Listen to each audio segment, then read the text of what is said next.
and welcome to Relevant History. I'm Dan Toller. This episode is the second in a multi-part arc covering the unifications of Italy and Germany. If you're new to the show, I strongly suggest starting with the previous episode, episode 64, The Reich and the Risorgimento. That episode came out a few months ago, and I'm sorry for the Carlin-esque delay.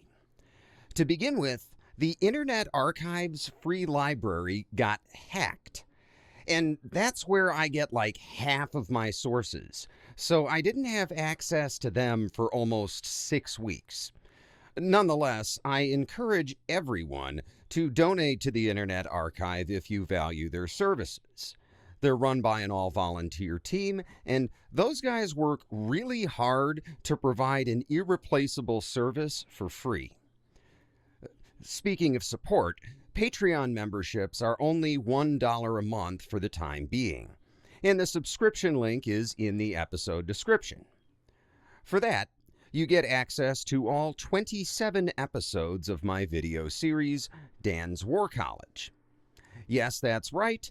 Despite having to delay my main show, I put together not one, but 2 videos for my patrons. The first discussing 19th century American coastal defenses, and the second of which is a virtual tour of the defenses at Fort Adams in Newport, Rhode Island, where I recently visited and took a bunch of pictures.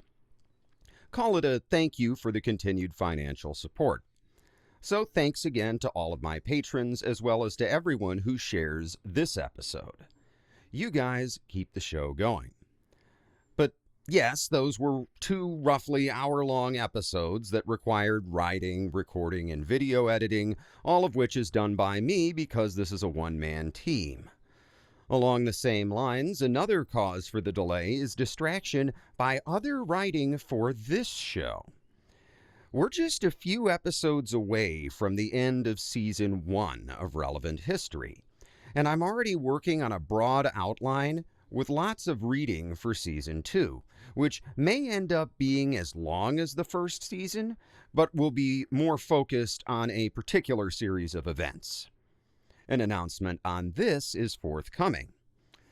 Also, I built a new PC, which took up a bunch of additional time because I've never done that before, and in the process I figured why not switch editing software, which will be good in the long run, but required some learning in the short term. During this time, I also went through a breakup after a 15-year relationship with someone I lived with, which is basically a divorce at that point, and that put me in a bit of a depression that made it tough to focus on much for a little while. Thankfully, I had the research for this episode to occupy me, and that research was considerable. As you'll discover, this is the most complex subject I've ever covered. I think I said on Twitter that researching the Revolution of 1848 is a bit like researching World War I if you've never read anything about it before.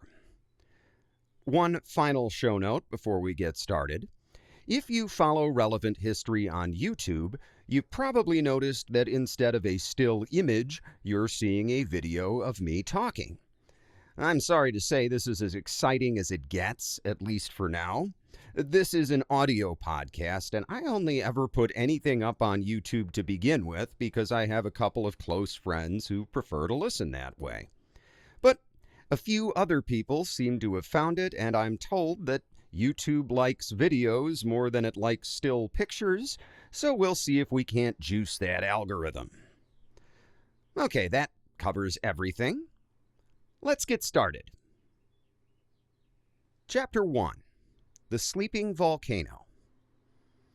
Where we left off at the end of the last episode, most of the Italian states were in open revolt against their Austrian overlords, and King Charles Albert of Piedmont-Sardinia had just crossed the frontier into the northeastern Italian country of Lombardy-Venetia, with his armies waving the new Italian tricolor flag. The war that historians now call the First Italian War of Independence had begun. We'll talk all about that war in a few minutes, but First, I want to switch back to the other revolution we've been talking about, which is in Germany, starting with what's going on in Austria, because Austria is in a tough position. On the one hand, it's part of the German Confederation, the proto-EU type federated body of 38 German states, most of them very small. Up in Germany, the Austrian Empire is following a policy of division. For example, while its most powerful German rival, Prussia, is forming a trade league with other German states and encouraging the development of pan-Germanic culture, Austria maintains its steep border tariffs and uses its diplomatic weight to discourage any talk of German unification. But the Austrian Empire is complicated because while the Austrian homeland is undeniably German, the empire as a whole is a lot more than just Austria. It includes Hungary and most of the Balkans, and big chunks of modern-day Poland and modern-day Italy and Czechia and Slovakia. All of these are separate realms with their own laws, customs, and rules of government. For example, Emperor Ferdinand is the Emperor of Austria, King of Bohemia, and rules most of Italy via puppets. These different realms have far less in common with each other than the divided states of Germany.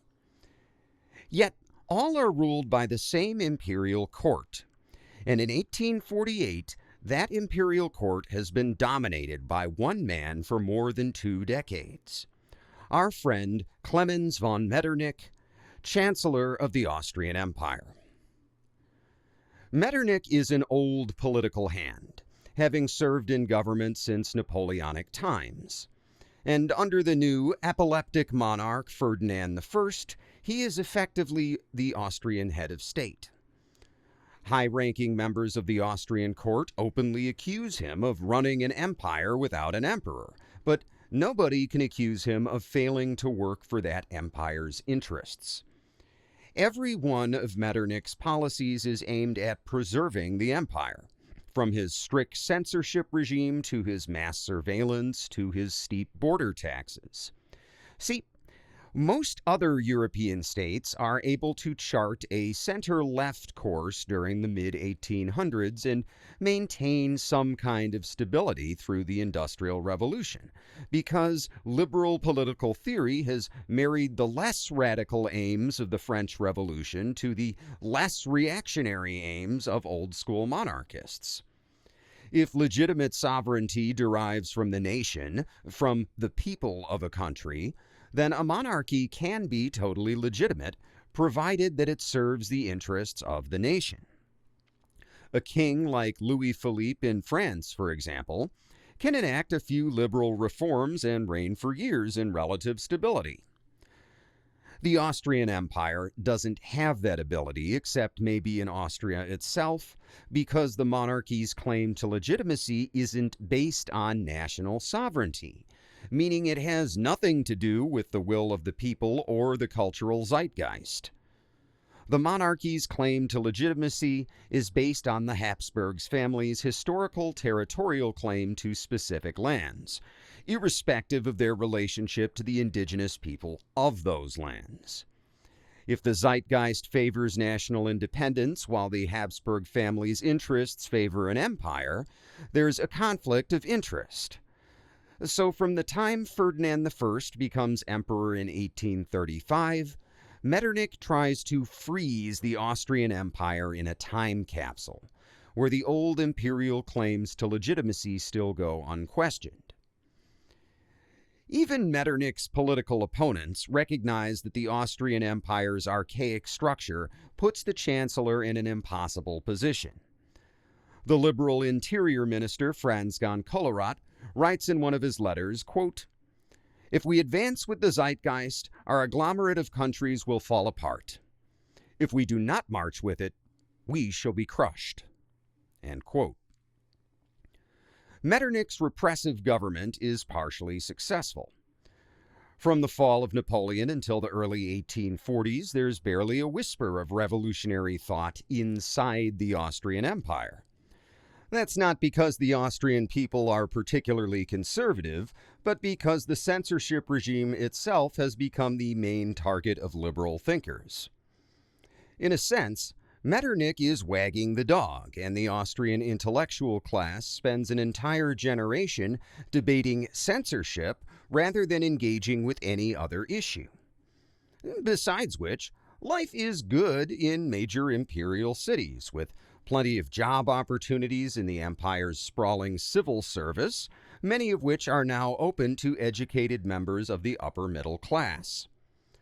Austria's best and brightest mostly learn not to rock the boat too much if they want to settle down in a lucrative career. But outside the empire's cosmopolitan cities, conditions in the countryside are often medieval.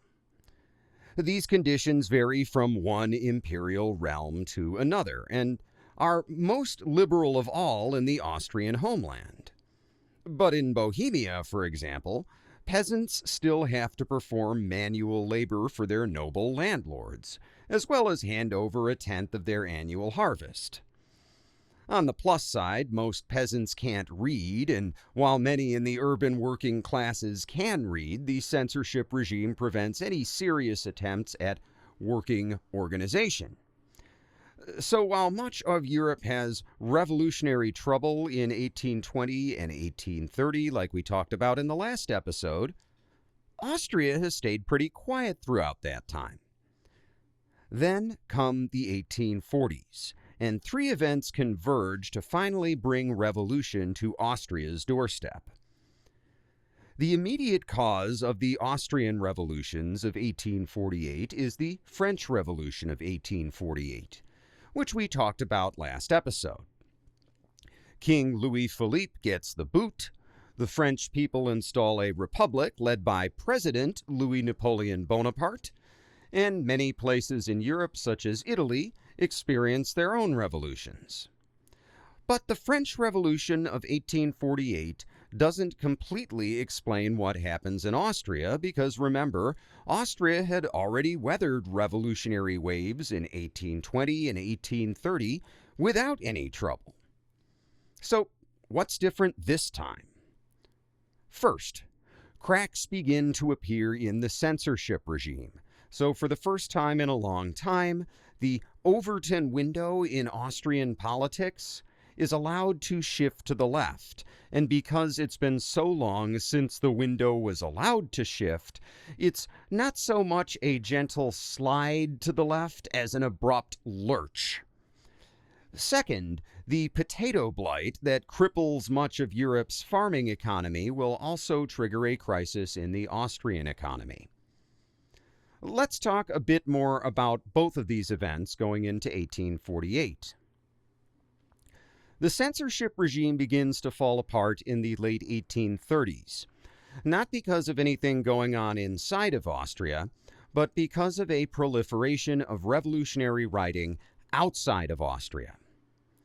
Basically, there's so much written material coming into the country that there is no way for Metternich's censors to block all of it.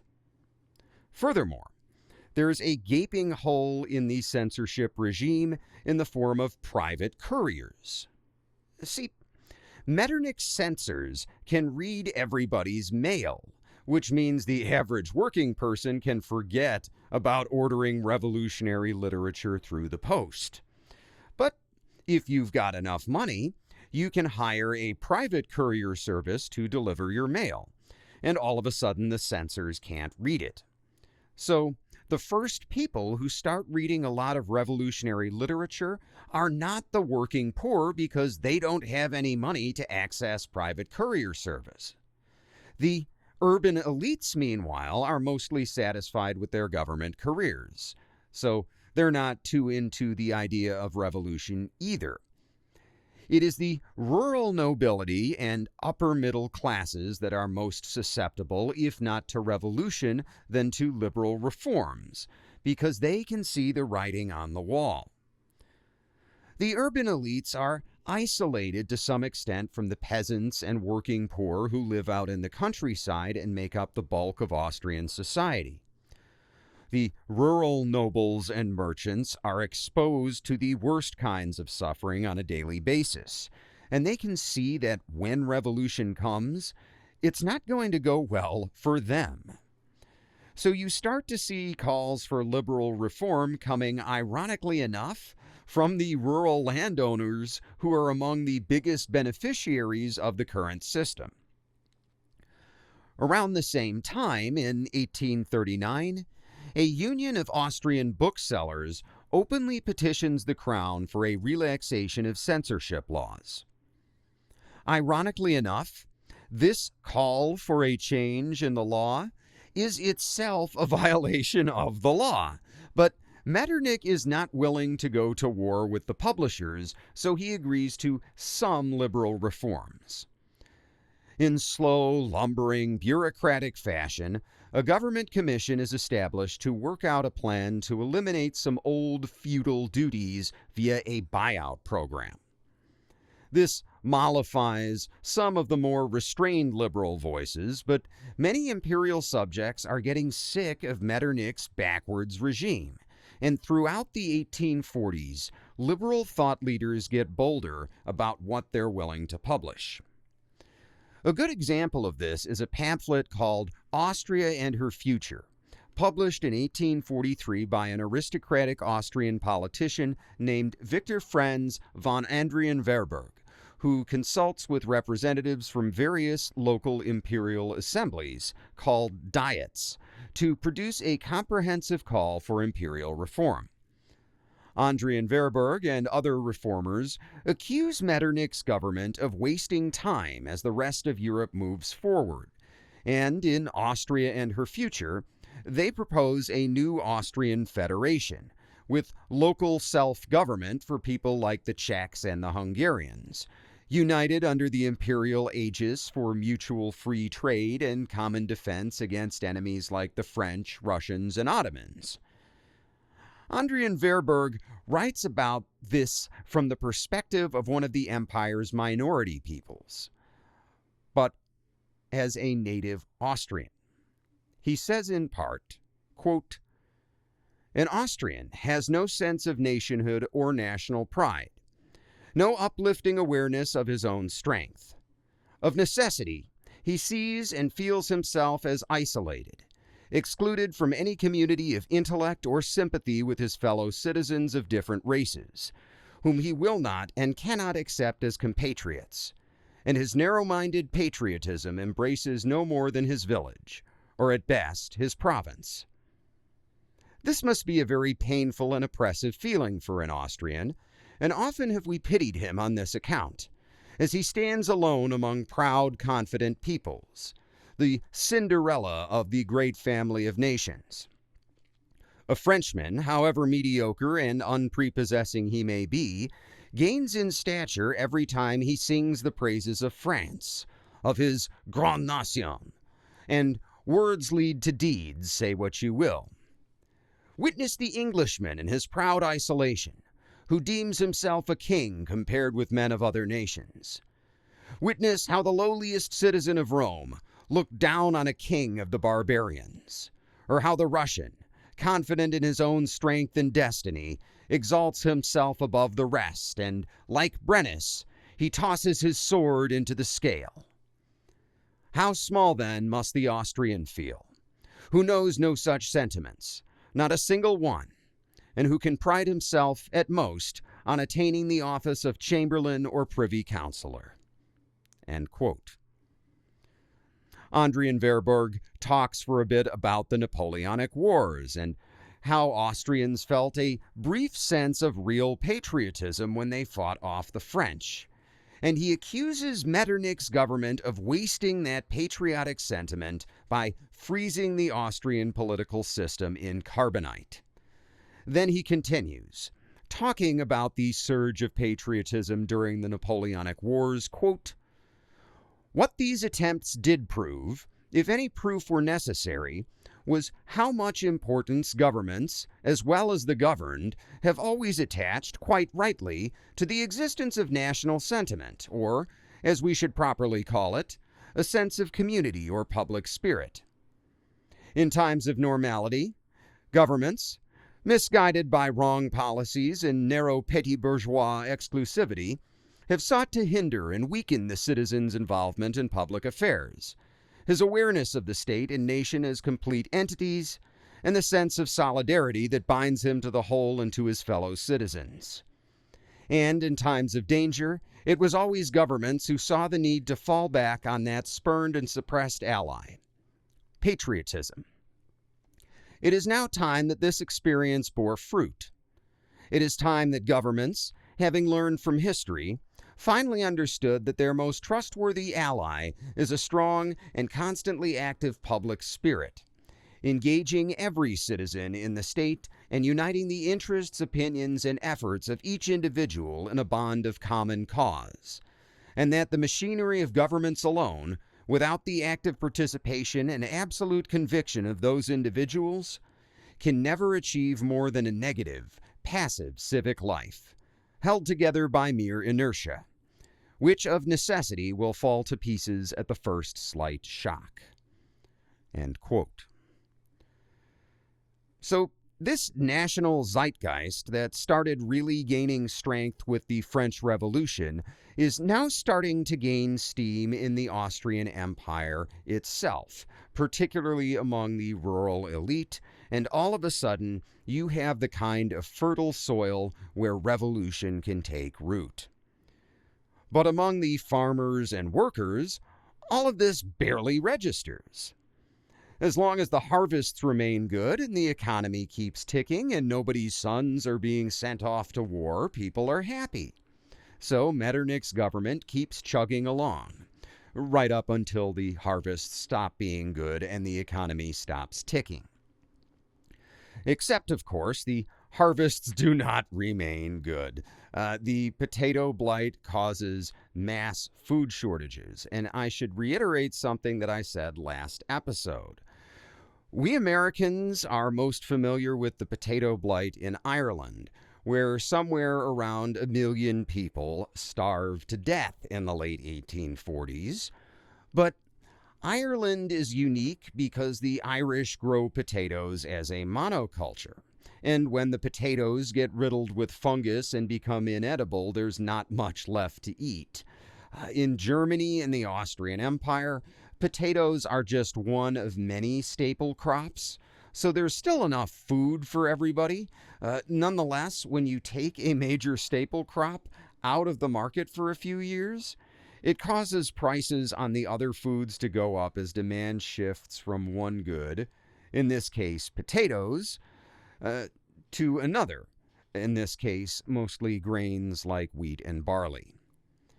Prices on those staples go up, and so does everybody's grocery bill. This puts stress on the working classes, who stop spending money on non-essentials, and, well, the people who create those non-essentials start to feel the pain, and you end up with a good old-fashioned recession. Then, in late February of 1848, in the midst of this economic recession, King Louis Philippe of France abdicates. He's replaced by the new Napoleon, and everyone in Europe gets flashbacks to 1830, when the French July Revolution had triggered a series of nationalist revolts around the continent. As news of this new French Revolution arrives in the Austrian Empire, people start pulling their money out of the banks. Remember, in these days, money isn't just some number on a spreadsheet in the bank's computer. It's actual precious metal currency. And if the bank runs out of currency, you're not getting any. So as people start going to the bank to take out money, other people get worried that the bank will run out of money, so they go to the bank, and lines start to form, causing even more people to try to withdraw their money, and you end up with a good old-fashioned banking panic. Now, you might be thinking that this financial crisis is just an example of the stupidity of herds. It's like the toilet paper panic of 2020, where if everybody had just bought a normal amount of toilet paper, then everyone would have been fine. But once people started hoarding, it suddenly became logical to hoard for yourself because the original hoarders had created a shortage out of nowhere. In other words, group hoarding is irrational, but individual hoarding has become the rational choice. It's a failure of game theory where the Pareto optimal outcome is not the quote-unquote best state for anybody. And this is true in the Austrian banking crisis, but there is also more to the story. See, in 1811, during the Napoleonic Wars, as well as in 1816, immediately after those wars, the Austrian government had devalued everybody's savings. Basically, the government had gone into the banks in the middle of the night and taken a certain percentage of everybody's savings account to pay for the war debt. This obviously has to be done by surprise and without any public debate, since anyone who expects the government to devalue their savings will simply withdraw all their money and there will be nothing to devalue. So, those people who run to the bank at the first sign of trouble elsewhere in Europe, the ones who begin this panic, they're not just starting a panic for no reason like a bunch of toilet paper hoarders. They are trying to withdraw money because they think the government is likely to go bankrupt and tax their savings. And why do they think that? Because Metternich's government is incredibly opaque about its finances, since it doesn't want people to know whether it might want to go bankrupt and need to tax their savings. So what we have here is a self-serving, self-dealing regime that's interested only in the well-being of the Habsburg family, and which is perceived as being totally indifferent to the well-being of the citizenry. It's not about any given policy or person. As much as anything else, it's a vibe. This is best expressed by none other than Alexis de Tocqueville, the French writer and statesman who is so famous for his political analyses of both France and the United States. Now, this quote was cobbled together later from various after-the-fact accounts, so it's not 100% accurate, but here's something de Tocqueville says in a speech at the French Chamber of Deputies on January 29, 1848, just 3 weeks before the fall of King Louis Philippe's radical centrist government. Quote, "I am told that there is no danger because there are no riots. I am told that because there is no visible disorder on the surface of society, there is no revolution at hand. Gentlemen, permit me to say that I believe you are mistaken. True, there is no actual disorder, but it has entered deeply into men's minds.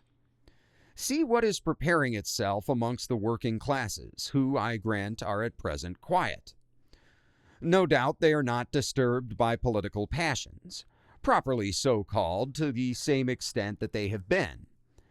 But can you not see that their passions, instead of political, have become social? Do you not see that they are gradually forming opinions and ideas that are destined not only to upset this or that law, ministry, or even form of government, but society itself, until it totters upon the foundations on which it rests today? Do you not listen to what they say to themselves each day? Do you not hear them repeating unceasingly that all that is above them is incapable and unworthy of governing them? That the distribution of goods prevalent until now throughout the world is unjust, that property rests on a foundation that is not an equitable one? This, gentlemen, is my profound conviction. I believe that we are at this moment sleeping on a volcano.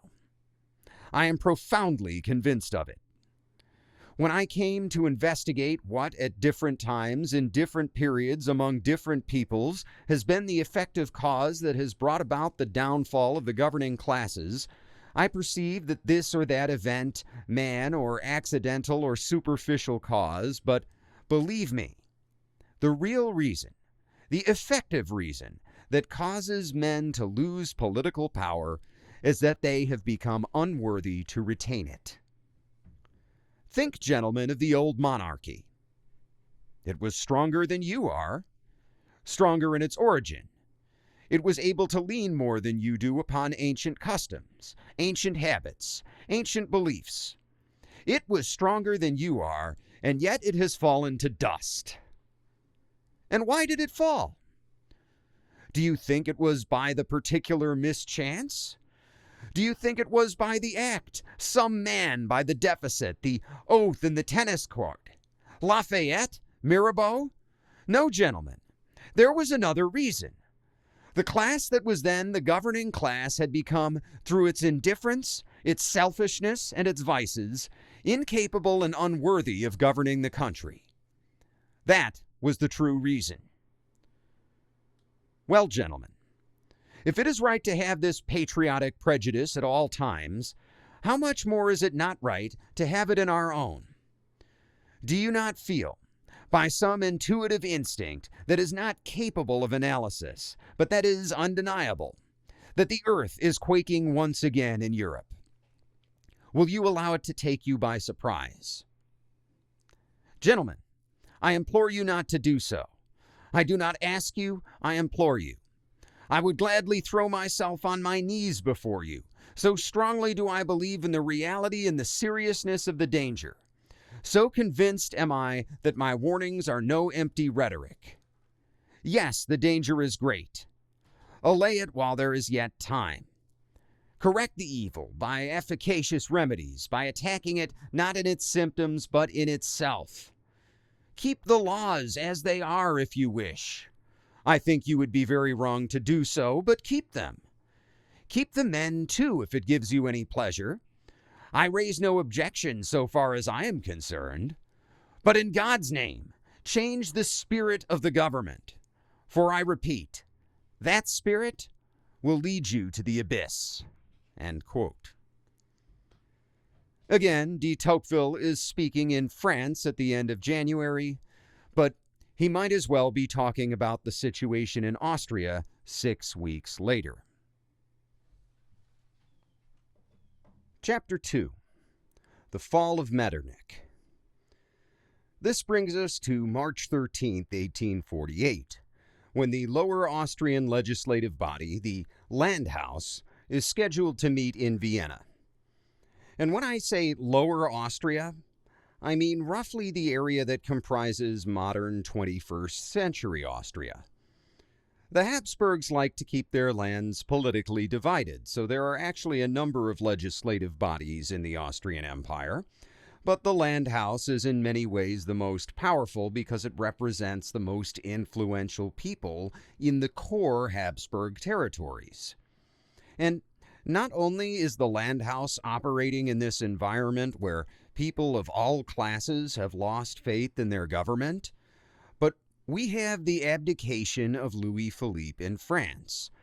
And then in the days leading up to this meeting on March 13th, the Legislative Assembly in Hungary issues a bunch of demands.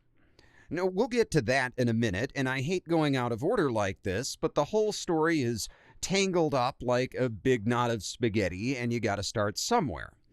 For now, the point is that the Legislative Assembly in Hungary, the most important part of the empire outside of Austria itself, has just issued a series of demands to Emperor Ferdinand. If the Landhaus hadn't already felt bold enough to issue their own demands, they certainly do now. Now, the Austrian Landhaus is made up of nobility and clergymen. There is no representation for the common man here, not even for the educated business classes. Given the selective composition of this legislative body, you could be forgiven if you expected a little self-dealing. Instead, on March 13, 1848, the Liberal Party calls for a laundry list of reforms. To begin with, they demand that the government publicly publish its finances. The Austrian economy is lagging behind its French, Prussian, and particularly British counterparts, And a big reason for this, besides the empire's internal customs barriers, is the unfriendly business environment. Remember those bank account devaluations we just talked about? Well, nobody wants to do business in a country where the government might just arbitrarily seize a part of their money. The first step to restoring trust is financial transparency, so potential investors know the empire isn't on the verge of bankruptcy. Along the same lines, the Liberal Party demands a series of judicial reforms to make the legal system more predictable and less arbitrary.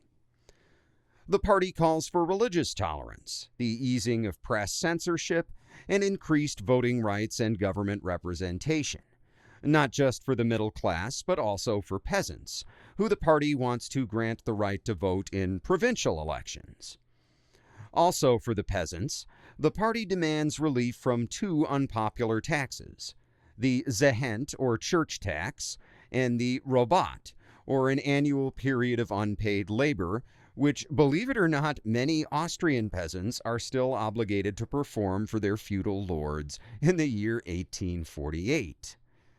Finally, the proposal calls for its most audacious demand: the immediate resignation of both Metternich and Joseph Sedlnitsky, the head of the government's censorship office.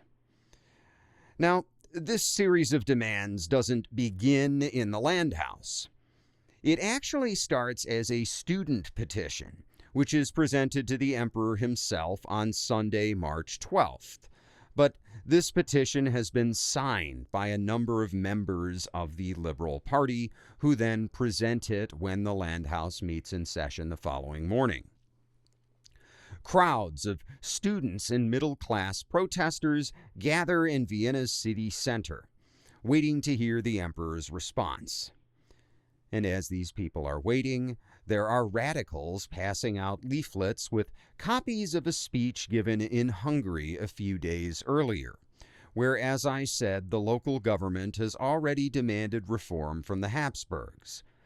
And for the benefit of those in the crowd who can't read, some people start reading this speech out loud so everyone can hear it. So you can imagine the atmosphere is starting to get pretty charged.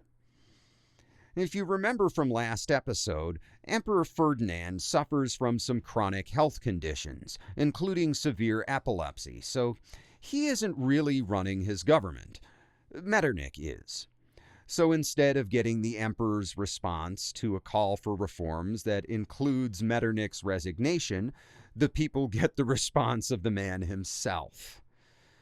Metternich agrees to meet with some representatives from the protesters and consider some of their reforms, although he tells the other government ministers that he has no intention of resigning. But before he meets with anybody, he wants to secure the city and prevent the already agitated crowd from turning into an uncontrollable mob. To this end, he orders the local military commander to secure the city's gates, as well as the immediate area around the government district.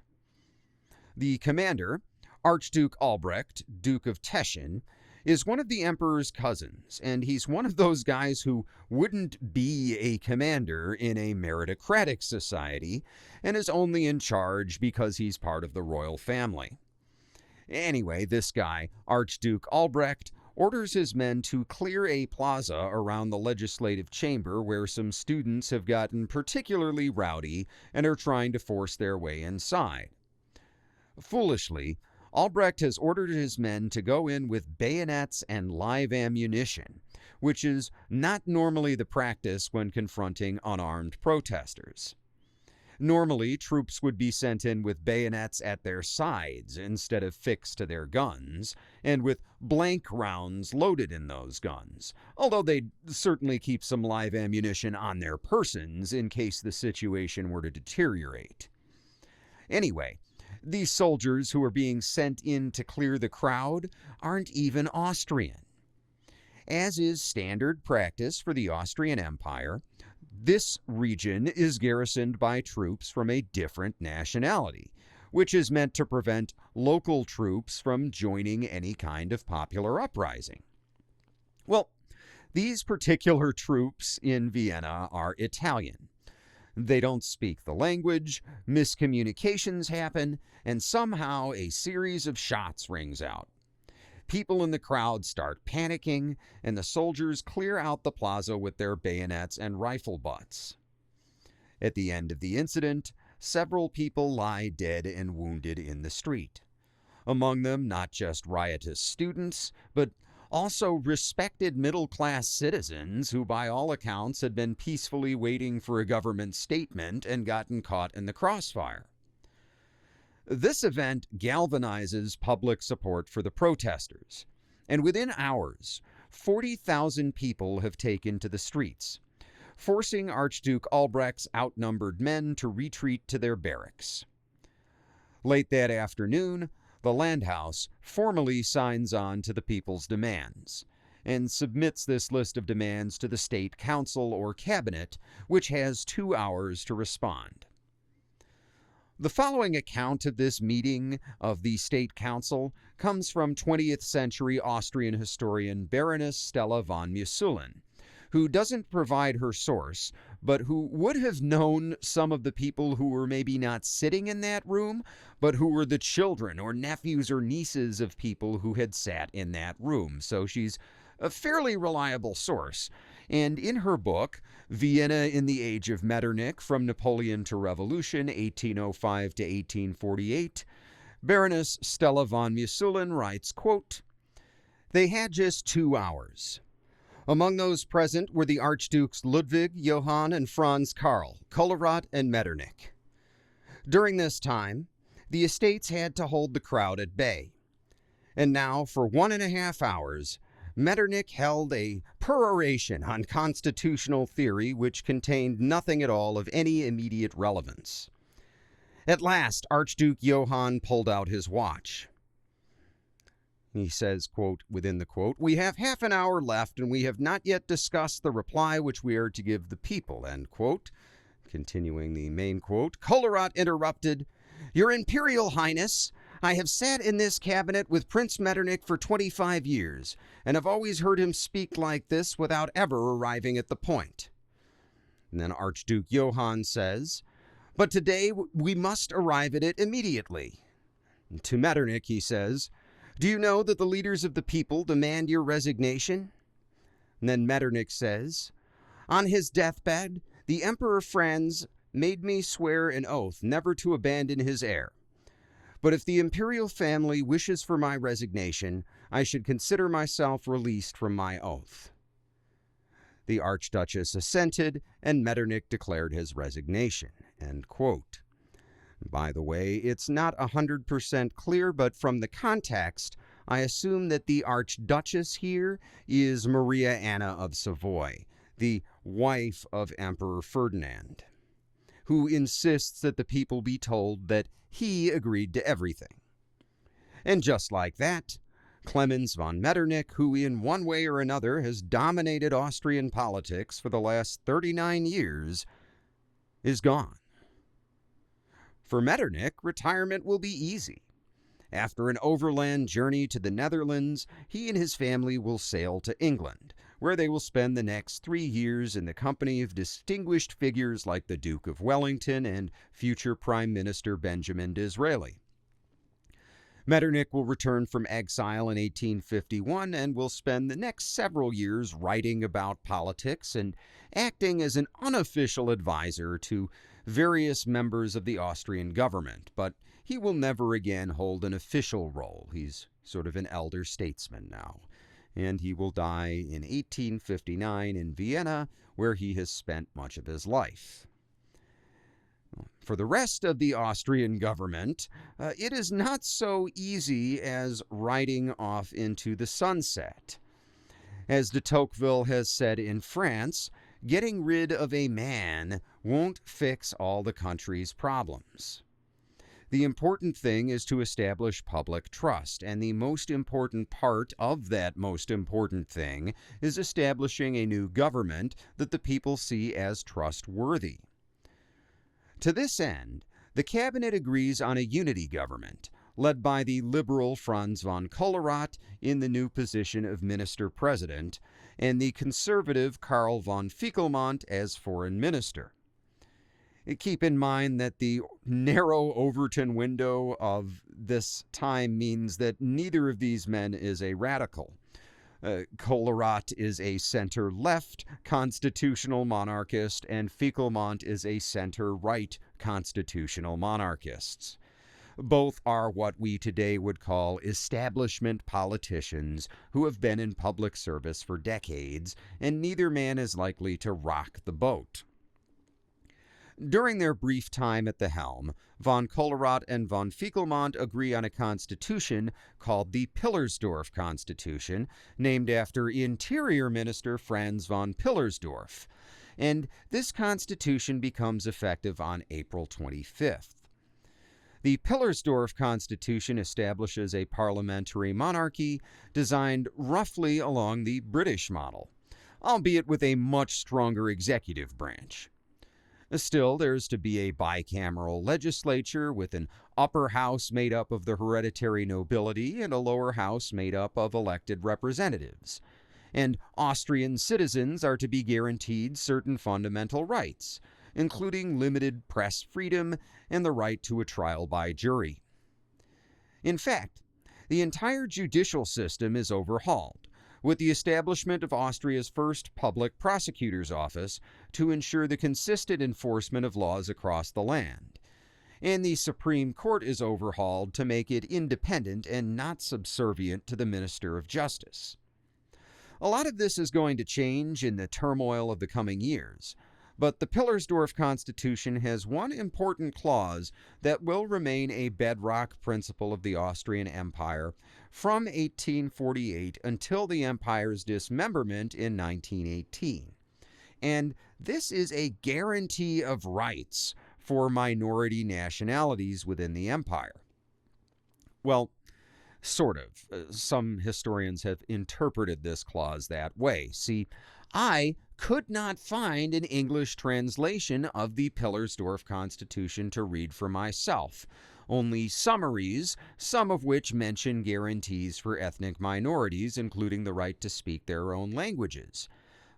So I turned to my friend Michael, who kindly translated the relevant passage in the Pillersdorf Constitution for me. And once you get past what Michael calls the flowery Victorian language, it says something like, quote, "It is enough to calm our hearts, from which our imperial word is loosed, to reciprocate the many features of true love and diversity received from our beloved peoples. We display our concern for their well-being and our desire to ensure their legal status and grant them participation in the settlement of the problems of the fatherland in a way that secures their interests." End quote.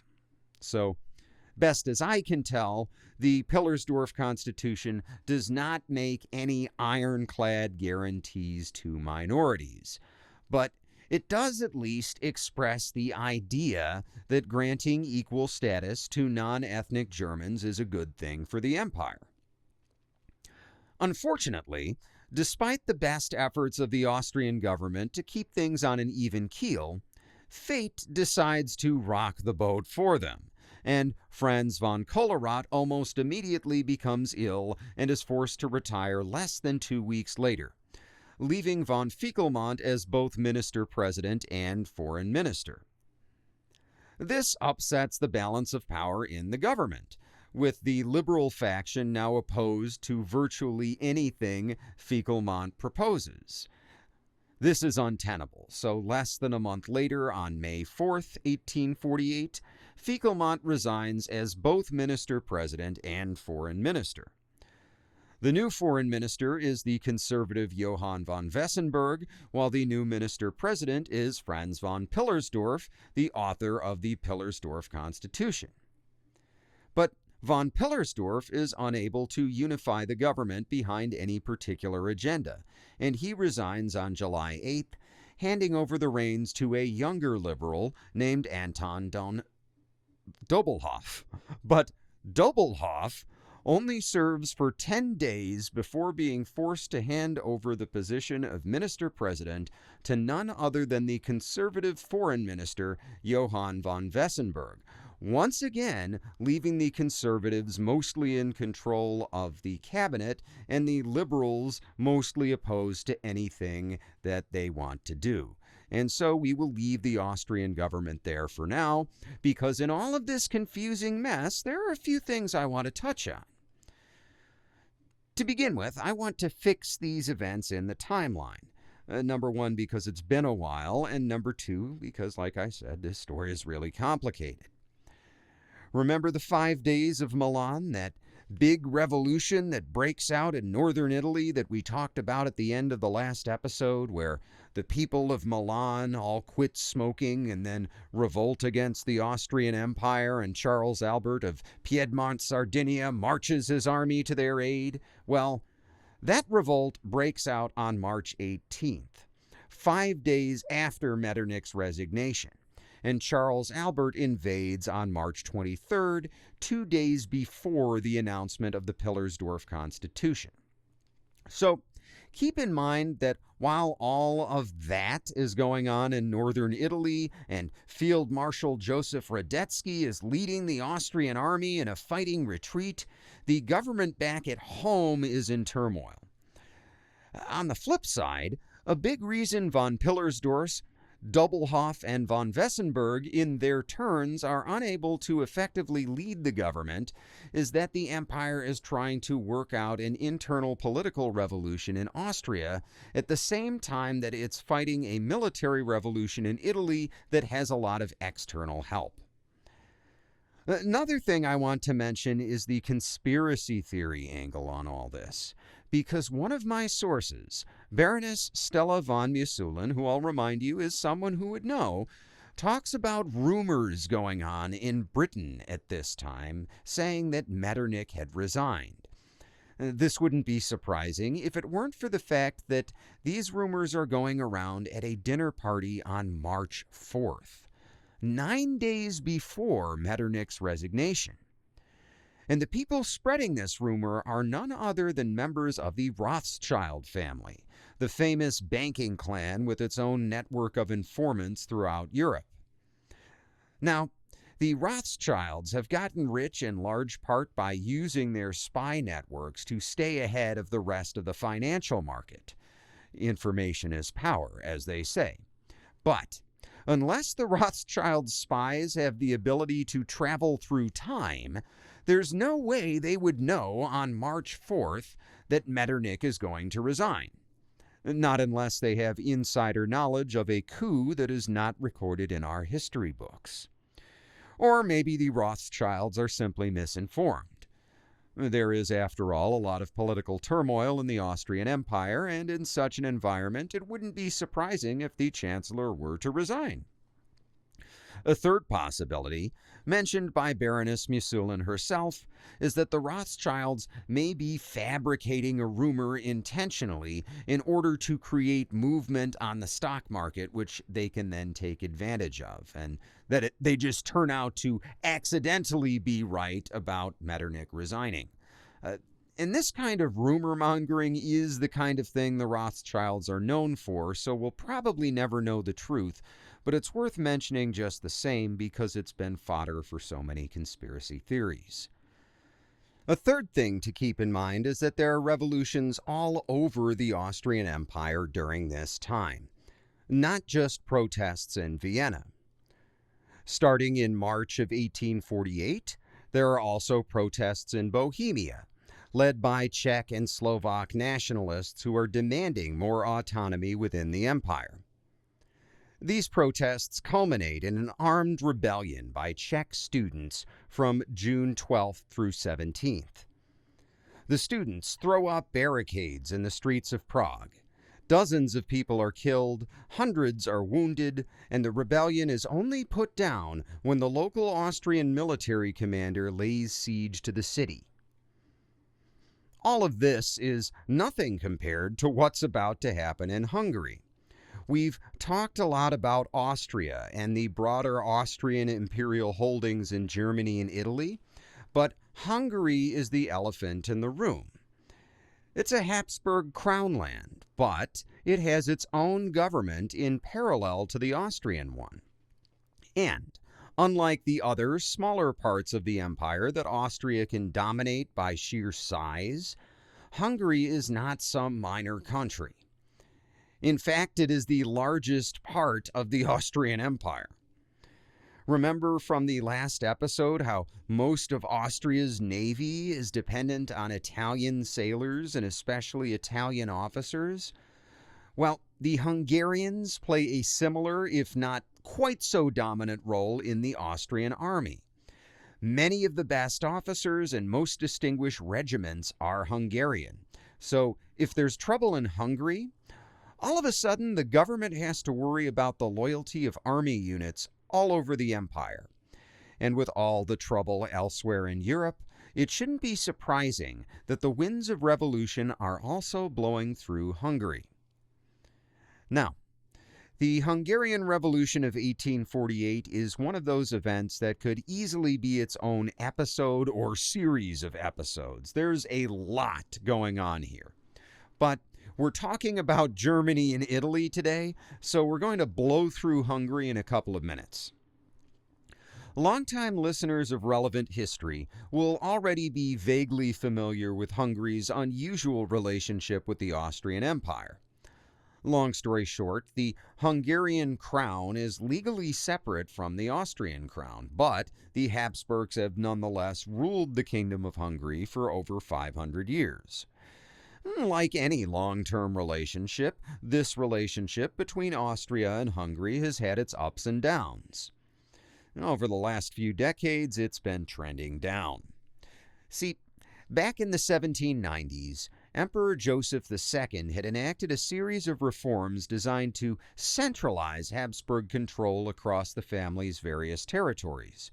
And one of these reforms was to abandon Latin as the official language of state and replace it with Austrian German.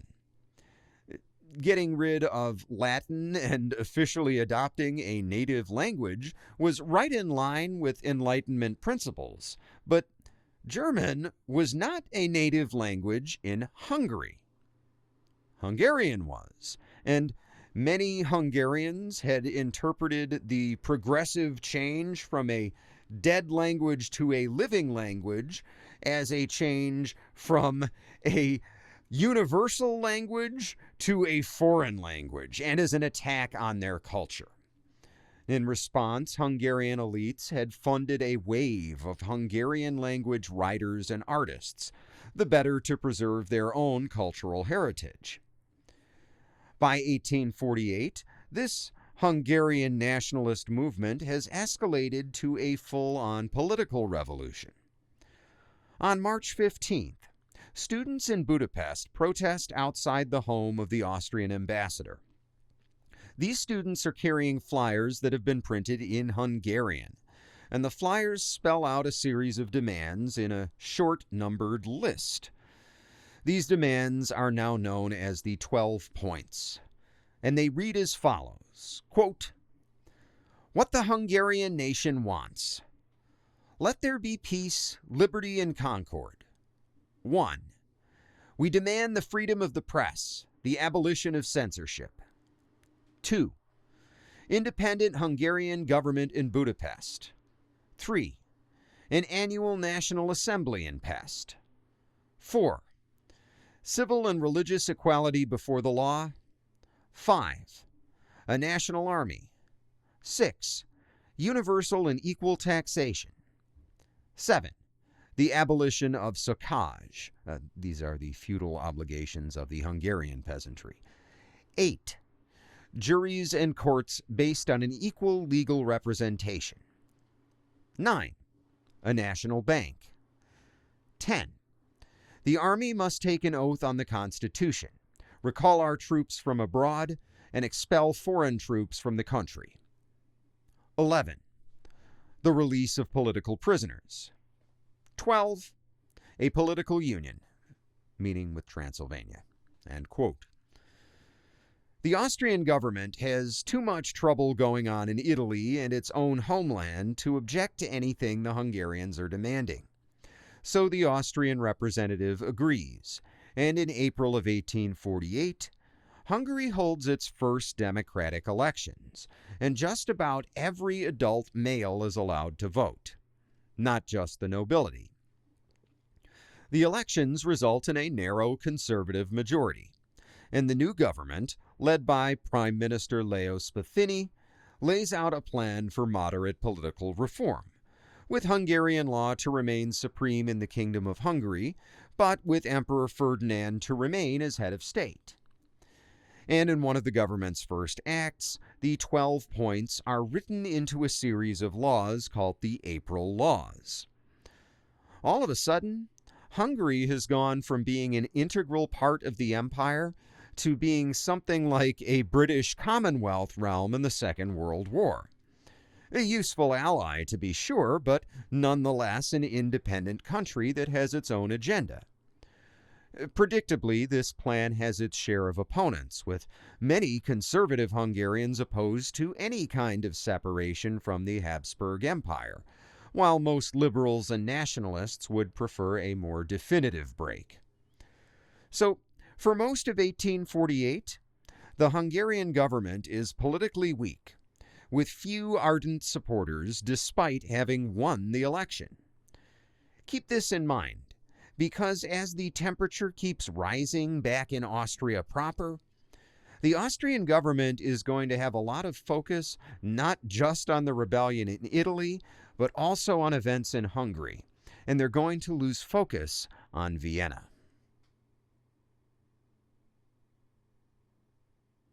Chapter 3: The Vienna Uprising and the Hungarian Rebellion. This brings us to the summer of 1848, where back in Vienna the Conservative Party has taken control of the government. This has gotten the Liberal Party and especially the more radical workers all worked up, and where traditionally the emperor or the imperial family might have acted as a unifying force, not only is Emperor Ferdinand too physically infirm to take an active role in government, but the entire imperial court has relocated from Vienna to Innsbruck, which is where the Habsburg family's mythical ancestors have lived, and which is located in a region, Tyrol, which is the core of Habsburg power. Incidentally, Tyrol is also located close to northern Italy, where Marshal Radetzky is fighting against the Italian uprising, so the imperial family has relocated not only to the region where they have the strongest political support, but also where they're close to their strongest army. They look like reactionaries, and nobody in Vienna is trying to negotiate with the liberal parties. In Vienna itself, conservative newspapers attack the liberals, branding them as radicals to link the more moderate liberals with violent workers' street gangs. This is effective, with the key upper-middle-class Austrian demographic shifting from slightly liberal to overwhelmingly conservative by the beginning of fall. This is basic law and order politics of the kind we see play out all the time in all kinds of societies. One of my favorite sources for these events is none other than a 27-year-old Friedrich Engels, who is living up in Prussia at the time and publishing a radical newspaper with his friend Karl Marx. Engels writes at length about the effects of civil disorder on the middle classes, and he says that these effects are particularly bad in Austria because Austria's production economy is based on luxury goods. With the imperial court out of the city and many of Austria's other elites taking to their country estates to avoid urban unrest, fewer people are buying these luxury goods. And who does this hurt? Skilled tradesmen like clockmakers or the tailors who make fancy clothes for all the lavish parties that aren't happening in Vienna this year. Now, I've been talking about a shift to the right, but anyone who studies politics knows that in any power game, Be that an election or a revolution, having numbers on your side isn't enough. Your people also need to be motivated. So at the same time that the middle classes in Austria are shifting sharply to the right, many people in the left-leaning working classes are becoming more motivated than ever. The European food crisis we talked about last episode is still ongoing, and inflation is hitting the working poor harder than anyone else. Now, none of these things are cut and dried. Many upper and middle class liberals, far from moving to the right, double down on their positions, fearful that with conservatives in power, they're about to end up with another few decades under another Metternich. By the same token, many of the Austrian working class are shifting to the right during this time. If you're just some dude who works at the paper mill and the paper mill gets shut down for a day because a bunch of students and labor agitators are rioting outside, you don't get paid for that day. These people didn't make your life better, they're making it demonstrably worse. And all of this division is thanks to a lack of moderate liberal leadership and a power vacuum at the top when Austria needs a strong emperor. It's also worth noting that the imperial family returns to Vienna in July, and we'll get to that in a second. So, political tensions are rising in Austria, and while everyone on the street and in the press is paying attention to that, a crisis breaks out again in Hungary. On September 11, 1848, a Croatian viceroy named Josip Jelačić invades Hungary with the intention of overthrowing Prime Minister Lajos Bathyny's elected government and taking power as king in the name of Emperor Ferdinand. At this point, if you're anything like me, your head is about to explode. What kind of unholy Central European spaghetti politics is going on here? Well, what's going on is an overlapping of not one, but two power struggles. The first power struggle is one we're going to talk about a whole lot during the next season of the show, and that's the battle for control over the Balkans. The Ottoman Empire has long ruled over the Balkans, and Hungary has traditionally been Austria's bulwark against Ottoman encroachment. In the middle of the 19th century, that encroachment is not much of a threat. The Ottoman Empire is in a long period of slow decline, and its weakness in the Balkans represents opportunities for both the Austrians and the powerful expansionist Russian Empire. For all three of these great powers, the Ottomans, Austria, and Russia, control of the Balkans hinges on the support of the Slavic population, who, despite their own linguistic, cultural, and religious differences with each other, are nonetheless the overwhelming ethnic majority throughout most of the region. The second power struggle is the struggle for control over Hungary itself. For centuries, the Habsburg dynasty has ruled Hungary by remaining popular with the ruling nobility who made up the Diet.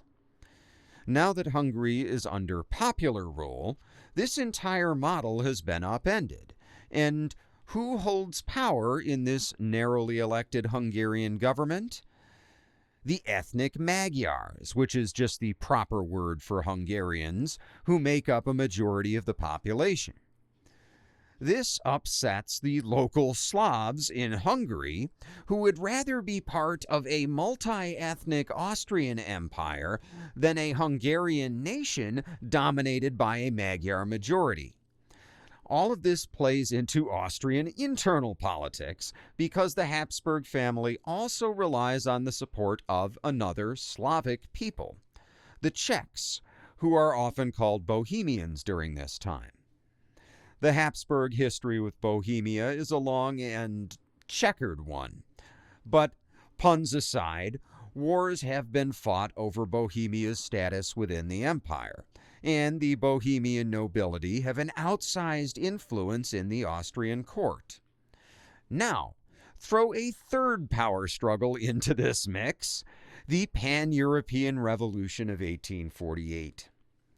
In his book, The Habsburg Monarchy, From Enlightenment to Eclipse, British historian Robin Oakey describes the situation as follows, quote, "How, though, was post-revolutionary Central Europe to be organized?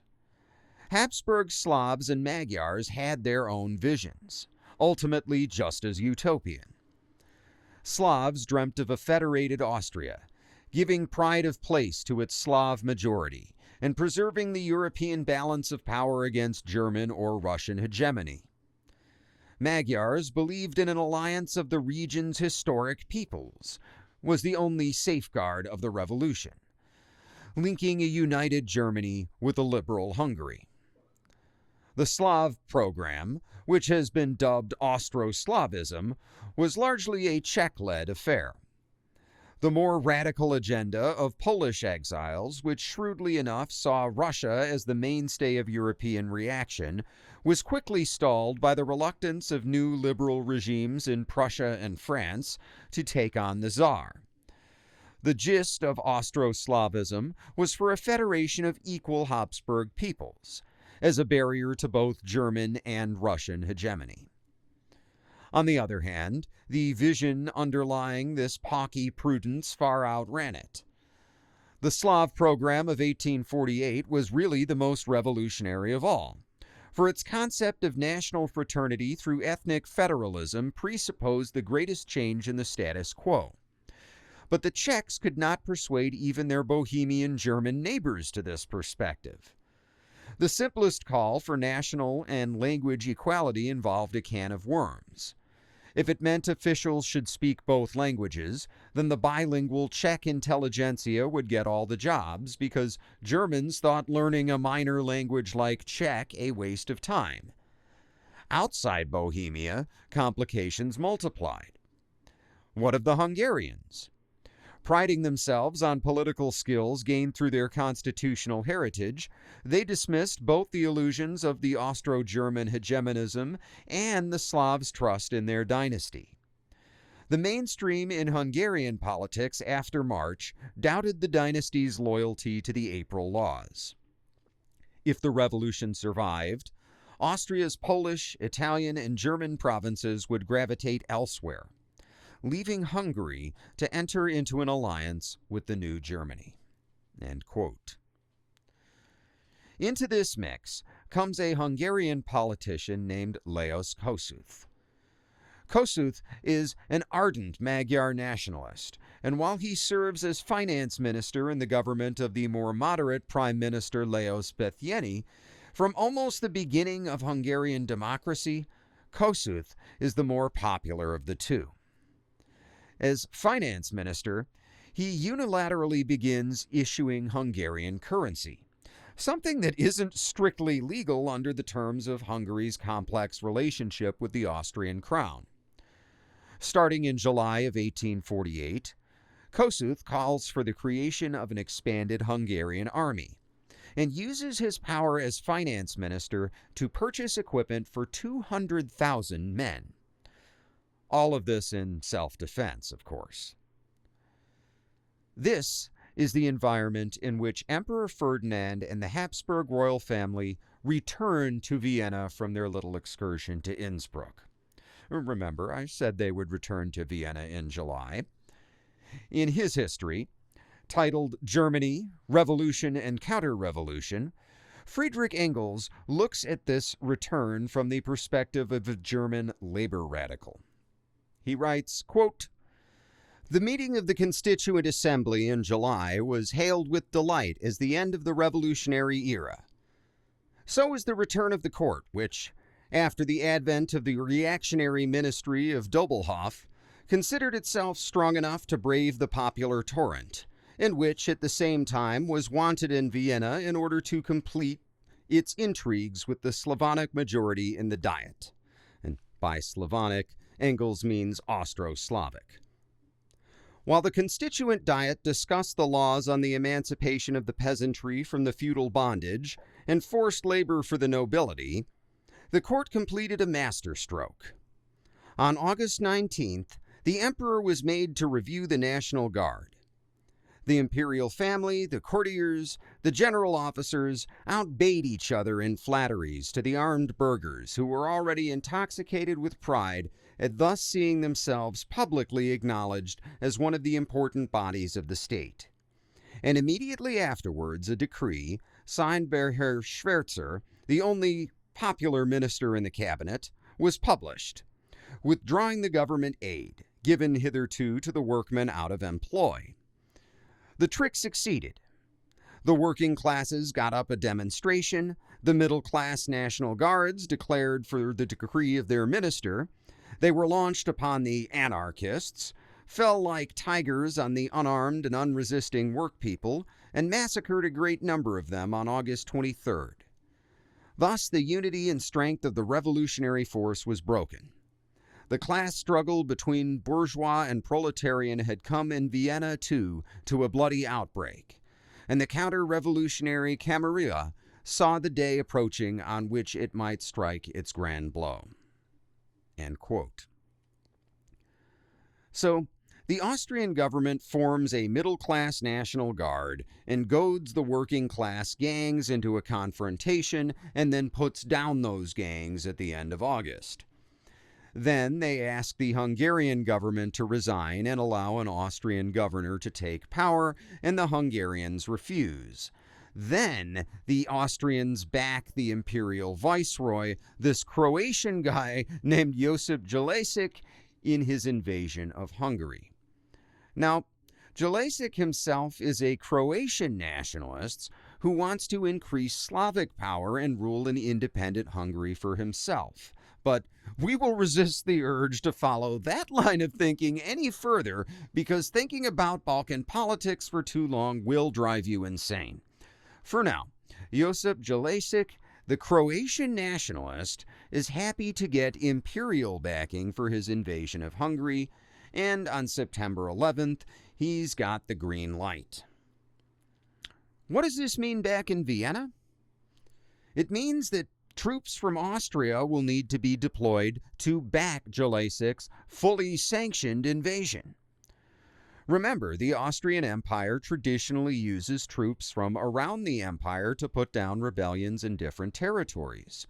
They're not going to rely on local Hungarian troops to side with Jelačić's invading Croats in the name of imperial unity. Instead, on October 5, 1848, the Austrian government publishes a decree in Vienna's largest newspaper, the Vienna Gazette. This decree does three things. First, it officially dissolves the Hungarian Diet, basically ending democracy in Hungary. Second, it officially names Josip Jelačić as both civil and military governor in Hungary.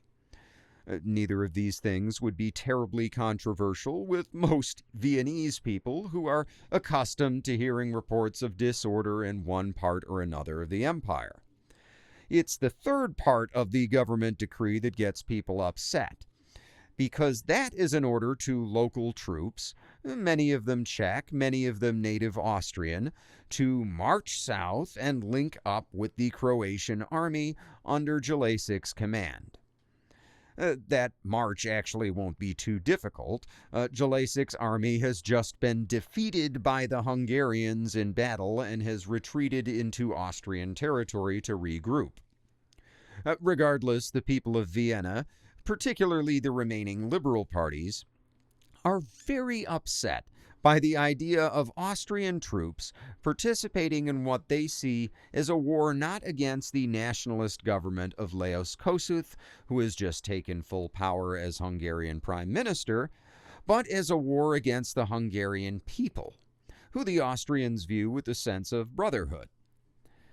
In the wee hours on the morning of October 6th, the unpopular conservative war minister, Theodor von Latour, issues an order for troops in the local garrisons to immediately board trains for the Hungarian front. Almost as soon as the order is issued, students and labor organizations, as well as many of the local National Guards, take to the streets and surround the local military barracks, preventing the troops from mobilizing. and many of those troops don't need any encouragement to keep from mobilizing. In one of Vienna's suburbs, a place called Gumpendorf, a battalion of grenadiers responds to the order to mobilize by rioting themselves, smashing all the furniture in their barracks and joining the students and workers outside. In response to this mutiny, War Minister von Latour calls in more troops. These troops don't mutiny, probably because they haven't been ordered to go to Hungary, so they follow their orders and start herding the rebellious grenadiers towards Vienna's railway station. They make progress, but it's slow, and it keeps getting slower because a bunch of these student and labor groups are now rallying from around the city to join the grenadiers. And the grenadiers' musicians are banging on their drums and chanting slogans to encourage the protesters. While all of this is going on, some other rioters are busy near the rail yard, which is on the other side of a bridge. So the rioters tear up some of the bridge's wooden arches and use them to build a barricade in front of the rail yard. The Austrian army commander, General Hugo von Brady, orders some of his engineers to repair the bridge so the troops can keep moving. But there's a problem. The grenadiers, along with many rioters, are between the Austrian army soldiers and the bridge. A standoff ensues, with neither side backing down, but also with both sides holding their fire. In this tense environment, a group of trade unionists charges towards the army's line, grabs one of their cannons, and starts rolling it back towards the rebel side. Von Brady orders his men to fire at them. The grenadiers and laborers and students shoot back. Dozens are killed and wounded in the exchange, including von Brady, who is killed in the first volley. The rebels have superior numbers, and the loyalist troops are forced to withdraw outside Vienna. Throughout the city, other groups of soldiers and insurgents hear the eruption of gunfire, and they start shooting at each other too.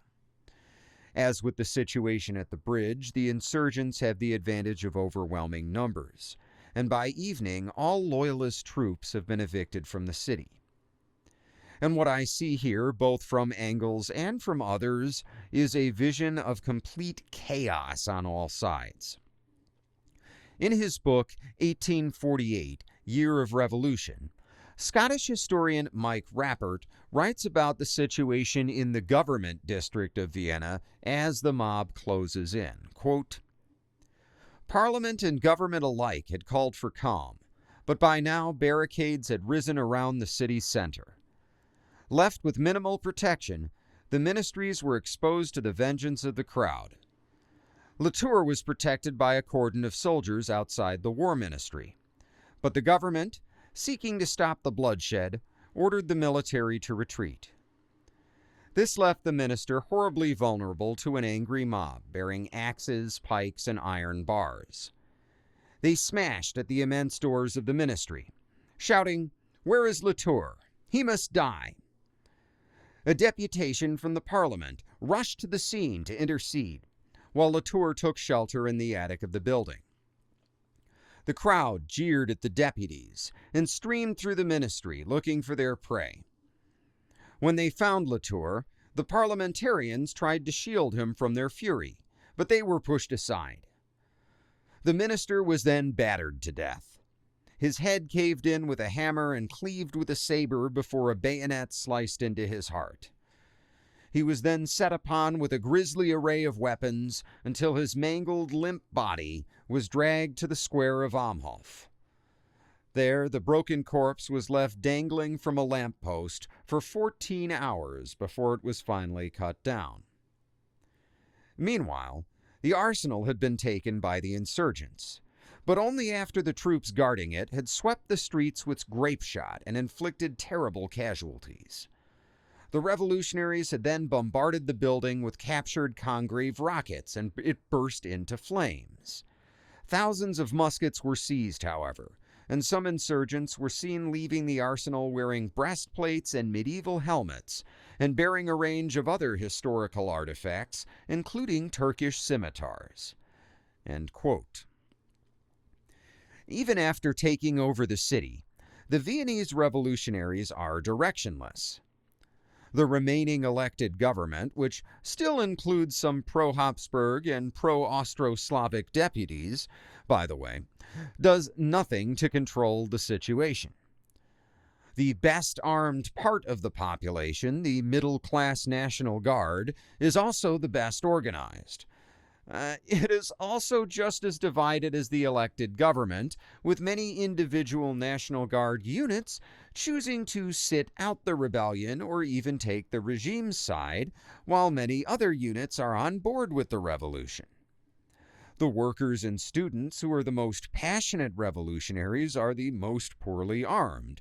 Remember, there are basically a few people running around in medieval armor with old rusty swords. And as for their leadership, Friedrich Engels spends a long paragraph of his history talking about how disorganized those guys are. Engels dedicates at least as much space to discussing how organized the regime is becoming. See, the imperial court isn't trapped in the government district.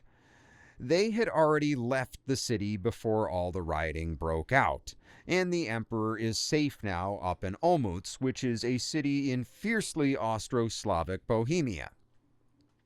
Meanwhile, all of the armies, not just from Vienna, but from Bohemia in Italy and other parts of the empire, which had already been on the trains to go join Josip Jelačić and his Croatian army, well, those troops simply get off their trains a few stations early outside Vienna. And before long, there is a massive force of loyalist troops surrounding the city, somewhere in the neighborhood of 60,000 to 70,000 men. Ironically, a significant number of these men are Hungarian. You can't use the Hungarian troops to put down a rebellion in Hungary, but you can use them against the Viennese. Even more ironically, these Hungarians are now fighting alongside Josip Jelačić's Croats, who have taken a break from the war in Hungary to join the imperial army in its siege. Alongside with Jelačić, the army is commanded by an Austro-Bohemian nobleman, the elderly Alfred von Windesgratz, who is old enough to have served in the Napoleonic Wars starting way back in 1804. On October 24, 1848, von Windesgratz decides he is ready to take Vienna, and he tells the rebels that they have 2 days to surrender before he begins his assault. The rebels don't answer, and as promised, the Imperial Army begins its bombardment on October 26th.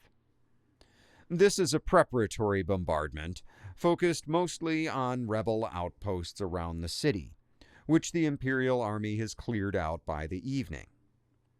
On the morning of the 27th, the attack begins in earnest, with all of the army's artillery hammering the rebel barricades at Vienna's outskirts.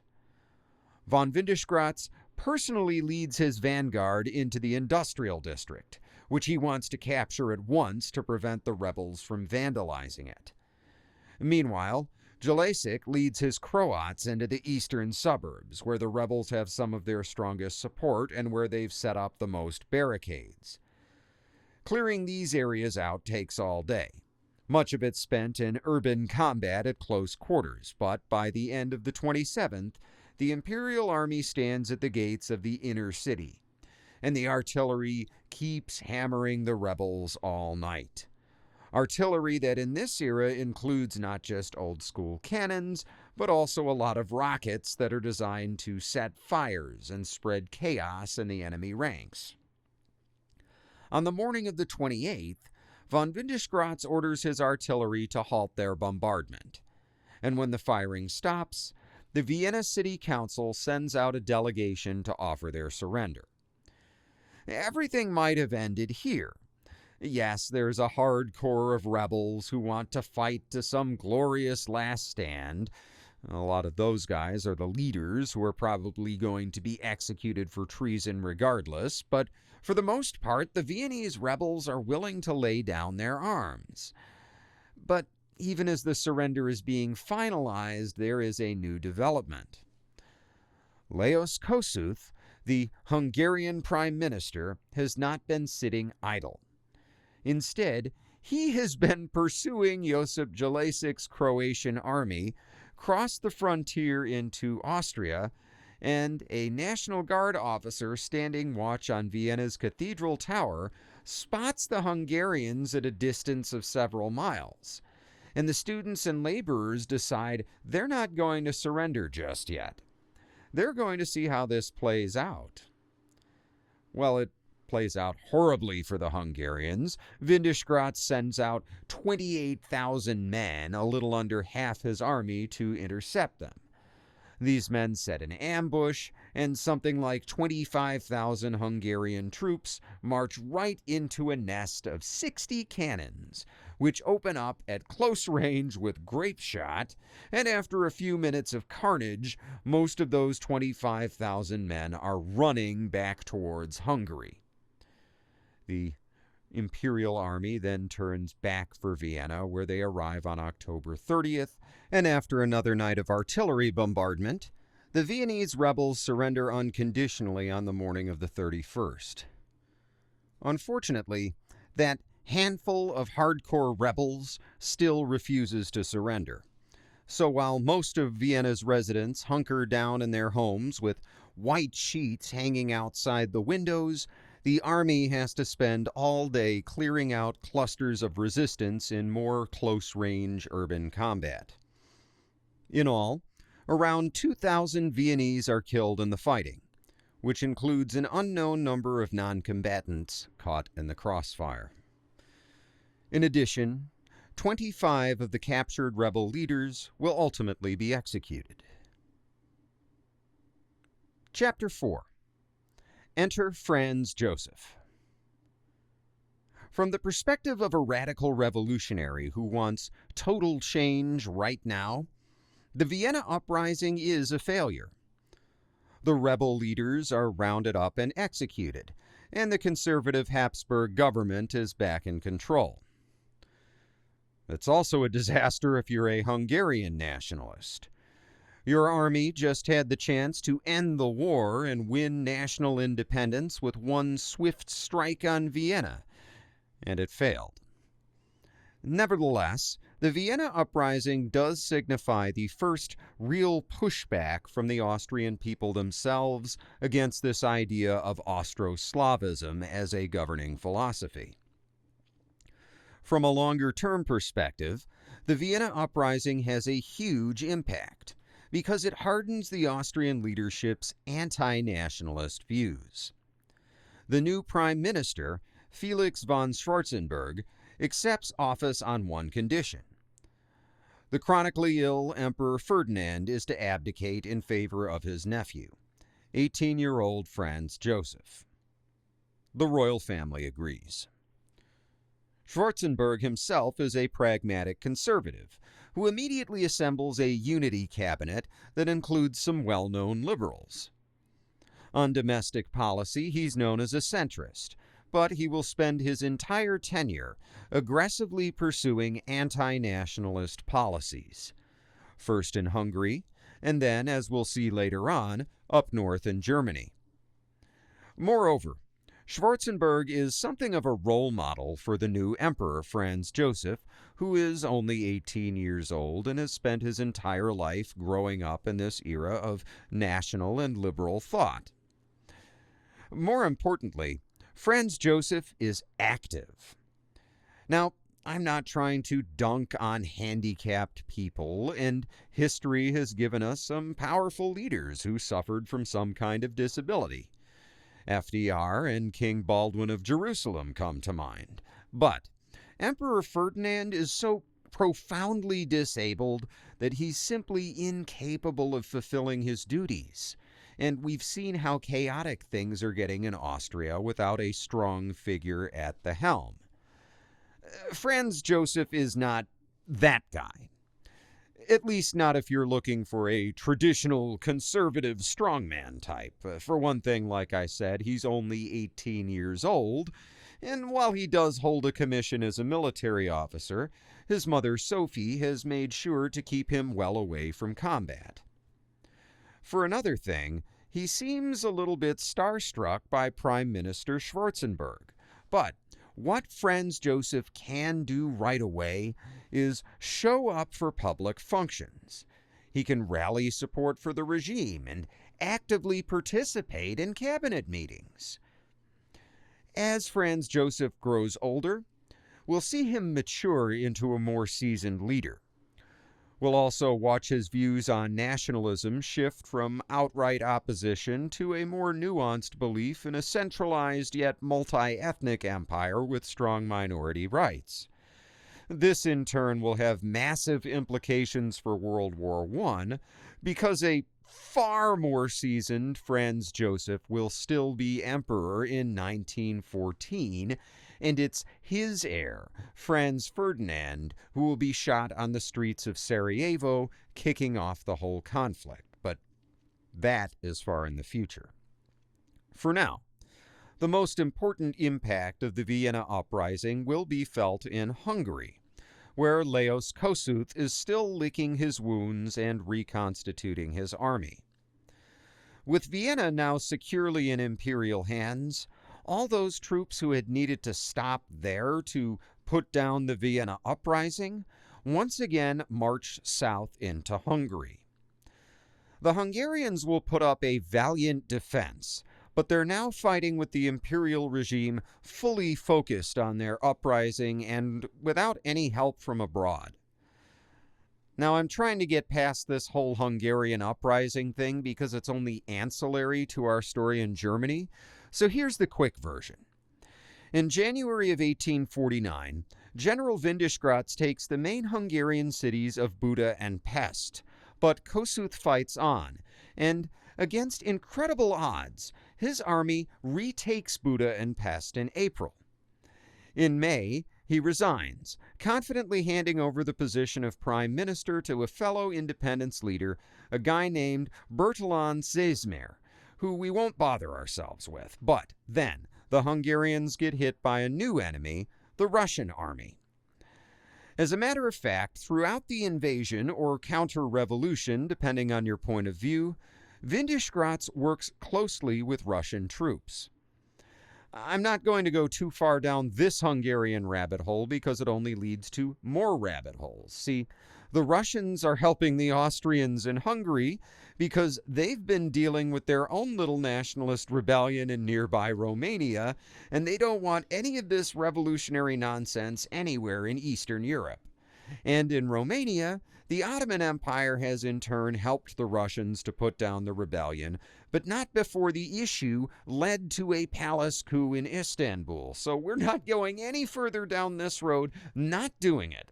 The takeaway here is that 1848 through 1849 are wild, wild years pretty much everywhere in Europe, and the Russian army is helping the Austrians put down the Hungarian rebellion because reasons. Anyway, the Hungarians had already beaten off a weak and half-hearted Russian attack in 1848. But as is often the case, the Russians just come back again with way more guys. And in 1849, in a two-front war against both the Austrians and the Russians, the Hungarians don't stand a chance. On August 13th, the last rebel army surrenders to the Russians, who immediately hand over control of the captured territory to the Austrians and then withdraw. The Austrian response is far from what you would expect from a usually enlightened people. To begin with, there is a succession crisis in the Hungarian royal line, because while Emperor Ferdinand had resigned in Austria, it's unconstitutional for him to resign as King of Hungary. So among the Hungarian public, even royalists are unwilling to submit to Emperor Franz Joseph unless the constitutional succession process is followed. And in a proclamation of March 7, 1849, Franz Joseph issues a new constitution that rolls back a number of reforms. But most importantly for our purposes, it sidesteps the issue of royal succession altogether by putting Hungary under martial law and carving it up into 5 military districts. Moreover, some of the surrounding lands are given formal status as separate realms under the Austrian Empire, independent of Hungarian rule. These include the Grand Principality of Transylvania, and the emperor will soon also restore the voivodeship of Serbia. At the same time, Hungary itself will be subjected to Germanization, with German once again made the official language of government, a change that will force many non-German-speaking ethnic Magyars out of government employment. And like I said, all of this just further enrages Hungarian nationalists, many of whom, even traditional monarchists, now view Franz Joseph as illegitimate. When the dust settles, the reprisals, like I said, are unusually brutal. Hungary's first prime minister, Lajos Bathiny, is executed, as are 13 of the 14 most senior officers in the Hungarian army. The 14th, Artur Gorgyi, who is also the Hungarian dictator by the end of the rebellion, is only spared thanks to intercession by the Russians, to whom he had personally surrendered. Ironically, the Austrians receive a great deal of support from Hungarian ethnic minorities. Remember, this whole Hungarian rebellion hadn't just been about political independence, it had also been about Magyar nationalism. And while the Magyars are the majority in Hungary, there are a lot of Slavs and even a fair number of Germans in the area, and if you're one of those people, well, being ruled by a semi-benevolent military dictatorship looks a lot more appealing than being ruled by a bunch of Magyar nationalists. Now, I am going to get back to events in Germany, but put a pin in Hungary, because as you may have guessed, this situation of military occupation is only temporary. Hungary is simply too big and important a country for Austria to rule indefinitely as an occupying power. And eventually, there will have to be a political resolution, but we'll get to that in another episode. Chapter 5. Crisis in Germany. 1848 and to a lesser extent 1849 are years of crisis throughout Europe.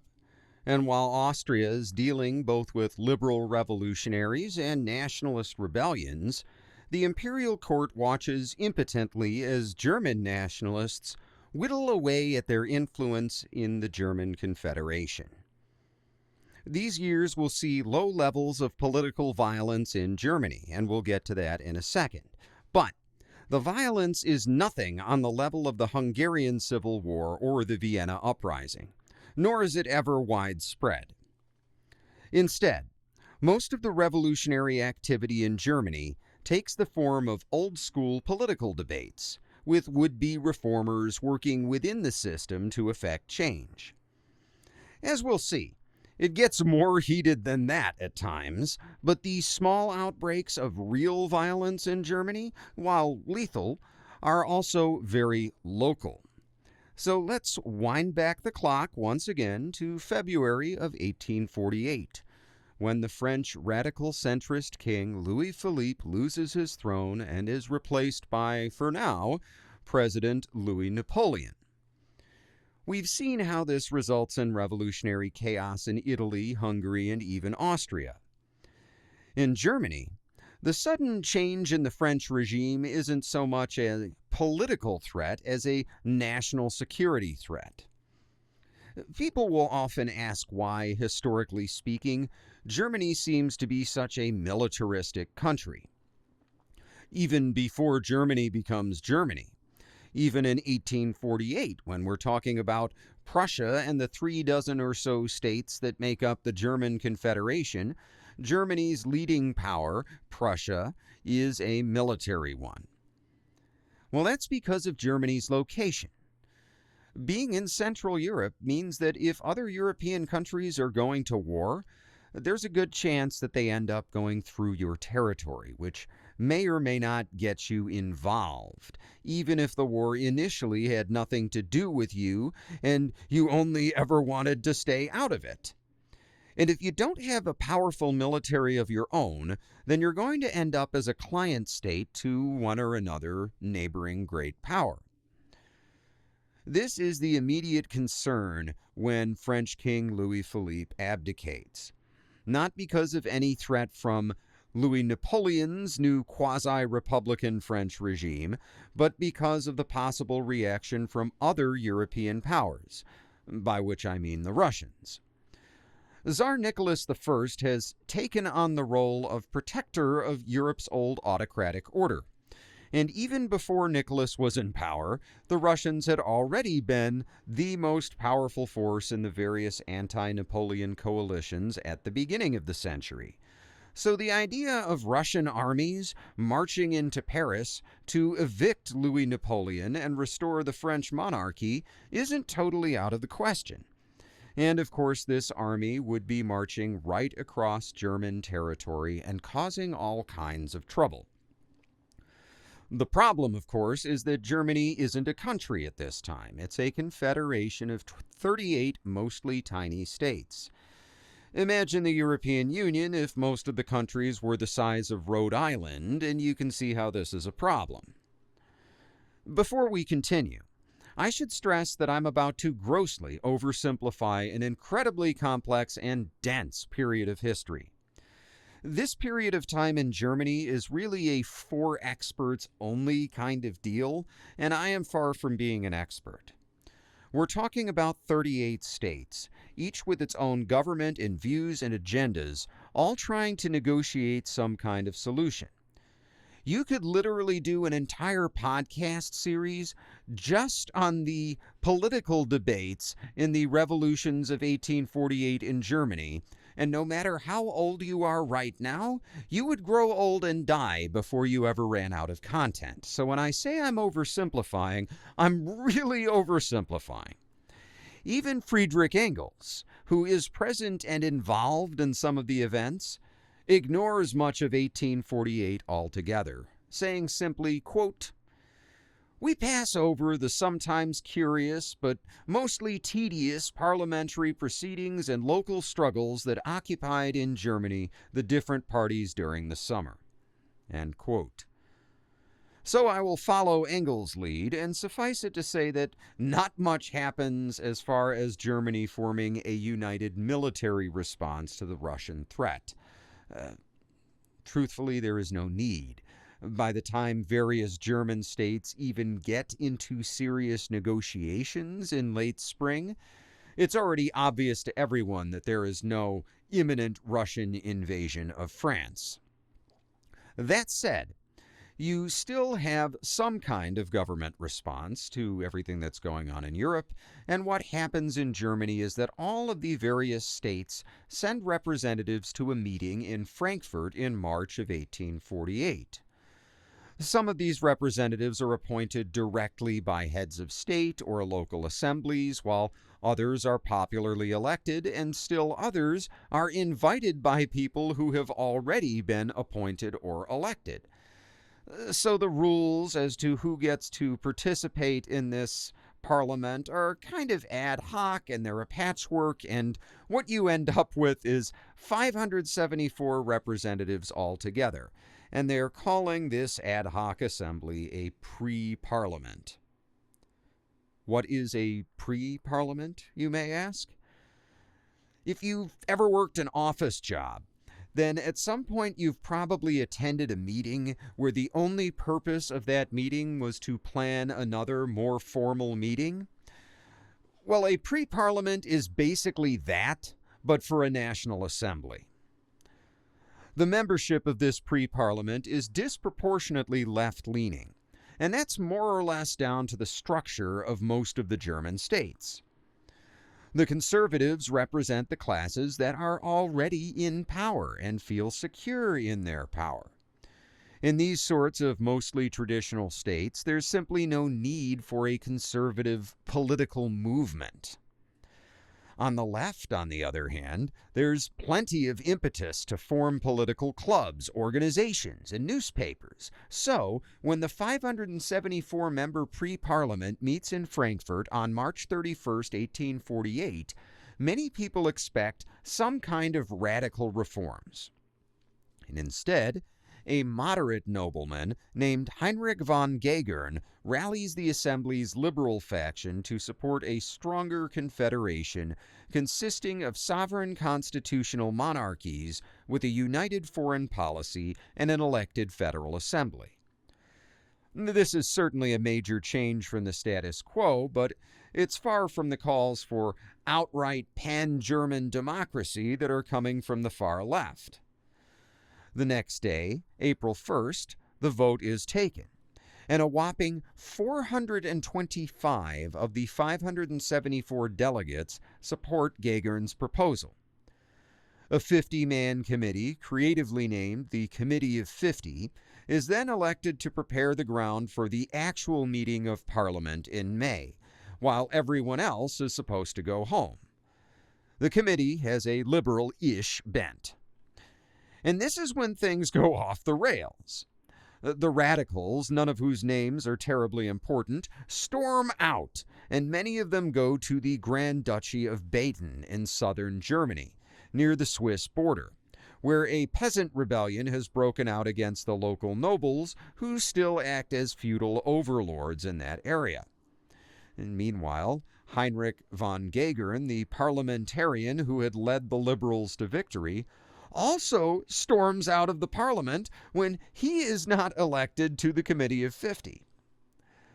The radicals launch a larger-scale rebellion in Baden in April, and the Committee of 50 sends troops from the German Confederation to put it down. Now, the local troops in service of the Grand Duke of Baden may not be reliable against the rebels, but these other troops from around Germany are, and they're able to put down the rebellion without a lot of trouble, although, ironically, Heinrich von Gagern, who is leading the government troops now, is one of the first to be killed in the short battle. The surviving rebels run off into Switzerland and order is restored. There are a few similar outbreaks of violence elsewhere in Germany during this time with similar results. And the long and short of it is that the liberals, who a few months ago had been almost as much of a bogeyman to the conservatives as the radicals were, well, they suddenly come out as the party of law and order. One radical leader who had remained in government and tried to work with the Committee of 50, a guy named Robert Blum, says of the surviving rebel leaders that they, quote, have betrayed the country in the eyes of the law. That's trivial. But they betrayed the people by their insane insurrection and checked us on the way to victory. That is a hideous crime. End quote.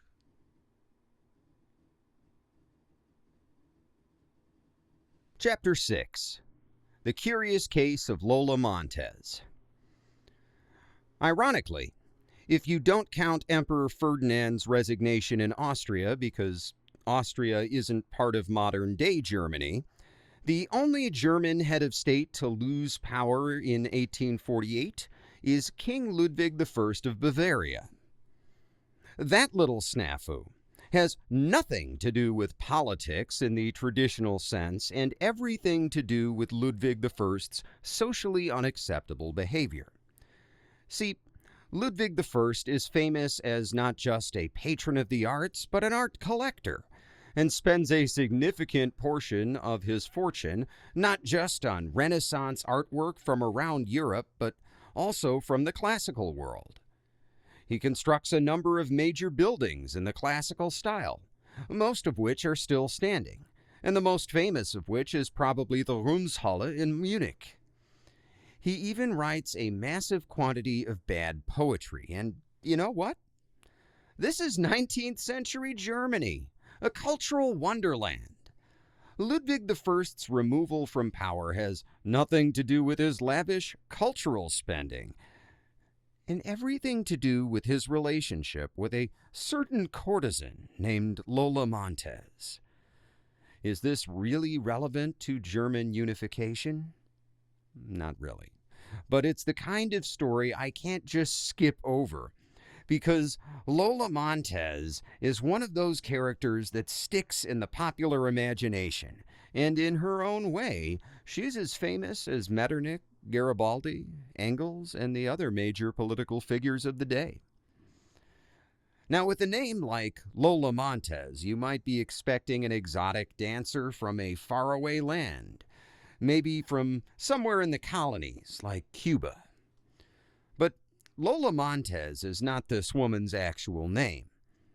It's the stage name of 27-year-old Eliza Gilbert, who comes from a relatively normal family in Ireland.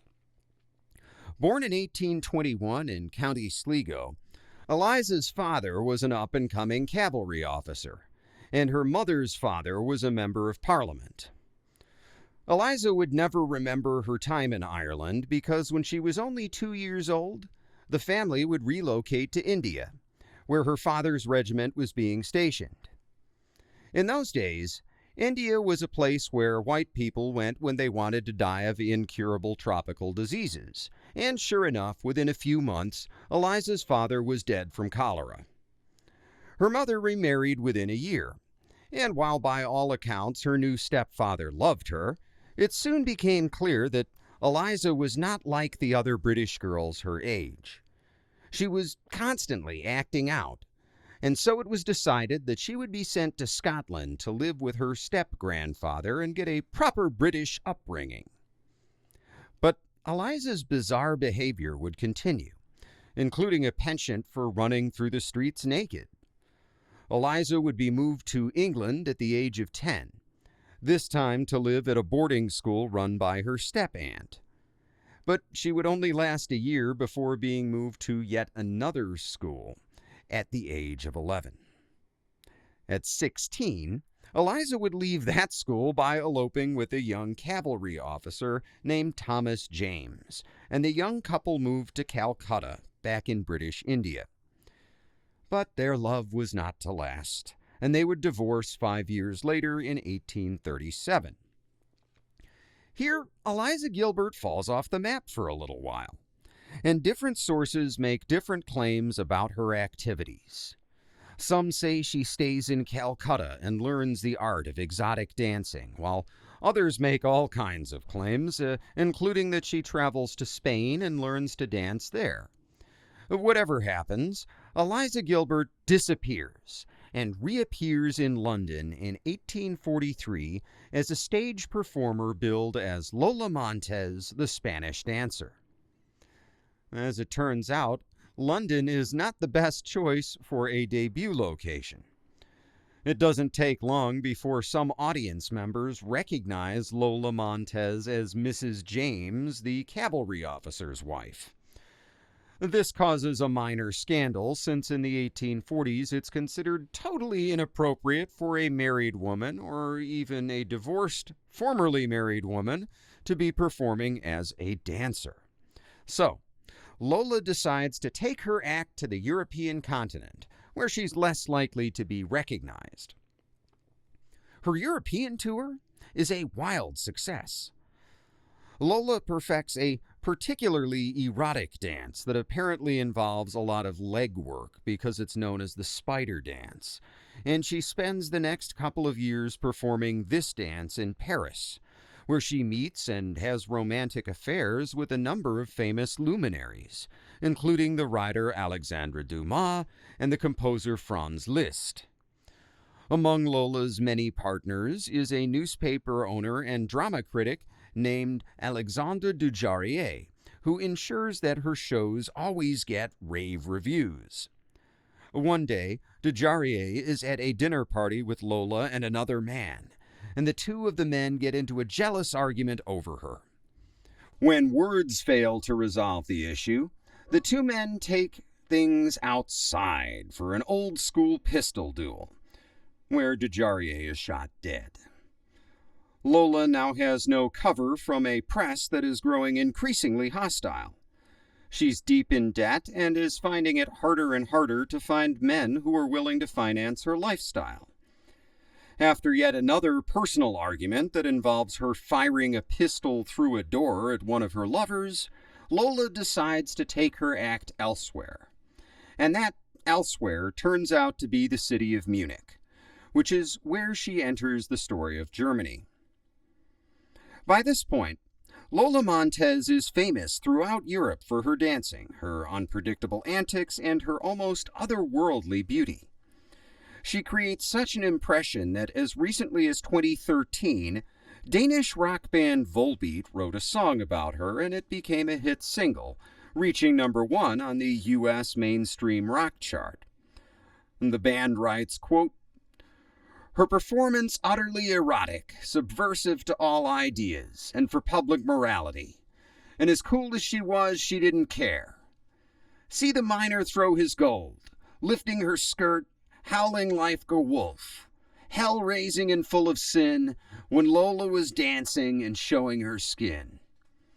Wherever she walks, she will be captivating all the men. Don't look in her eyes.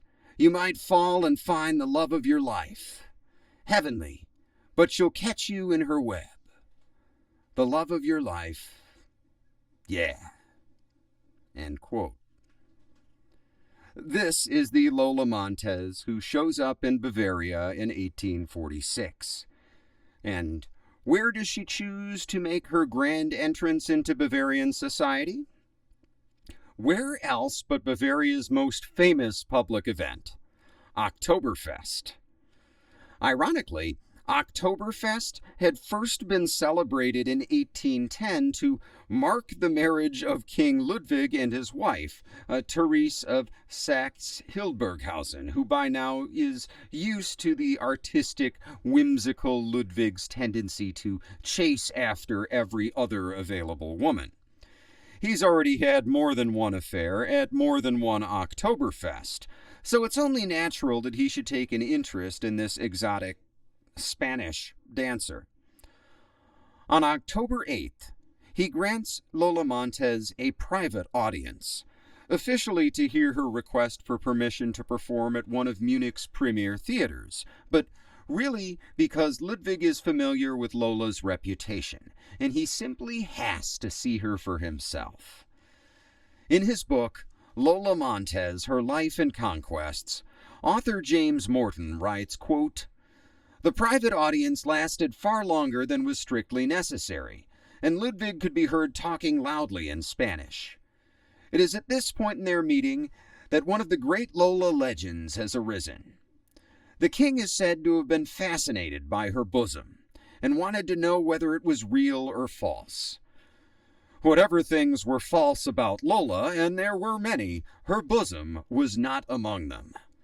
The story goes that Lola either took a pair of scissors and cut or simply tore her dress for the king's delectation." End quote. Ludwig is totally captivated, and not only authorizes Lola's stage performance, but attends her debut 2 days later on his own wedding anniversary. 2 days after that, Ludwig invites her to his palace to have her portrait painted for his gallery of beauties because, yes, King Ludwig is the kind of guy who pays to have paintings made of beautiful women so he can keep them in a special gallery for that purpose.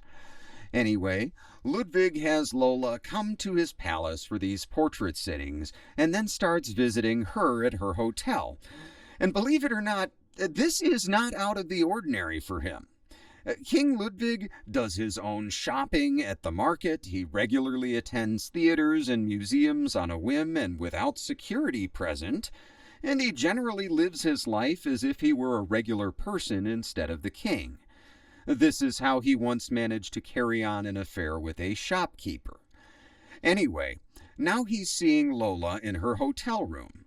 And within a year, in August of 1847, Ludwig has made her a baroness, then a countess, and granted her some very valuable estates, making Lola one of the wealthiest independent women in all of Germany. Lola isn't content on being an honorary countess who collects a fat paycheck and sleeps with the king.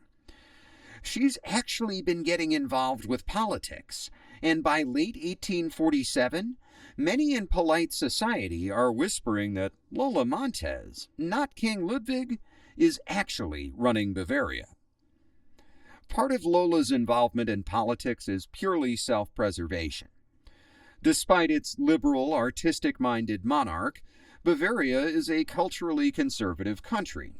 For example, while there is officially freedom of religion, 2/3 of the country is Catholic compared to about 1/3 Protestant, and the Jesuits write the laws surrounding education and public morality. You can see why Lola Montez and the Jesuits might come into conflict, and indeed they do. There are a number of public arguments between Lola and Ludwig's conservative cabinet ministers, which comes to a head when she is made a countess over the heated objections of the conservative minister of state, Karl von Abel, who Ludwig then dismisses along with some other conservative cabinet ministers. This, along with plausible rumors that Lola is a British spy sent to instigate a revolution in Bavaria, makes her very unpopular with the Bavarian people. Even when she does something popular, she often does it in such a way that it annoys people. For example, she convinces King Ludwig to approve a pay increase for Bavarian schoolteachers, who are currently living on poverty wages. Ludwig approves the increase in salary, but then Lola goes and announces it herself, undercutting the royal decree and making it look as if she's the one making policy. Lola also keeps her own other lovers on the side and uses them to undercut political rivals, at one point stating that a candidate for a ministerial appointment would never move forward because he had worked against her in the past. When some of Ludwig's friends bring him evidence of her infidelity and political meddling, he doesn't believe them. James Morton writes, quote, "In another display of willful blindness, coupled with a sense that she must be allowed to defend herself, he arranged that the unfortunate Heideck, an old retired baron, should put the points to her and obtain detailed answers. The meeting at his apartment was not a success. The little actress, very often far more convincing offstage than on, was enraged, swore on her father's grave that the allegations were false, tore at her clothes, reviled the king, and wept, saying that she would return to Paris at once. In true musical comedy tradition, Ludwig came into the room and instantly her fury was turned on him. Heideck now said that she should beg the king's forgiveness, and he again suffered her abuse and the destruction of a number of his teacups. So far as she was concerned, an innocent woman had no need of forgiveness." End quote. The political meddling intensifies, with Ludwig's cooperation. Munich's chief of police investigates Lola Montez for various crimes, and finds himself reassigned to a rural province. The same happens to a colonel who has the audacity to complain to the king when Lola insults him at a party. Despite all the drama, Lola and Ludwig seem to genuinely be in love during this time. They share everything together, including syphilis. Apparently, nobody knows whether Ludwig gives syphilis to Lola or vice versa, but the two are madly in love, and unfortunately both the public and the royal ministry are increasingly opposed to this wild, exotic dancer and her influence with the king. Despite being elevated to the nobility, the other nobility in Bavaria refused to see Lola, and she finds herself shunned from the kind of high society parties she had always loved. So she sidelines Ludwig for the time being and begins taking more lovers to regain access to these parties, and makes use of a student fraternity known as the Alemannia to listen in on people's gossip and report anyone who says anything bad about Lola so she can have them removed from the capital somehow. Of course, the Alemannia fraternity is headed by one of her not-so-secret lovers. The story goes on for months and is filled with drama I don't have the time to get into during this already lengthy diversion. If you want the whole story, James Morton's book is an excellent telling not just of the events in Bavaria, but of the full life and legend of Lola Montez. Anyway, it all comes to a head on March 4th, when a mob surrounds a house Ludwig had given to Lola, and Ludwig himself has to go out in person and convince the mob to go home. They do, but not everyone is content. Somebody throws a rock, which hits but does not seriously injure King Ludwig. By now, Lola Montez has made enemies of the court's powerful conservative faction, the kingdom's powerful local Jesuit order, the nobility, and the working class. Basically everyone in the kingdom whose name isn't Ludwig von Wittelsbach, King of Bavaria, hates Lola Montez. So, reluctantly, the king orders Lola to go into exile in Switzerland, where he promises to come meet her. He actually tries, but there's a miscommunication, and Ludwig and Lola end up trying to meet each other in different Swiss cities. And when Ludwig returns to Bavaria, he does successfully locate Lola and invites her to come back, which she does. But there is to be no joyful reunion. Conservative government ministers intercept her at the border, and the police search her and her belongings for anything that might be deemed contraband. They find nothing, but in the process, they trigger a constitutional crisis. See, Ludwig had specifically ordered that Lola Montez not be searched at the border, and his police minister had violated his orders with the backing of other cabinet ministers, who insist that the police were only following the law. In other words, these conservatives are now asserting that there are constitutional limits on the king's power. Again, we come back to that really narrow Overton window that people are operating in at this time. Even the conservatives are not absolutists. They're constitutional monarchists. In Ludwig's mind, this is totally unacceptable. But the royal ministers are unmoved. Either Ludwig allows them to expel Lola from Bavaria, or he keeps her under house arrest so she will stay out of trouble, or he must abdicate the throne. Ludwig chooses abdication, opting to let his son Maximilian rule Bavaria instead. That is how King Ludwig of Bavaria loses his throne during the revolutions of 1848. And like I said, it has nothing to do with the revolution and everything to do with Lola Montez. After this, Ludwig and Lola will never see each other again. Maximilian agrees to have her exiled once and for all, and Ludwig, for all his love for Lola, is unwilling to leave Bavaria and spend his life with her. This is probably for the best. He lives for another 20 years, spending a relatively drama-free life as a patron of the arts and presumably continuing to cheat on his wife with an endless series of women. As for Lola, she goes on to marry yet another British military officer who dies of tuberculosis in Portugal, leaving the now widowed Lola Montez to support herself. So she goes back on the road, touring the United States, and moves to California before touring Australia, where she famously horsewhips a newspaper editor who gives a negative review to one of her shows. After this, she moves back to the United States, where she spends a few years in Brooklyn as a lecturer and advocate for impoverished women, before ultimately dying of syphilis in 1861 at only 39 years old. As Volbeat sings in their hit song, quote, "Oh Lola, I'm sure that the love would have been the key to all your pain, the key to all your pain. No words will later come. Did the spider bite your tongue?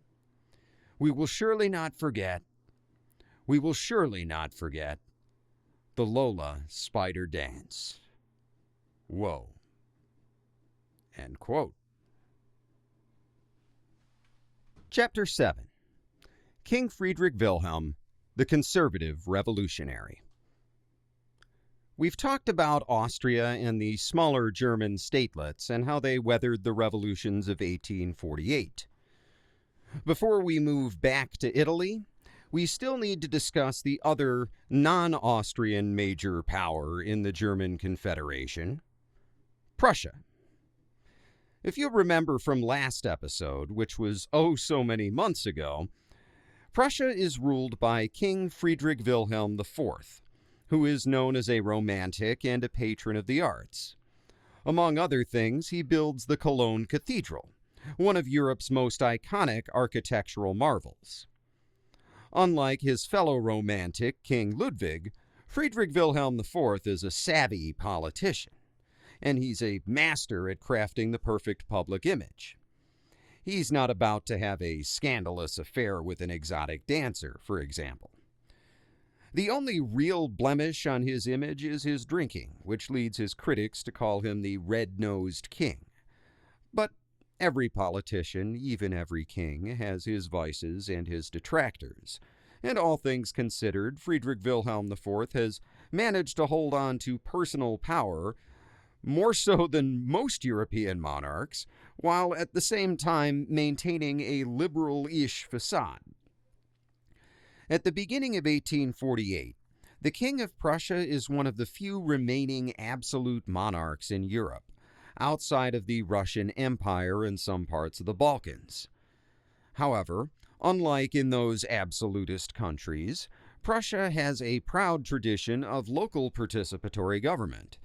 And just like in the rest of Germany, all of the crises of the 1840s, the revolutions elsewhere in Europe, the economic crisis, the food crisis, these have motivated people to get more involved. And in Prussia, this takes two forms. First, participation in local government, and second, participation in the many new and growing political clubs. In his book, The Long 19th Century, A History of Germany, 1780 to 1918, Vanderbilt University historian David Blackburn writes of these political clubs, quote, "Associations, or Vereine, hitherto largely the preserve of notables, became a vehicle for much wider participation during the Revolution. The most obvious sign of this political flowering was the enormous growth in the number of clubs that identified themselves with a particular ideological position or party. They included democratic, liberal, and conservative associations, the Communist League, and the Pious Associations, named after Pope Pius IX, that were the principal focus of a formidable Catholic political mobilization. The extent of popular political involvement was extraordinary by pre-revolutionary standards. An idea of what this meant in practice can be gained by considering just two examples. Democratic associations not only flourished in radical areas like the Rhineland and Württemberg. By August 1848, 200,000 members were enrolled in 200 local branches of Ludwig Schinke's Silesian Hauptberufsverein, I think I pronounced that right, and the pious associations were able, with considerable clerical assistance, to collect well over 250,000 Catholic signatures on petitions. The press was also revolutionized. New papers appeared, more than 300 in Austria alone, alongside pamphlets and satirical broadsheets, a flood of street literature. March verses were sold by hawkers and march songs sung. Unpopular figures were serenaded with chivaree or rough music outside their windows when they were not hanged in effigy." End quote. There are a few things that I want to tease out of this quote because Blackburn is telling us a lot in this paragraph. To begin with, he tells us that these German political clubs aren't all left-leaning. They generally are before the March revolutions make the conservatives realize how disorganized they are. But by late 1848, there will be all kinds of political associations. Blackburn makes a point of mentioning the pious associations, and if you'll remember from our last episode down in Italy, a lot of the Italian nationalists are hoping Pope Pius IX will step up and claim the throne of a united Kingdom of Italy and build an Italian state from there. Well, up in Germany, these pious associations are Catholic nationalists, and they tend to be very conservative. The liberal parties, by and large, tend to be Protestant, although, again, these are broad generalizations. All of this is to say that 1848 is a complicated year, and not everybody who's agitating for change is agitating for a shift to the left. Just as many are advocating a shift to the right. As I pointed out, King Ludwig of Bavaria isn't overthrown by radical revolutionaries. He resigns because conservative ministers want a king who acts more conservatively and are chipping away at his power to get him back in line. In that environment, it's worth noting that Friedrich Wilhelm IV in Prussia is a Calvinist, and yet he relies on a conservative base of support that is disproportionately Catholic. His supporters include both old-school Prussian aristocrats and populist Catholic nationalists. Now, how do you keep that coalition happy? Well, you have to be a master politician. Another thing David Blackburn mentions in that quote are march verses and march songs, and these are political anthems written during the March revolutions. We talked a lot about the March revolutions in Austria, but up in Prussia in the month of March 1848, we see our own share of rioting. I'm not going to go into the nitty-gritty details because a lot of this is just the same thing over and over in different parts of the map. But what's important here in Prussia is not the riots, which will begin on March 13th in the Prussian capital of Berlin. What's important is Friedrich Wilhelm's response. On March 21st, he leads a military parade out of his palace and directly into the middle of the riots. But he's not leading the army out to crush the rebellion. No. Friedrich Wilhelm IV is coming out to take his place at the head of the German Revolution. Instead of a black Prussian eagle, his cavalry are flying the black, red, and gold revolutionary banner, and Friedrich himself is wearing a revolutionary armband. At the head of the parade, in front of the king, is a Prussian officer wearing civilian clothes, also carrying a black, red, and gold flag. This officer in civilian clothes represents a fusion of the old Prussian military ideals with the new, more people-centered ideals of the revolution. Friedrich Wilhelm stops multiple times along the way to speak to the protesters, who stop and listen to him. When he's done speaking, most of them cheer. Then, in front of a large crowd, the king proclaims his own personal support for a pan-German parliament. Remember that pre-parliament that's meeting down in Frankfurt during March? Well, Friedrich Wilhelm IV has just endorsed that pre-parliament. 8 days later, he goes further, firing his government and appointing a new royal ministry with an all-liberal membership. Basically, he's gone full-on enlightened monarch and given the protesters everything they asked for. Oh, and he also forms an alliance with the Kingdom of Piedmont-Sardinia in its Italian rebellion against Austria. Wow! But the devil is in the details. For one thing, this Prussian alliance with Piedmont-Sardinia exists only on paper. There is no way, in the current environment, that Friedrich Wilhelm IV will risk tearing apart the entire German Confederation in a war against Austria, just to appease some radical revolutionaries. It's not going to happen, and this bold anti-Austrian alliance never amounts to more than a little diplomatic dust-up and a footnote in the history books. Moreover, while he does appoint a liberal cabinet, Friedrich Wilhelm also appoints a secret shadow government that his family and close supporters know about, but which otherwise just meets quietly in private and keeps tabs on events, waiting for the day that the king can ditch his revolutionary facade and put the conservatives back in power. So, he's taking this role as leader of the revolution while simultaneously keeping the loyalty of all the leading conservatives and even having this conservative shadow government.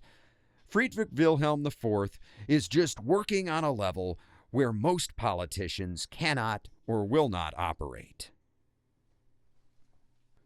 Chapter 8. The First Schleswig-Holstein War. While Friedrich Wilhelm is doing his little consolidation of government with his shadow government, he is also asserting Prussia's role as the leader of the new Germany's foreign policy. See, in March of 1848, in the midst of Prussia's change in government, a rebellion breaks out in the duchies of Schleswig, Holstein, and Lauenburg, which sit between Germany and Denmark. I could go into this rebellion in detail, and I read a lot about it because I have to chase down some of these rabbit holes, and there's a link to a good book on this war in the episode description. But I can assure you that for our purposes, this rebellion is only a rabbit hole, so I will sum it up and move on to its implications, which are more important. Basically, there are some territories called Schleswig, Holstein, and Lauenburg, which lie between Germany and Denmark. In fact, the modern 21st century German-Danish border cuts right across this area near the south of the Jutland Peninsula, where mainland Denmark juts north of the European mainland. Back in the mid-18th century, these border territories are ruled by the King of Denmark, except for a short intermission during the Napoleonic Wars, they will have been ruled by that king since the late 1200s. Until recently, none of this has been controversial, but now that nationalism has come into style in Europe, many of the residents of Schleswig, Holstein, and Lauenburg are unhappy with the current arrangement, as are many German nationalists.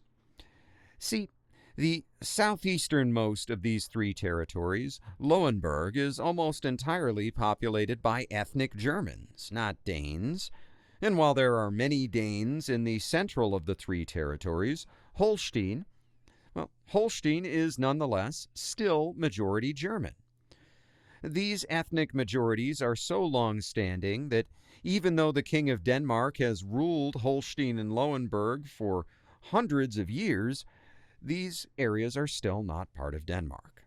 They are independent duchies ruled by the King of Denmark in his capacity as Duke of those territories. They have their own governments, their own laws, and their own rules of succession, and they're actually part of the German Confederation. So it shouldn't be surprising that German nationalists are calling for Holstein and Lauenburg to be liberated from Danish rule and integrated into the new German state the nationalists are trying to build. Meanwhile, the northernmost of the three border territories, Schleswig, is majority Danish and is an independent duchy ruled by the King of Denmark outside of the German Confederation. However, Schleswig has close cultural, historic, and economic ties to neighboring Holstein, so many German nationalists believe that Schleswig should also become part of Germany because it would be a shame to break the two up. Danish nationalist views are more nuanced, with some believing that all three territories should be integrated into Denmark, while others want to maintain the status quo, and still others favor Denmark keeping majority Danish Schleswig, while majority German Holstein and Lauenburg would become part of Germany. Incidentally, the last option is what will historically end up happening after World War I, which leaves the border where it is now in the 21st century. But what does this have to do with Germany in 1848? Well, because the year 1848 insists on being as complicated as possible, the King of Denmark, Christian VIII, dies on January 20th, and his son Frederick VII becomes heir. Frederick VII is impotent, and unfortunately for everyone, he is also the last male heir of the Danish royal line. In Denmark itself, this isn't a big deal. Frederick has some close female relatives who could become queen. However, in the territories of Schleswig-Holstein and Lauenburg, succession is governed by something called Salic law. And if you remember my episodes on the War of the Austrian Succession, you'll remember that this law has caused trouble in the past. Under Salic law, the rules are clear. A female cannot rule the country. Therefore, upon Frederick's death, the rulership of the three duchies would devolve to an entirely different branch of the family because they'd have to go way back to Christian III in the 1500s to find the closest existing male line of inheritance. In other words, when Frederick VII becomes King of Denmark at the beginning of 1848, it immediately triggers a succession crisis not over his rise to the Danish throne, but over who is going to be heirs in his different minor territories when he dies. In March of 1848, with France reeling from its own revolution, with Austria paralyzed by rioting, the Hungarian rebellion going on, and political chaos everywhere, Prince Frederick, a claimant to the ducal title, launches a rebellion with a mob of university students. They march into a major fortress, which has somehow been left open. Frederick gives a speech about the importance of home rule, membership in the German Confederation, and liberal constitutional monarchy, and all the troops in the fortress join the rebellion. Frederick is even kind enough to let the local Danish military officers go free, provided they swear not to fight against the independent duchies, which we will now call Schleswig-Holstein for the sake of historical consistency and also my sanity. So now Frederick is at the head of a rebellion against a new Danish king, and he turns to the Germans for help. It's worth noting that Frederick is also in rebellion against his older brother, Christian August, who also claims to be Duke of Schleswig-Holstein and also wants it to be part of the German Confederation and have a liberal constitutional monarch, just with himself at the head instead of Frederick. So you have people fighting old dynastic struggles, but doing it under the color of 19th century nationalism, and it's all very Byzantine. But the upshot is that Frederick is the brother with the army, and he's the one who asks the German Confederation for help.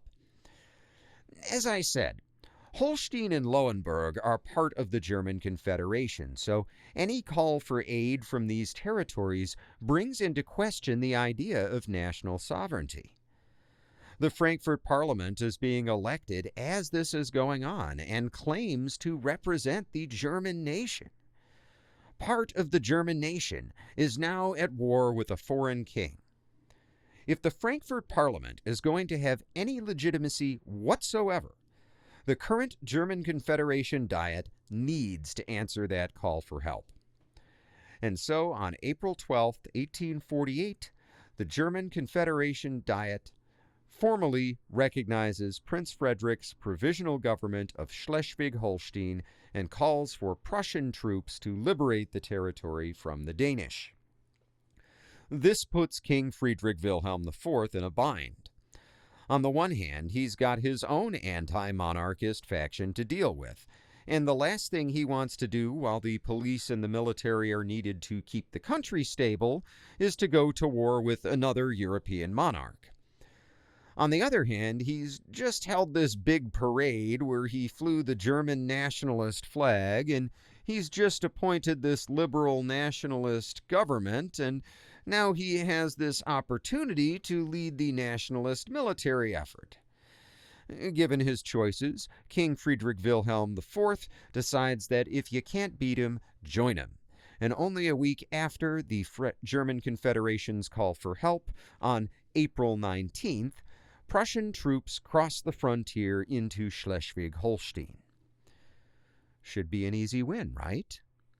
Prussia is a major power, Denmark is a second-tier power, and the Danish king is both new and managing a succession crisis. But Denmark is like a kid on the playground who isn't that tough, but he's got a couple kids who are friends of his who are on the football team. So when a big bully like Prussia comes and tries to steal Denmark's lunch money, Denmark goes to its football player friends for help.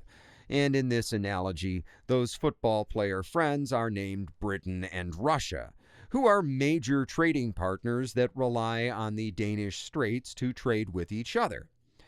And those straits between Jutland and Scandinavia are the only way for ships to travel back and forth between Great Britain and Russia's all-season ports.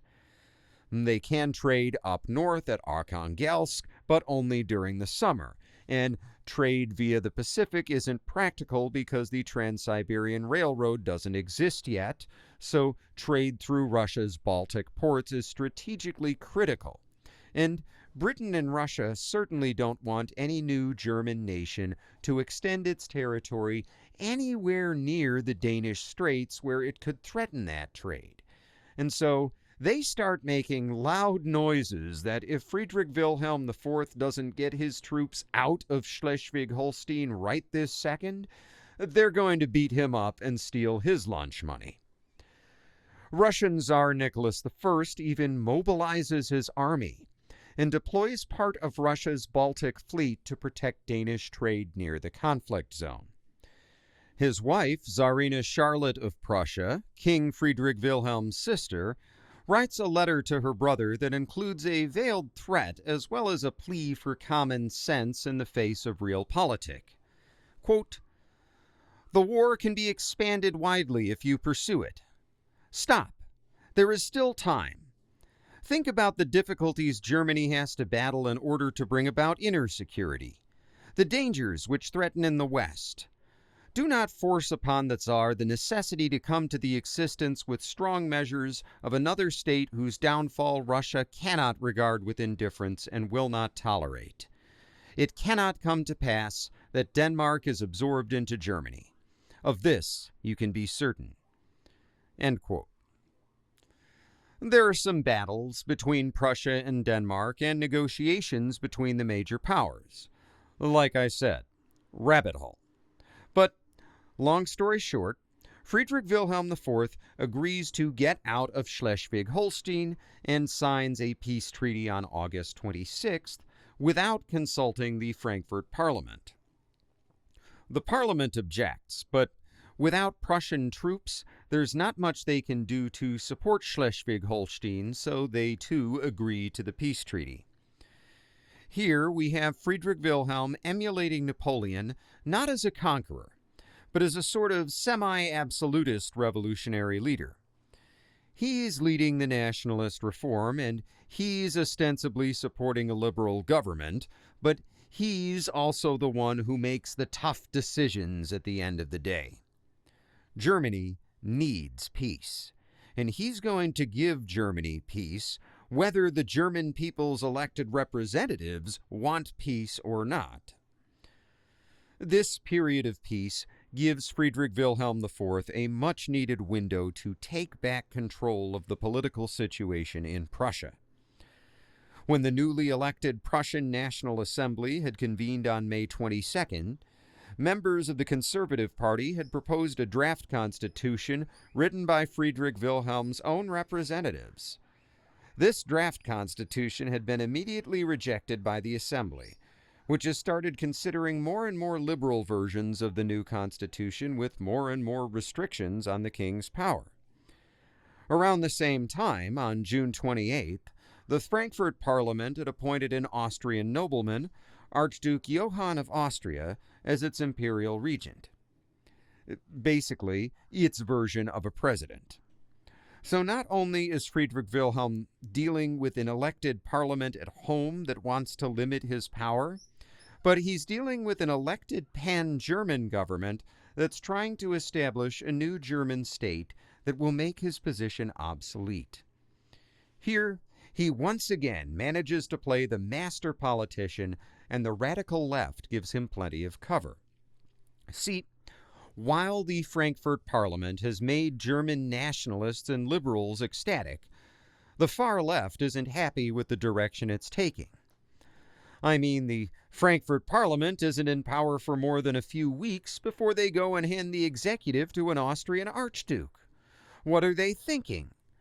Students and workers riot and even launch local rebellions throughout Germany. And who does the Frankfurt Parliament look to restore order? The armies of its member states. And who has the most powerful army by far? Friedrich Wilhelm. Without Prussian troops, Archduke Johann is just an empty suit, and the members of the Frankfurt Parliament are political cosplayers.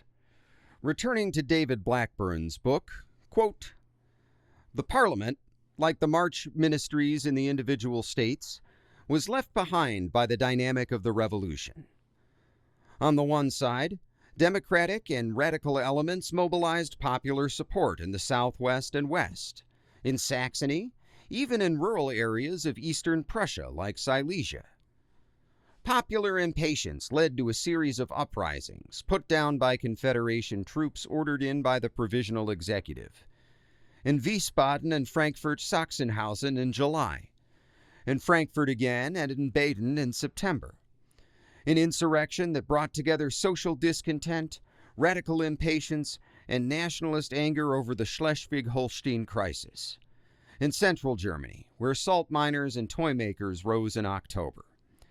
By these actions, the Provisional Executive acquired a reputation among the radical and socially discontented as being no better than the repressive Vormars regimes. At the same time, its attempts to maintain order played into the hands of reactionaries and revealed its own fundamental impotence. Recognized diplomatically only by the USA and small European powers like Greece, Belgium, and Sweden, the Provisional Executive also possessed little real power at home. It had a Minister of the Interior without police, a Minister of Finance without revenue. The one area where it acted decisively, deploying Confederation troops to suppress disorder, was dependent on the goodwill of the German states. And here, the counter-revolution was growing in strength through the summer and into the autumn." End quote. It's worth noting that the war over Schleswig-Holstein, known as the First Schleswig-Holstein War, will continue in fits and starts all the way up through May of 1852, mostly because it takes that long to get Russia, Britain, Denmark, and Prussia to come to an agreement that everyone can live with. But like I said, that's a rabbit hole, and the point is that Friedrich Wilhelm IV is doing the negotiating for the German side, not Archduke Johann or the Frankfurt Parliament. We'll leave him there for now, slowly rooting out far-left dissidents while carefully leading the German nationalist movement for his own ends and trying to outmaneuver the liberal Prussian National Assembly, where his conservative shadow government waits in the background, ready to help him retake power. Friedrich Wilhelm IV is a busy guy, and we'll have plenty to catch up on with him in the next episode.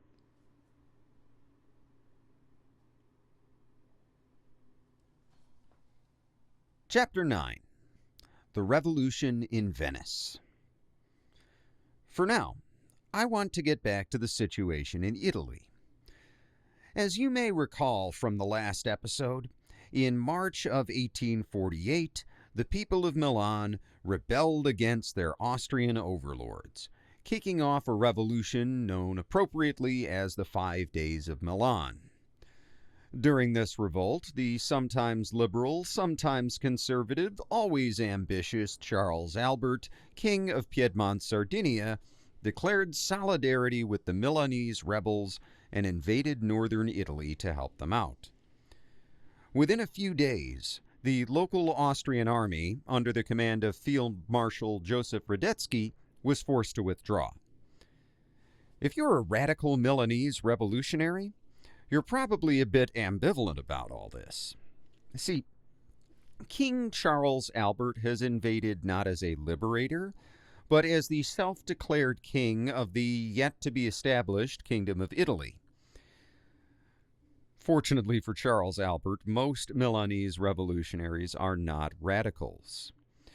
And to lead a mass movement, you need to appeal to the average person. And for most of the revolutionaries, liberals and conservative nationalists alike, Charles Albert's promise of Italian nationalism and constitutional monarchy sound like exactly what Italy needs. Things do not look good for Austrian rule in Italy. With Radetzky beaten back and with so much unrest in the core imperial territories of Austria and Hungary, it seems like the Habsburgs may have to give up a chunk of their empire. This seems to be the consensus among Italy's local rulers, who rally around King Charles Albert in the weeks following the victory at Milan. The major players here are Leopold II of Tuscany and Ferdinand II of the Kingdom of the Two Sicilies, both of whom are members of the Habsburg family and both of whom send troops to assist Charles Albert. However, the first ally to arrive in northern Italy is none other than Pope Pius IX. Well, he doesn't arrive, but the papal army does, with something like 17,000 men to fight for Italian independence. This may be surprising if you remember that Pius IX has already been offered the chance to become King of Italy and lead a revolution himself, and he had very publicly refused and urged the people not to go to war against the Austrians. What's going through his head? What's most likely going through Pius IX's head is exactly what I said. Things look really bad for the Austrian Empire right now. Their forces are on the run, and all of Italy seems to be rallying behind Charles Albert. If the Papal States sit out the rebellion, they're not going to get a seat at the table when it comes time for peace negotiations. And if Charles Albert becomes King of Italy, as seems likely, then he'll be free to basically dictate the terms of this new Italian government to the Pope himself.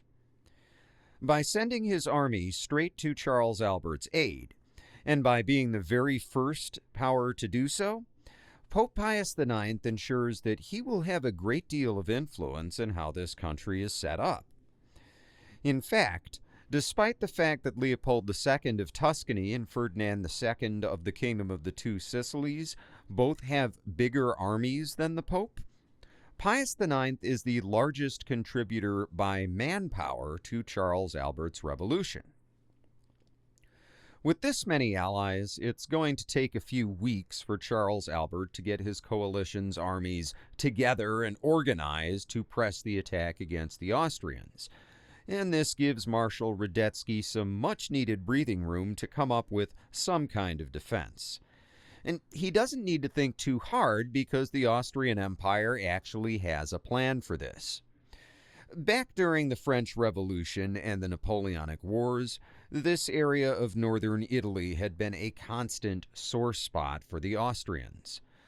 More than once, French armies had attacked from this direction and gotten close enough to Vienna to force Austria to tap out of a war. After the wars, Austria's military planners had said, "Never again," and built a series of defenses designed to repel any such future attempt to attack the heart of the empire from northern Italy. These defenses are called the Quadrilatero, or quadrilateral, and they consist of 4 massive fortresses built to the latest military designs. The quadrilateral gets its name from the roughly kite-shaped pattern of the 4 forts, which lie in the relatively open country between the Po, Mincio, and Adige rivers. The 2 better-known corners of the quadrilateral are Verona in the north, on the banks of the Adige River, and Mantua in the south, located on an artificial peninsula formed along the banks of the Mincio River.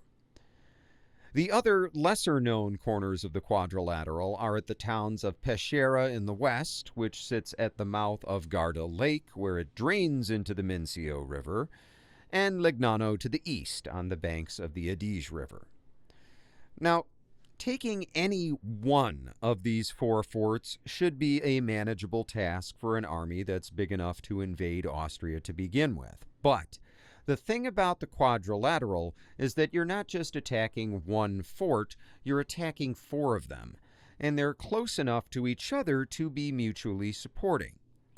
For example, Verona and Mantua are roughly 24 miles apart by road, so if one of those forts comes under attack, the other forts can send out raiding parties to harass the attackers and help their buddies in the besieged fort.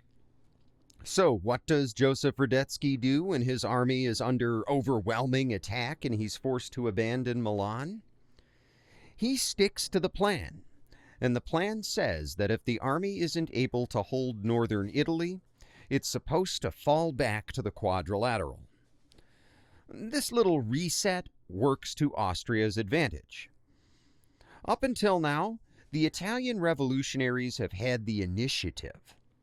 The shift from social protest to full-on violent revolution in the streets to Charles Albert's intervention had happened almost overnight and almost by accident. And this intervention by Charles Albert had given Italian nationalists the manpower they needed at exactly the right moment. This often happens in history. Revolutions start out hot because the powers that be aren't expecting them and aren't prepared. But once the establishment gets its act together, the revolutionaries often realize that they bit off more than they could chew. And spoiler alert, that's what's about to happen in Italy. But before we talk about the fighting in the quadrilateral, there is a missing piece of the puzzle. The quadrilateral is located smack in the center of Italy, right at the north of the boot, where the Apennine Peninsula meets the European mainland, and just west of the spine of the Apennine Mountains. To the north are the Alps, hardly a promising territory through which for an enemy to attack. Anyone coming from the south or west, meanwhile, will have to fight past the quadrilateral to get into the far northeastern part of Italy and the Austrian frontier. However, just 75 miles to the east of Verona, at the north end of the Adriatic Sea, is the city of Venice, which is also subject to the Austrian Empire and sits between the quadrilateral and Austria itself. And in March of 1848, another one of these local Italian uprisings breaks out in Venice, threatening not just Austria's possession of a major trade port, but also Marshal Radetzky's line of supply. Last episode, I talked about the Bandiera brothers, the Italian officers in the Austrian Navy who led an abortive revolt in southern Italy, only to be arrested by local police and executed. Well, the Bandiera brothers had come from Venice, and their execution is just one in a series of events that feeds growing public support for the Venetian independence movement. Unlike most of Italy, Venice doesn't have to look all the way back to the Roman Empire to find its glory days. In fact, the Republic of Venice existed as an independent state for 1,100 years, from 697 AD until its conquest by Napoleonic France in 1797. It had only become part of the Austrian Empire in 1798, which in the year 1848 is only 50 years ago. Every Venetian senior citizen can look back and remember growing up in an independent Venice. Men of a certain age may even remember fighting for that independent Venice against the overwhelming might of revolutionary France. So, not only does Venice, like the rest of Italy, have its own little independence movement, but Venetians actually have experience at independence. Moreover, the Venetians' cosmopolitan, commerce-oriented culture is causing them to constantly butt heads with the Austrians, who are far more protectionist and insular. The latest political dispute is over the construction of a railway across northern Italy. Starting as early as 1836, the Venetian Chamber of Commerce had been seriously studying a railroad to link Venice and Milan, and negotiations between the two cities and their Austrian overlords have been ongoing. In theory, the Austrians are in favor of a railroad.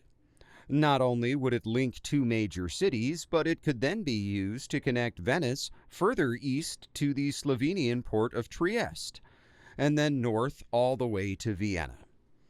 It would be great for trade and communications, as well as for national security, since a railroad is a great way to move troops. However, Milan wants to construct another spur going further west to the port of Genoa, which is in the Kingdom of Piedmont-Sardinia. This railroad would be great for Milan, which is closer to Genoa than to Venice and would love to use the Genoese port. But the Venetians aren't thrilled about this part of the plan.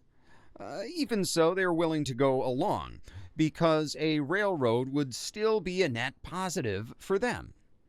It's good for trade.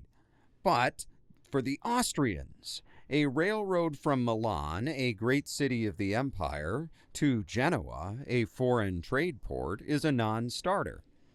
There is absolutely no way they're going to allow Milan to send the bulk of its exports outside the empire. Because of this and other disputes, the railroad project has languished for years. The Venetian Revolution of 1848 is triggered not just by broad political trends. Like many revolutions, it is also triggered by the actions of a singular revolutionary figure, a guy named Daniele Manin. Daniele Manin is an attorney, and by all accounts, a real genius. A man fluent not just in the local dialect of Italian, but also French, English, German, Greek, Latin, and Hebrew. It's a good thing he has all this brain power, because Manin is anything but an imposing figure. Not only is he apparently very short, but he also suffers from some kind of digestive issue that keeps him bedridden for intermittent periods. These periods sometimes overlap with other periods of what a modern psychologist would most likely diagnose as clinical depression. He spends days at a time laying in bed, eating very little, and writing journals that are mostly self-critical. But when Daniele Manin is active, he is very active. Maybe our hypothetical psychologist should upgrade his diagnosis from one of clinical depression to manic depression, because he is notoriously full of energy and has a strong speaking voice that can command a room despite his short stature. Most importantly, Daniele Manin has a unique passion for the independence movement, and it's the passion of a new convert. I mean this in both the literal religious sense and in the allegorical political sense. On the religious front, Manin's family is Jewish, but his grandfather had converted to Catholicism in 1759. When he had converted, this grandfather had traded the family's Jewish name, Medina, for a Christian name, Manin. And why this particular name? Because Grandpa Manin's sponsor for his baptism is none other than Ludovico Manin, the man who will serve as the last Doge of Venice from 1789 to 1797. That's like being the president, so kind of a big deal, and meaningful again in more ways than one, because this baptism and conversion to Catholicism is part and parcel of the new Manin family's integration into Venetian society. See, Daniele Manin's grandfather wasn't actually Venetian. He was from Verona. But around the time of his baptism, in the mid-1700s, the family had relocated from Verona to Venice and had become part of the local elite. These are people who are deeply invested in Venice, who gave up their old home and their ancestral religion to join Venetian society. 44-year-old Daniele Manin may not personally remember the days of Venetian independence. He wasn't born until 1804, but his family members do remember, and he was raised from the cradle to love Venice and to hate Venice's Austrian overlords. Manin gets involved in the railway issue, and he ends up leading a faction of shareholders that tries to keep the railway company independent and in Italian hands. But in 1845, Austrian investors succeed in buying a majority of shares and converting the Venetian railway into an Austrian state asset. Daniele Manin has now dipped his toe in the world of politics. And unfortunately for him, he is both non-Austrian and of common birth, the combination of which completely disqualifies him from any kind of political career in the Austrian Empire. So he becomes an activist, fiercely defending Venetian interests in front of local Austrian authorities. A personal crusade he labels the lotta legale, or legal struggle. In particular, Manin lobbies the government to honor 3 promises Emperor Francis I has made to his Italian subjects back in 1815, at the end of the Napoleonic Wars. These promises had been, first, to respect Italian national sentiment when governing, second, to permit local assemblies to represent the people in local affairs, and third, to allow individual citizens to freely criticize the government. For the last 33 years, the Austrian Empire has been breaking every one of these promises. In his book, Daniele Manin and the Venetian Revolution of 1848 to 1849, British historian Paul Ginsborg sums up the political environment for Manin's lotta legale as follows, quote, "The legal struggle took place in the context of heightening tension throughout Italy. The rulers of both Piedmont and Tuscany had followed the example of Pius IX and made a number of limited concessions in their states. On November 3, 1847, a declaration of principle in favor of a customs union was signed between Rome, Florence, and Turin. At Milan, the appointment of a new archbishop was the pretext for further demonstrations in honor of Pius IX, and led to bloody encounters between police and demonstrators. 1 person was killed and a number wounded. In the autumn, Austrian troops occupied Ferrara, which was in the Papal States, and at the end of 1847, Vienna concluded a defensive/offensive alliance with the reactionary rulers of Parma and Modena, an alliance which Balbo called the Great Line of Separation between Austria and Italy." End quote. Ginsborg goes on to quote a letter from Daniele Manin to the government around this time, and in his letter, Manin is advocating for better measures to protect against cholera, which is starting to become an issue in Venice. And Manin's tone here is just scathing. Quote, "The Venetian Republic, in its wisdom, knew how to defend its people from contagious diseases. It defended them from plagues. It would have defended them from cholera if it had broken out during the Republic's lifetime. Governments who dominate a people have a duty in turn to look after the people whom they are dominating." End quote. This and other letters of late 1847 put Daniele Manin squarely on the radar of the Austrian authorities. But it's his letter to the Austrian governor on January 8, 1848, that finally causes them to bring down the hammer.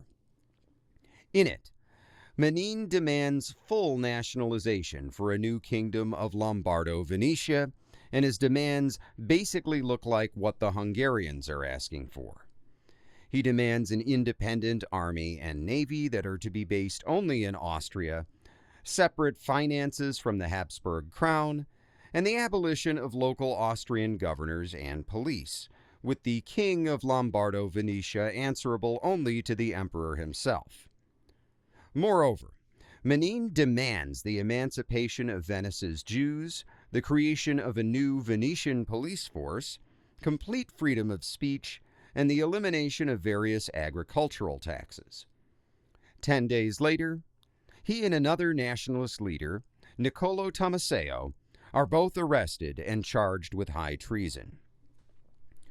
The arrests of Menin and Tommaseo kick off a new wave of nationalist protests, but it doesn't look like it's going to amount to more than angry words until, on March 17, 1848, news arrives in Venice that Metternich has resigned, and emboldened protesters take to the streets and storm the governor's mansion, demanding the release of the 2 prisoners who the jailers wisely set free.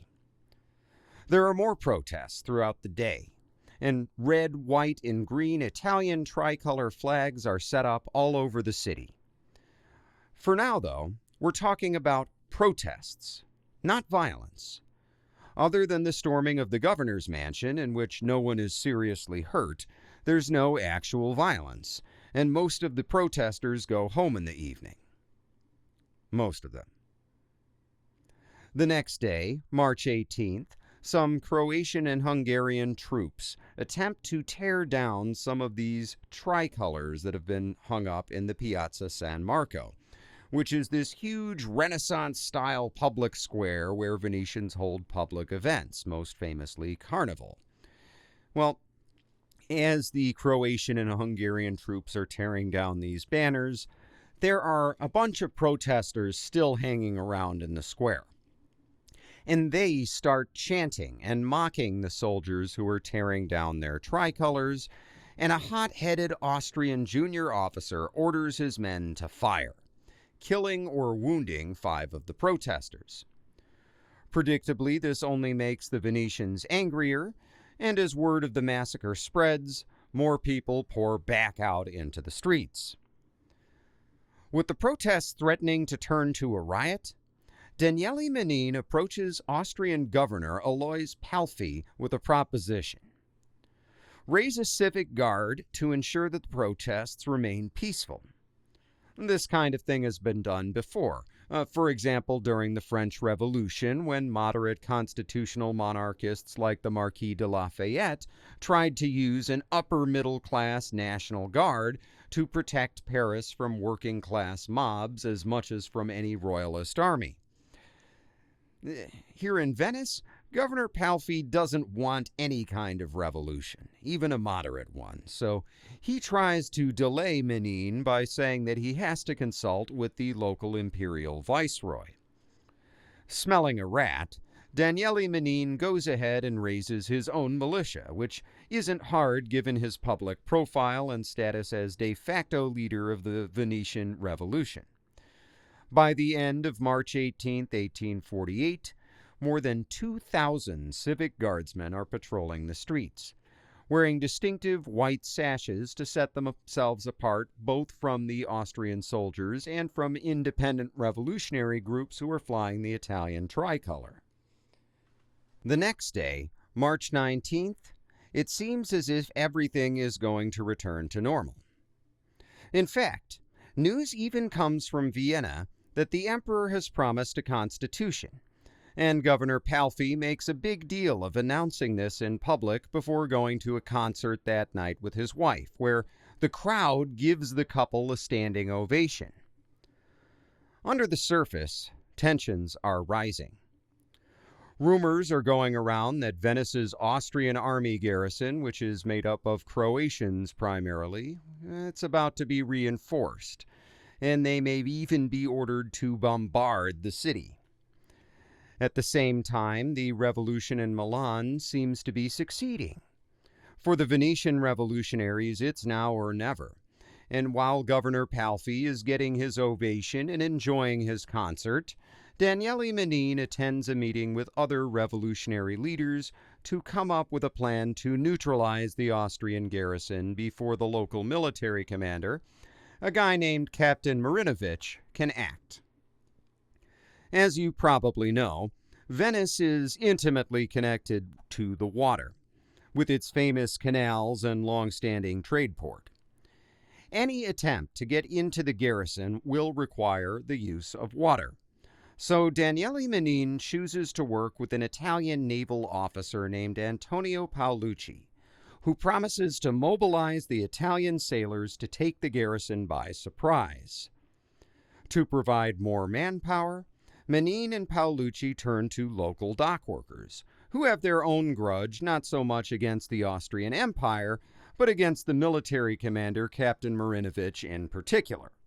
See, these dock workers' families have been in the trade for generations, and it's normal for them to earn extra money by repairing private gondolas on the side, as well as to help themselves to some of the supplies left around the naval yard. Captain Marinovich has banned these practices, which made the dock workers both poor and angry. So more than 1,500 of these workers, known as arsenalati, agree to help with the rebellion. The plan is simple. 3 days later, March 22nd, at noon, Manin's civic guardsmen are to surround the Venetian arsenal from the outside. Once the perimeter is secure, the workers will open the gates, let them in, and together they will force the Austrian garrison to surrender. As Daniele Manin himself might have predicted in a more clear-headed moment, this does not go down as planned. The civic guardsmen do their part, as do Antonio Paolucci and his sailors. But the workers go off script. As Mike Rappert describes in his book, quote, "That day, the arsenalati made the first move spontaneously, when they angrily confronted Marinovich with their own demands. The captain was left virtually defenseless when the naval commander in Venice, Admiral Martini, ordered the Croatian guard to stand down for fear of provoking the crowd. Paolucci tried to help Marinovich escape the arsenalati in a covered gondola, but the luckless captain was spotted and chased onto the roof. He was dragged downstairs, beaten to a pulp, and left to die in a boat shed. Manin was horrified by this brutality and sent forward an advance company of militia to prevent any more violence. When he himself arrived with the rest of the civic guard, he summoned the workers by ringing the arsenal's great bell and took over formal control of the works from a chastened Martini. An Austrian attempt to retake the arsenal failed when their mostly Italian troops refused to follow orders. Instead, they trained their rifles on their Hungarian officer, and he was saved from certain death only by the intercession of one of Manin's associates. With this mutiny, the rest of the Italians in the garrison succumbed. They joined the revolution, tearing the Austrian eagle from their caps and replacing it with the Italian tricolor. The black and gold Habsburg emblems were later seen floating in their hundreds in the city's canals." End quote.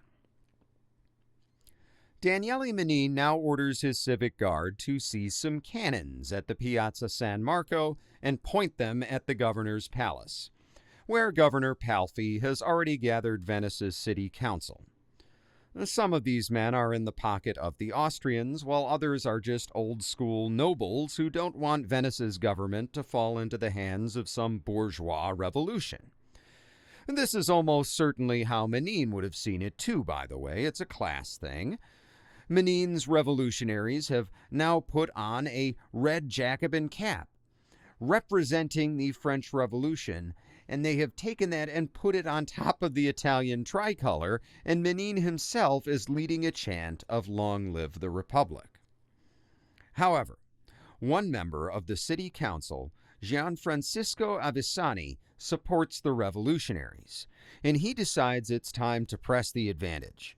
So on his own, inside of the governor's mansion, he demands that the Austrians remove all non-Italian troops from the city and hand over their forts to local Italian troops.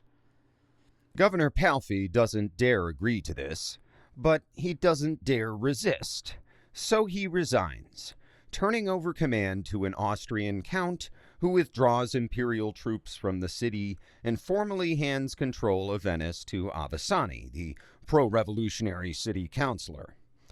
In the wee hours of the morning on March 23rd, Avesani performs his first and only major act as governor of Venice. He proclaims a new provisional Venetian republic, with Daniele Manin as its interim president. The Austrian army's official report to Vienna begins with the simple statement, "Venice has truly fallen." A more radical revolutionary might go full-on reactionary and try to restore the old Republic of Venice. But Daniele Manin is a pragmatist, and he knows that however wealthy Venice is, it's just one city, and it can't hope to fight alone against the Austrian Empire. The only hope for independence from Austria is to follow the new path of Italian nationalism. So, as the Venetian president, Manin immediately agrees to hand over Venice to Piedmont-Sardinia to help King Charles Albert forge his new Italian kingdom.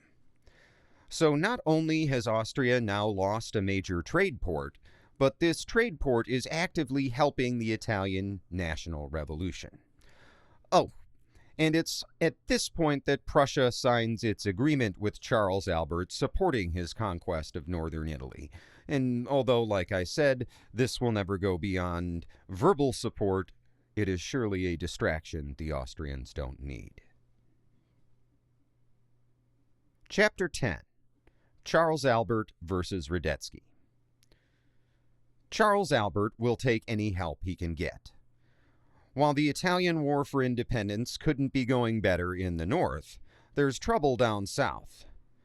Down in Naples, local rebels are once again agitating for full independence, with particularly widespread violence in Sicily, where Sicilians want no part of a unified Italy, but most certainly do want to overthrow King Ferdinand II, who is, after all, a Habsburg. With this trouble going on at home, Ferdinand II pulls out of Charles Albert's war against Austria, instead choosing to focus on his own internal rebellions. He's also got to be a wee bit ambivalent about fighting for a unified Italy, which will see him downgraded from king to whatever he would be under the rule of Charles Albert. I can't say I blame him. Anyway, the withdrawal of the Kingdom of the Two Sicilies from Charles Albert's little coalition has no immediate impact on the wider revolution. For one thing, Ferdinand II's troops had yet to arrive in northern Italy to begin with, so it's not as if there are guys getting pulled off the front lines in the middle of a war. For another thing, a large number of Neapolitan troops continue to fight on anyway. When orders arrived to withdraw on May 21, 1848, Ferdinand's senior commander, a guy named Guglielmo Peppi, immediately resigns and leads 2,000 volunteers to the city of Venice, which by now is under the threat of attack by an Austrian army.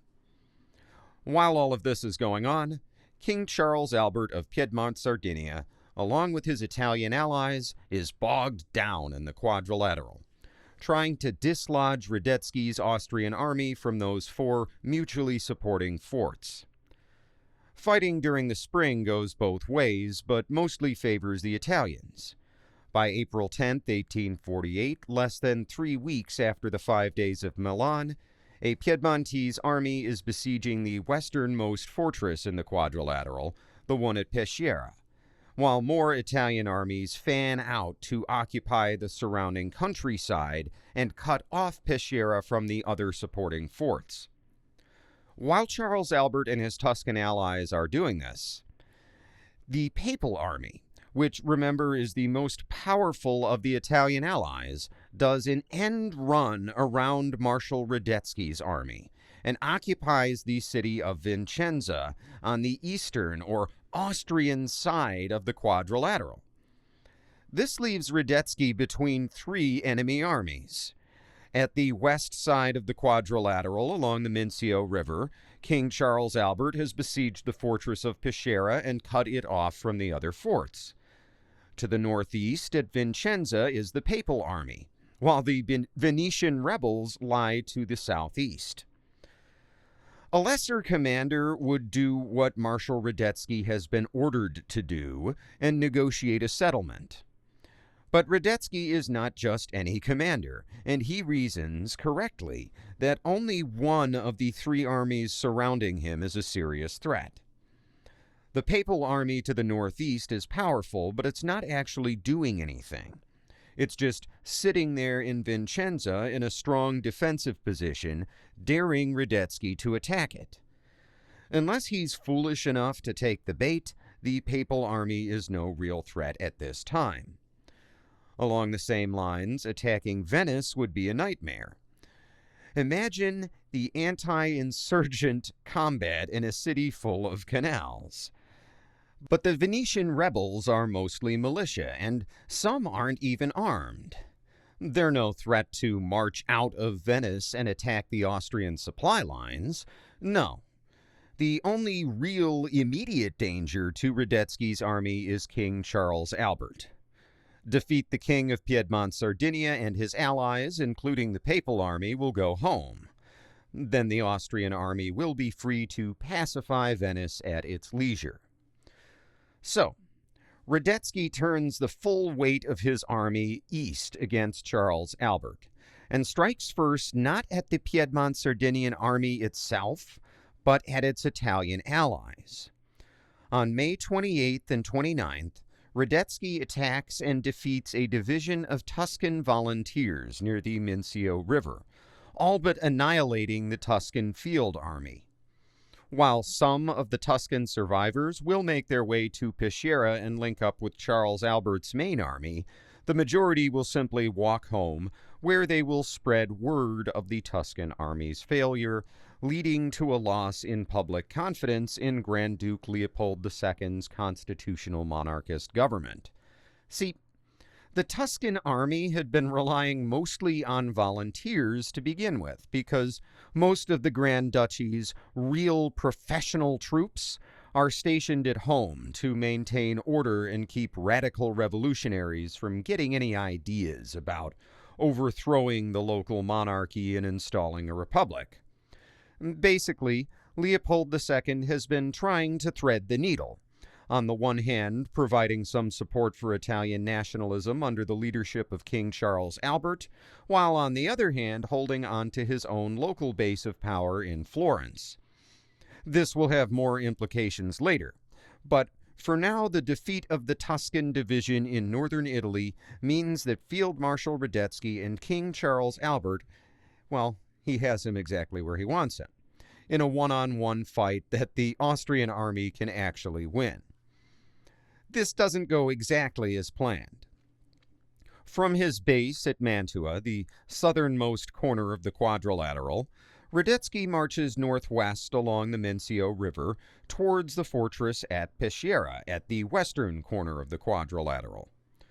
Charles Albert marches out to meet him and positions his army at a town called Goito, where he can anchor one end of his main line on the river in front of the town while deploying his artillery on the high ground around the town itself. This terrain advantage proves decisive. When Marshal Radetzky attacks on May 30th, his artillery is unable to dislodge the Italian troops on the main line. At least not without getting close enough to come under fire from the Italian guns on their elevated positions in the town. The Austrians are also unable to get around the east side of the Italian line because it's anchored on the river, so all Radetzky can do is launch a series of infantry attacks against the west side of the Italian line, which Charles Albert and his top general, a guy named Eusebio Bava, have already anticipated, so the best Italian troops are already deployed near where the Austrians are going to attack. After a fierce day's fighting, where the Austrian elite troops nearly break through the Italian line a couple of times, Radetzky orders his men to withdraw for the evening. That night, two things happen. First, it starts to rain, which makes it harder for both sides to operate, but it makes things especially hard for the attacker, because the attacker is the one who has to maneuver, while the defender's troops can mostly sit in their trenches and bail out the water. The second thing that happens on the night of May 30th is that word arrives that the Austrian garrison at Peschiera has just surrendered. Charles Albert's troops are jubilant, and from their wet tents on the plains below Goito, the Austrian soldiers can hear cheers and celebratory gunfire from the Italian lines. Any initiative Marshal Radetzky might have had is gone. His own men are demoralized while the guys on the other side are pumped up and ready for a fight. Add to this the fact that the fortress of Peschiera has fallen and there's no garrison to relieve, and it becomes obvious that this is not the time to attack Charles Albert's army. After a day's standoff outside Goito, Marshal Radetzky wisely chooses to withdraw. The Battle of Goito looks like a strategic defeat for the Austrians, but it really isn't. It's a tactical draw followed by an orderly withdrawal. The real strategic defeat is at Peschiera, where the western corner of the quadrilateral has just fallen, opening up the northern half of the Mincio River for Piedmont-Sardinian troops. And without having defeated Charles Albert in the field, Marshal Radetzky has left the Italians free to maneuver at will. June of 1848 marks the high water mark of the Italian Revolution of 1848, which historians now call the First Italian War of Independence. Most of modern-day Italy is in the control of Charles Albert and his allies. Even the Venetian rebels are getting their act together, establishing a proper government with Daniele Manin as president and calling themselves the Republic of San Marco. But under the surface, things are not going as well for the Italian nationalists as they might have hoped. For one thing, Charles Albert's victory by default at the Battle of Goito has become overhyped and made the Italians arrogant. For another thing, politics are starting to get in the way of any further attacks against the Austrians. Following the Austrian withdrawal, Pope Pius IX, Charles Albert's biggest ally, has announced that the Papal Army will no longer participate in any attacks against the Austrian Empire. The Pope's official stance is based in Christian just war theory, and here's his reasoning. The cause for war was the liberation of Italy from Austrian imperial domination. The presence of Austrian troops on Italian soil provided a so-called jus ad bellum, literally meaning a right to war, meaning that in Christian moral theory, in Pius IX's thinking, the presence of those troops is moral justification for the taking of human life. With Radetzky's withdrawal beyond the western end of the quadrilateral, the Austrian presence in Italy is small, and their complete withdrawal can likely be negotiated. Therefore, any further attacks on the Austrian Empire represent an unjustified assault on a fellow Christian country and would be tantamount to murder. At least that's what the Pope says in public. In fact, the Papal Army has just been defeated in the field. See, Marshal Radetzky has left some troops around Vicenza all the time, and they have fought a series of small battles around May and June, and then after withdrawing from his attacks on Charles Albert in the west, Radetzky had turned his main army around back east to face the Papal Army. On June 11, 1848, the last Papal forces had been forced out of the city of Vicenza.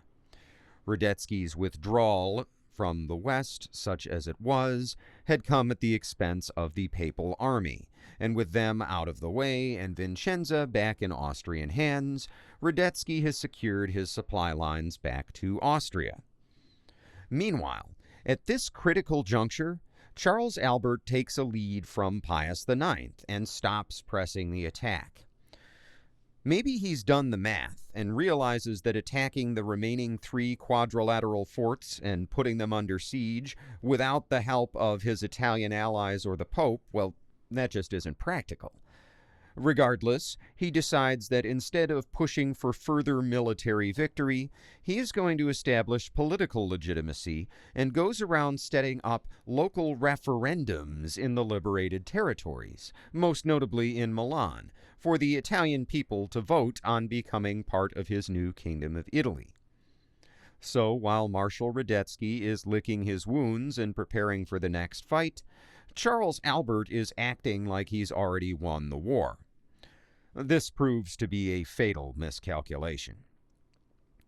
Until now, Charles Albert and the Italian revolutionaries more generally have been fighting a dynamic offensive war. By constantly moving and attacking various targets, they've kept the Austrians on their back foot. Now, all of a sudden, the Italian forces become static, and worse yet, they get strung out. Charles Albert has 66,000 men at his disposal, enough to defeat any Austrian force in northern Italy. But he's strung them out across a roughly 43-mile front. On paper, this isn't a terrible idea. At the north end of the Italian line is Peschiera, which is at the south shore of Lake Garda, which is a fairly big lake that extends north into mountainous terrain and basically makes it impossible for the Austrians to outflank Charles Albert from the north. So far, so good. This isn't a bad place to anchor the north end of your line. From Peschiera, the Mincio River runs south to the town of Curtatone, where the south end of the Italian line is anchored. Again, not bad. You've got the river, which is a nice natural obstacle, and from Curtatone, the river turns sharply to the east towards Mantua, one of those other quadrilateral fortresses Charles Albert might want to take. So you've got easy river access towards a potential target. But Charles Albert's defensive line doesn't follow the Mincio River from north to south. See, there's an arc of hills to the east of the river, up in the north near Peschiera, and Charles Albert has also deployed a bunch of guys in these hills, well forward of the river. The idea is to control not just the west side of the Mincio River, but also some of the land inside the quadrilateral. However, this forward deployment of troops means that Charles Albert's 66,000 men are deployed on both sides of a major river, across a bunch of hills, in a big arc that stretches deep into no man's land. So what is a big army on paper really turns into a handful of smaller units that are too far apart for all of them to be able to support each other if a sharp Austrian commander should decide to attack them in one place. Marshal Radetzky attacks on July 23rd, striking the northern end of this bulge in the Italian line.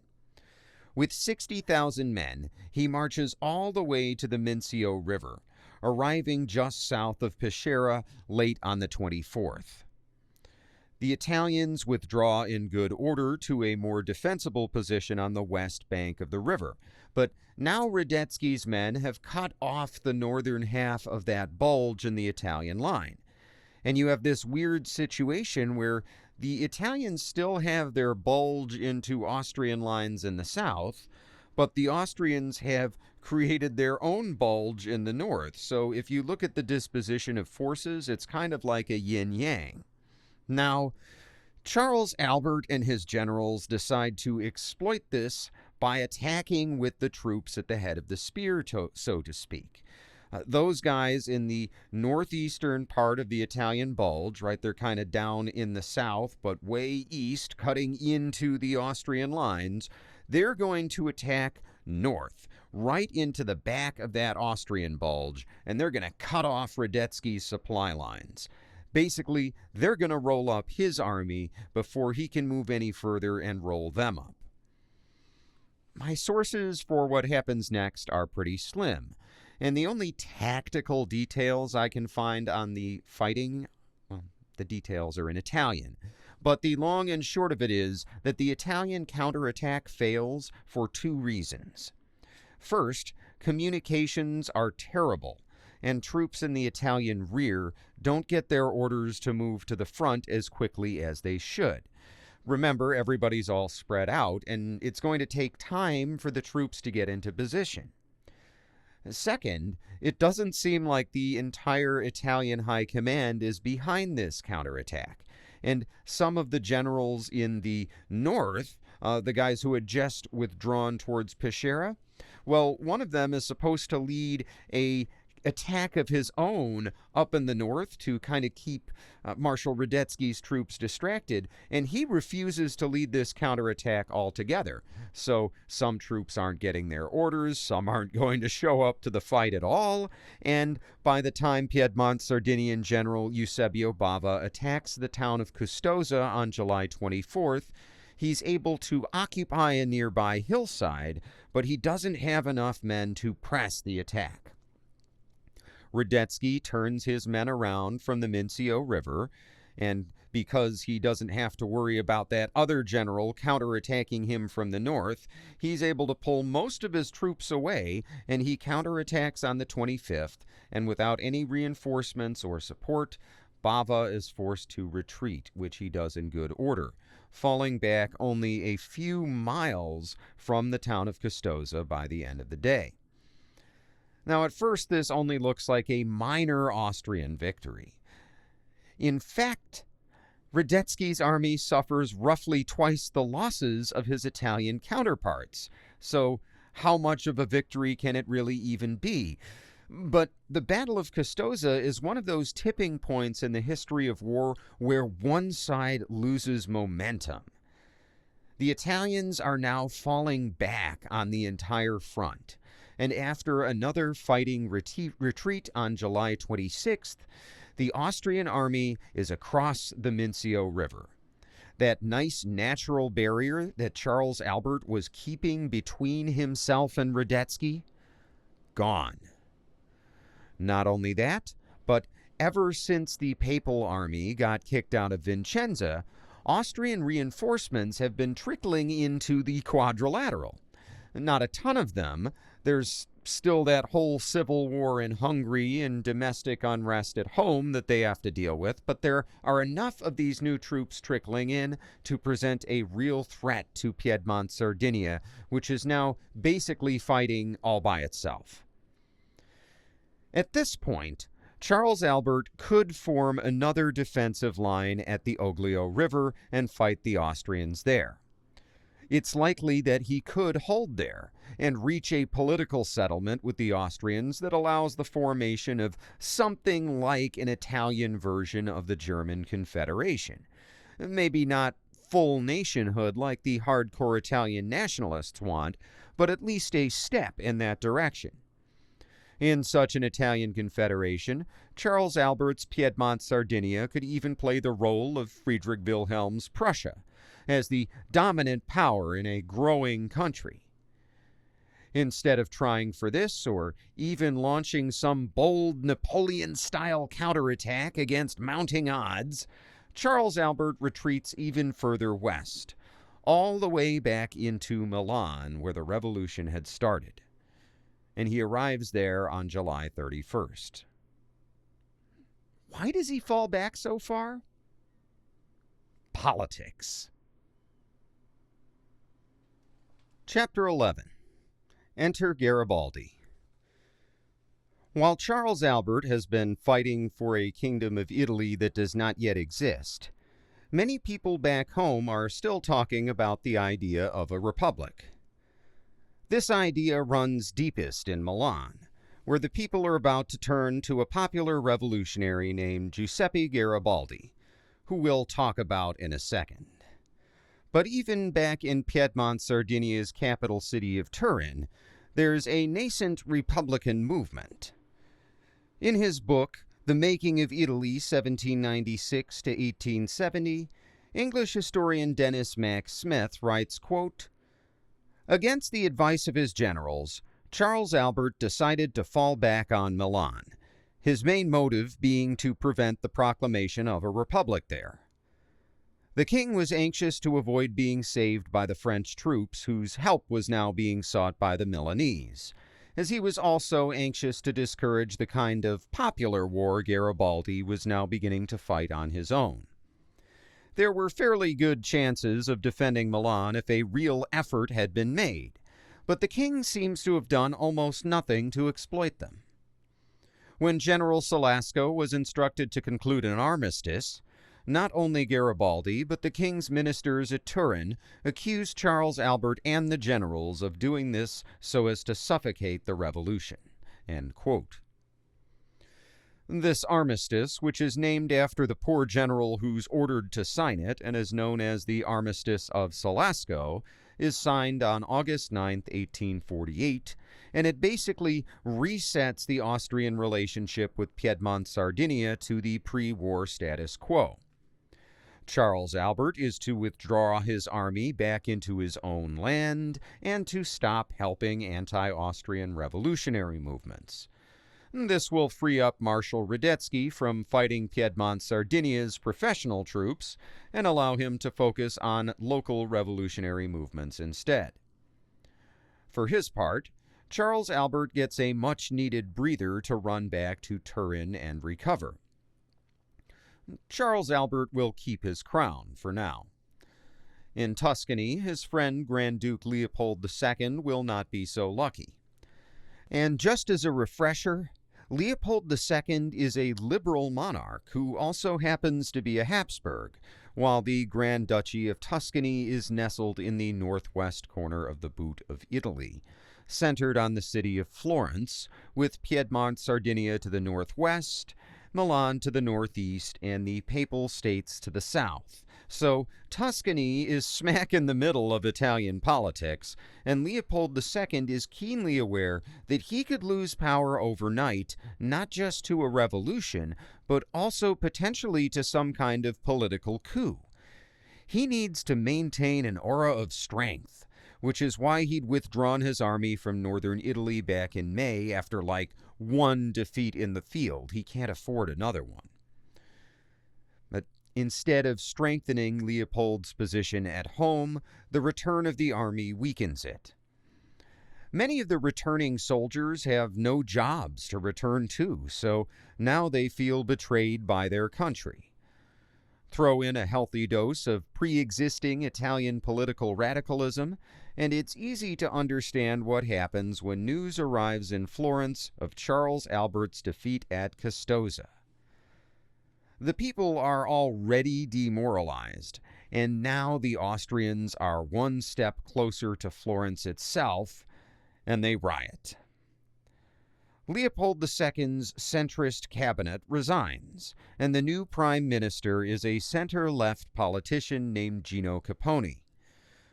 Capponi is a realist who knows that Tuscany has no chance of fighting Austria alone, but he also knows that if he doesn't throw some red meat to the people, there will be more riots.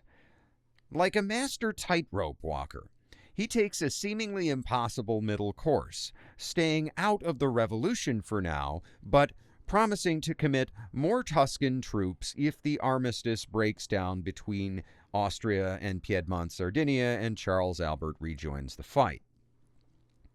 What happens next sounds a lot like any of the other local revolts we've talked about in this episode, so I'll let Mike Rappert sum it up for us. Quote, "The real drama occurred in Livorno, which was always prickly about Florentine preeminence and where the dockers in particular were stricken by unemployment and the economic downturn.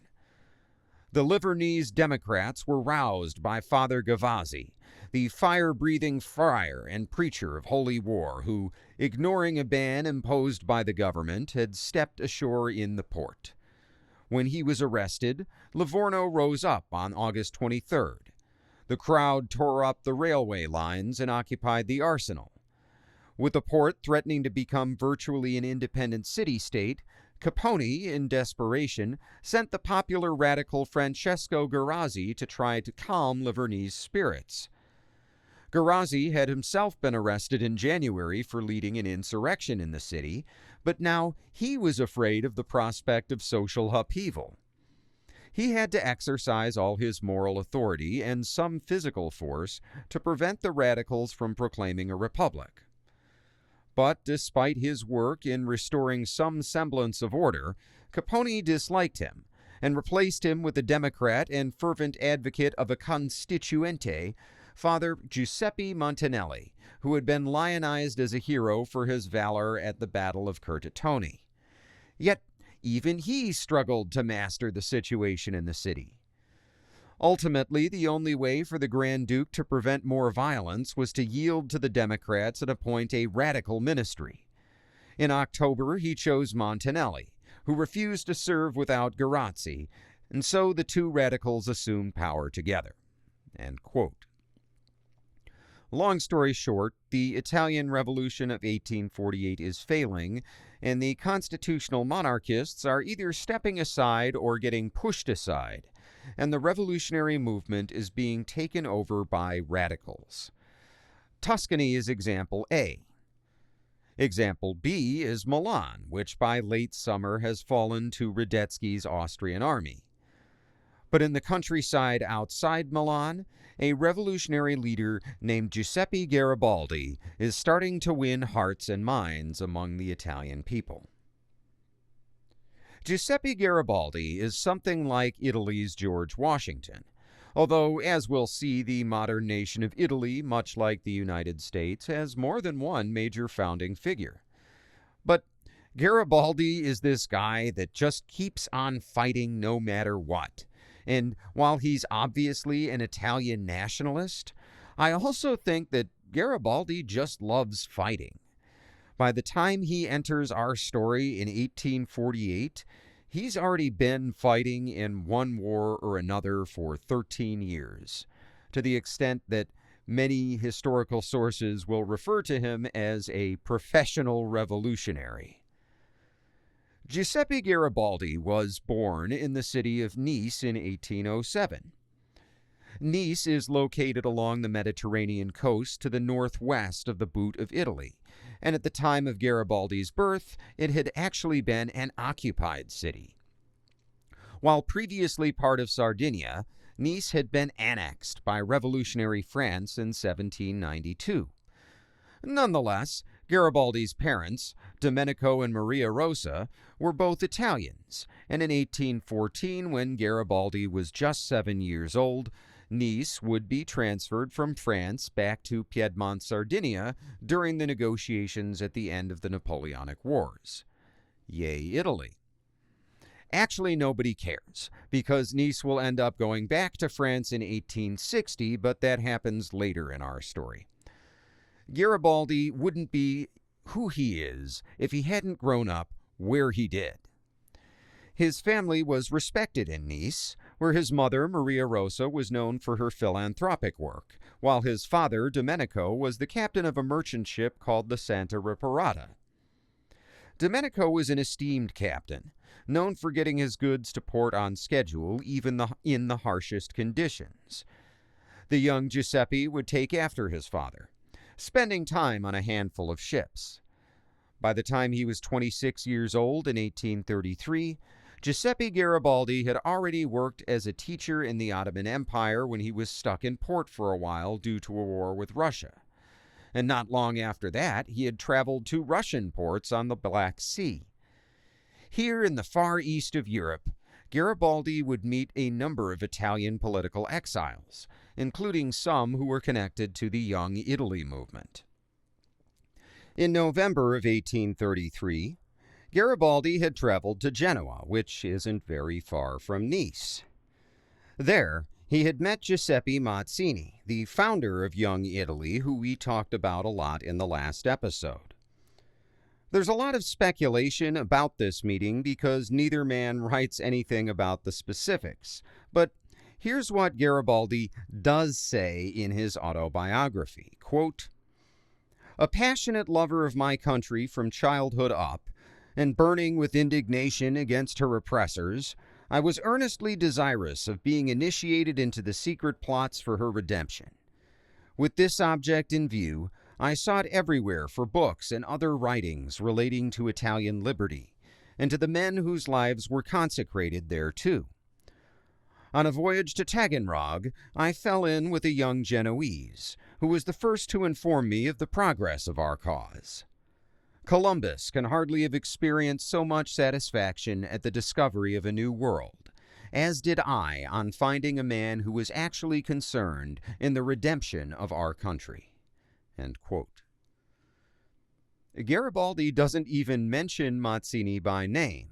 He refers to him as a young Genoese. But the impact of this meeting on Garibaldi is apparent. It lights him on fire.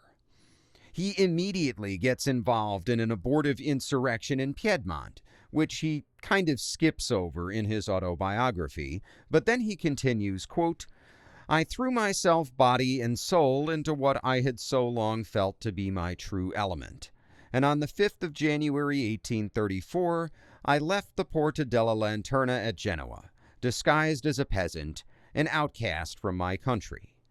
This was the beginning of my public career. A few days later, I had the pleasure of seeing my name for the first time in a newspaper. It appeared in a decree condemning me to death."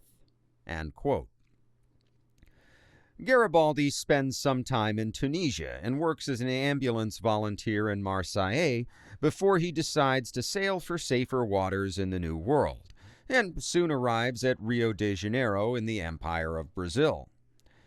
He spends a few months looking for work before opportunity arrives in September of 1835. And when I say opportunity, I mean revolution. The failed uprising known as the Ragamuffin War is complicated, and I'm not going to get into it.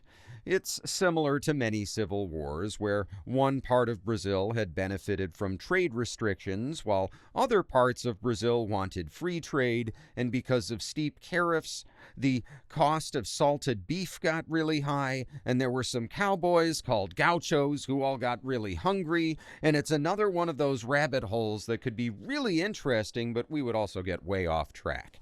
For our purposes, Garibaldi sees this Ragamuffin War as a chance to become a professional revolutionary. With a few of his Italian exile friends, he obtains a letter of marque from the Revolutionary Republican government. A letter of marque is basically a license for state-sanctioned piracy. So if you have a letter of marque from the revolutionary government, you have a license to plunder any vessels from countries that are at war with said revolutionary government. Of course, this license is only recognized by the revolutionary government, which could be a problem because everybody else just thinks you're a pirate. But for now, Garibaldi and his friends do have their piracy license, and they also manage to scrape together enough cash to buy a tiny single-masted ship that they name the Mazzini. With the Mazzini, Garibaldi's crew manages to capture a larger vessel, but they don't have enough guys to crew both ships, so they scuttle the Mazzini and start using the slightly bigger ship. Here, his autobiography starts to sound like an adventure novel. There's one point where his ship is sailing through a storm, and the waves are so high that they're washing over the deck, and there's a school of sharks swarming around the ship just waiting for it to sink, and they barely limp into port, and of course it's a very near-run thing, kind of like a Robert Louis Stevenson novel. This first part of Garibaldi's life is a great and heroic story. There's a reason that Garibaldi, along with the Marquis de Lafayette, is one of two people I know of who are referred to as the hero of both worlds. But I don't want to get bogged down in the various South American revolutions he participates in, so I will limit myself to one more glimpse at this time in Garibaldi's life because it's an important one. That's the part where he meets his soon-to-be wife, Anita. Garibaldi writes, quote, "Walking up and down the quarter-deck of the Itaparica, wrapped in my own gloomy thoughts, I come, after trying every species of argument, to the conclusion that I would look out for a woman, so as to escape from a position of intolerable weariness and discomfort. By chance I cast my eyes towards the houses on the Barra. a tolerably high hill on the south side of the entrance to the lagoon, where a few simple and picturesque dwellings were visible. Outside one of these, by means of the telescope I usually carried with me when on deck, I espied a young woman, and forthwith gave orders for the boat to be got out, as I wished to go ashore. I landed, and, making for the houses where I expected to find the object of my excursion, I had just given up all hope of seeing her again, when I met an inhabitant of the place, whose acquaintance I had made soon after our arrival. He invited me to take coffee in his house. We entered, and the first person who met my eyes was the damsel who had attracted me ashore. It was Anita, the mother of my children, who shared my life for better, for worse. The wife whose courage I have so often felt the loss of. We both remained enraptured and silent, gazing on one another like two people who met not for the first time, and seek in each other's faces something which makes it easier to recall the forgotten past. At last I greeted her by saying, "Thou oughtest to be mine." I could speak but little Portuguese, and uttered the bold words in Italian, yet my insolence was magnetic. I had formed a tie, pronounced a decree, which death alone could annul. I had come upon a forbidden treasure, but yet a treasure of great price. End quote. If Giuseppe Garibaldi is a literary hero, then Anita Garibaldi is his warrior princess. She travels with him everywhere on campaign and acts as a go-between between Garibaldi and various gaucho rebel groups. At one point, when she's pregnant with their first child, Anita gets captured by the enemy, and her guards tell her that Garibaldi is dead. So she talks them into letting her search the battlefield for his body, and when she can't find him, she steals a horse, runs away, gets her horse shot out from under her, and jumps into a river, which she follows for 4 days through the jungle before getting help from a local peasant family and linking back up with Garibaldi. The couple would go on to have 4 children together and would travel to Uruguay in 1841, where Garibaldi would work as a teacher and merchant for exactly 1 year before joining another revolution in 1842. That same year, Anita would marry Garibaldi, and the two would remain together until her death. It's during this time in Uruguay that Garibaldi and his band of Italian émigrés would begin wearing their trademark red shirts, gaining the nickname of Red Shirts. How creative. Garibaldi would remain active in South America until 1848, when word reached him of the revolutions in Italy. Then he had sailed for Italy, and upon his arrival he'd gone straight to Charles Albert to offer his services. This was before Charles Albert had declared war on Austria, but already Charles Albert distrusted Garibaldi because of Garibaldi's Republican politics, so he'd refused Garibaldi's assistance. Interestingly, despite having strong anti-Catholic beliefs, Garibaldi had also offered his services to Pope Pius IX. It's fascinating to think what the Papal Army could have done in the First Italian War of Independence had it been commanded by someone like Garibaldi, but it was not to be. Pius IX, like Charles Albert, had declined Garibaldi's service. Instead, Garibaldi travels to Milan, which by this point is firmly in Italian hands as Charles Albert campaigns over in the Quadrilateral. Garibaldi spends his time in the countryside, networking with local anti-Austrian leaders and putting together a militia. But time is not on his side, and just as his little army is ready to get into the fight, the city of Milan falls to the Austrians, and Charles Albert signs the Armistice of Sulaco. Garibaldi vows to fight on, and with only a few hundred volunteers to work with, it's going to have to be a guerrilla war. He calls it the War of the People. Here, in early August of 1848, Giuseppe Garibaldi faces 2 insurmountable obstacles. To begin with, there is the overwhelming superiority of Austrian forces in the area. Austrian Field Marshal Laval Nugent had marched thousands of troops into Italy right before the armistice, and now these guys have nothing to do but hunt guerrillas. This obstacle alone would not stop Garibaldi from fighting. He's fought insurmountable odds for years in South America, but in Milan, Garibaldi also lacks the sympathy of the local populace. Remember, Garibaldi is an ally of Giuseppe Mazzini, and in 1848, Mazzini had dissolved the radical Republican Young Italy organization to form the Italian Association, a more pragmatic organization that prioritizes Italian unity over left-wing politics. Basically, Mazzini had purged the hardcore Republicans to get his organization firmly behind Charles Albert, and Garibaldi had gone along with this as a matter of realpolitik. When Charles Albert had been winning, this was a popular policy. Now that Charles Albert has signed an armistice and there are Austrian troops all over the countryside, many of the population blame anyone associated with Charles Albert, including Giuseppe Garibaldi. As a result, it's tough for Garibaldi to get help from the population, and without that kind of help, it's really tough to win a guerrilla war. That said, before he's forced to flee Milan altogether and go into exile in Switzerland, Garibaldi does manage to win a couple of skirmishes, enough to give the Austrians a bloody nose on his way out the door.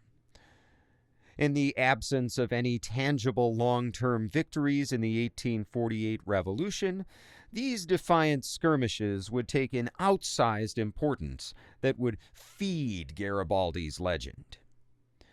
In his book, War Fought in Italy in the Years 1848 to 1849, fellow Italian revolutionary Carlo Piscane writes, quote, "The disillusioned men who were attempting to form a Republican Party, not knowing what to do, said that Garibaldi's skirmishes at Luino and Morazzone were greater victories than Goito, Pastrigano, and Volta, fought by the regular Piedmontese army, in the same exaggerated way as those later actions were compared by the Royalists with Napoleon's victories at Rivoli and Arcola.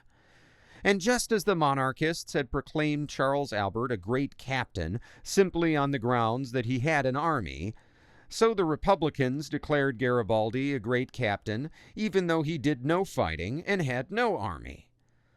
Lacking a true principle of action, they clutched at individuals and strove to feed the cult of personality."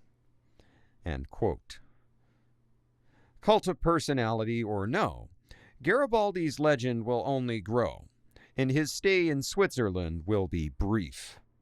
He's about to come back in a big way, but this time he'll be in the city that's foremost in the minds of all true Italian nationalists: Rome.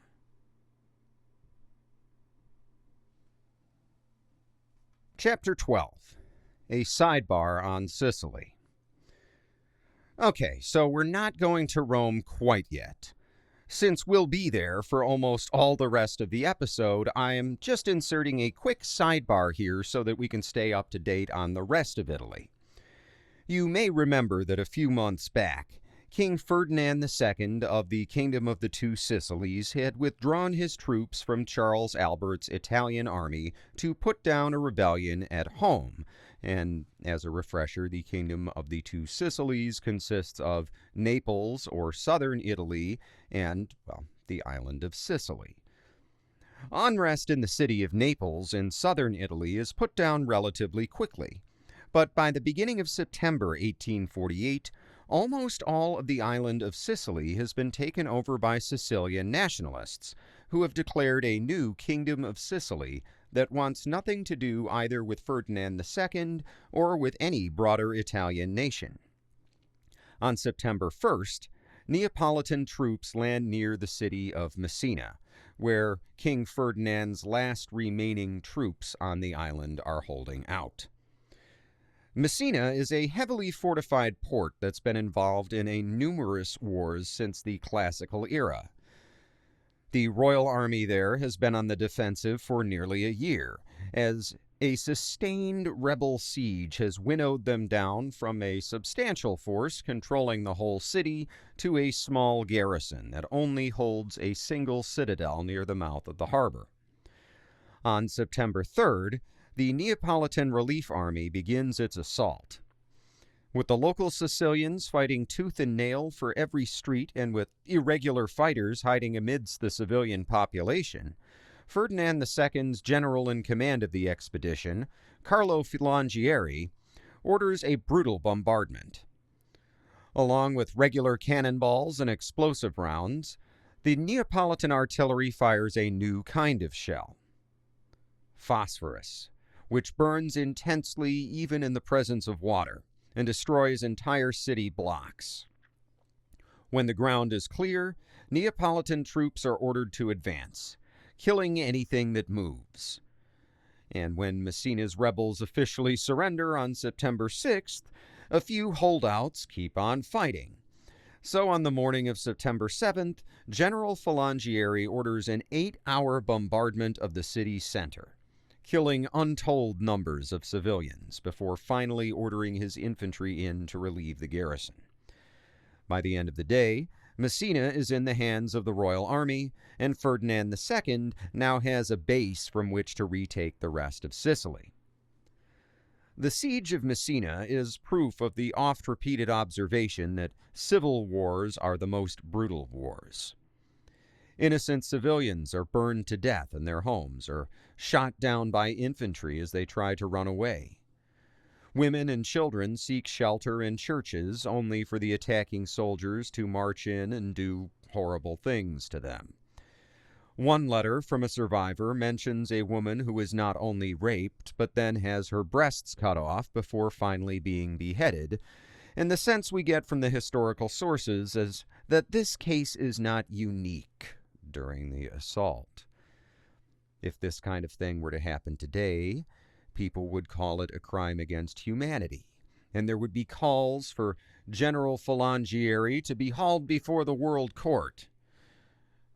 Well, there actually are British and French observers at the siege, and when they report back to their governments, both the British and French ambassadors in Naples basically tell Ferdinand II to cool it with the war crimes, or they're going to pull their support for his government.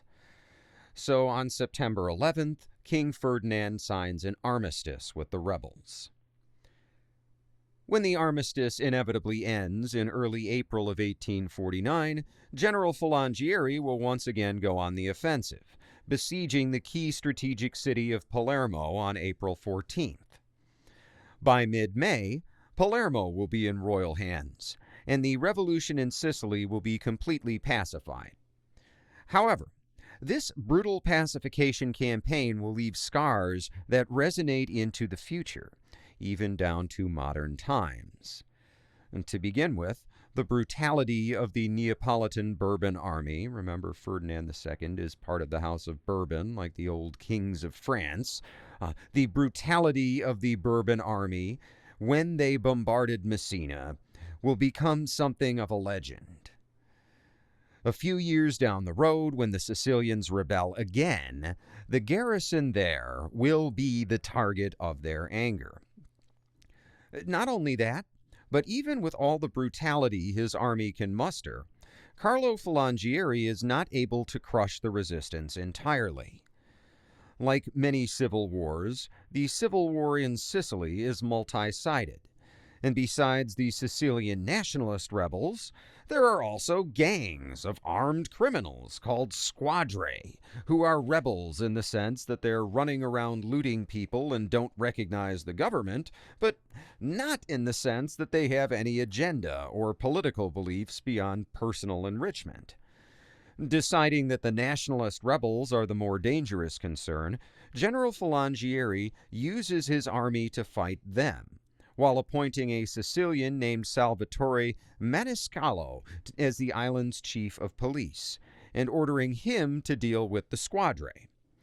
Maniscalco, who will be chief of police all the way through the 1860s, decides that instead of fighting the squadre gangs, he should just hire them. So he eliminates the squadre problem by turning these guys into semi-official public employees. The squadre are allowed to enforce laws and even collect taxes, and they get to keep a cut of any fines and taxes they collect. These squadre will become so powerful in Sicily that no future Italian government, not even Mussolini's, will be powerful enough to eliminate them entirely. Of course, we don't call them the squadre anymore, but you've probably heard of some guys called the Mafia, and this is where they get their start. Chapter 13. The Return of Mazzini.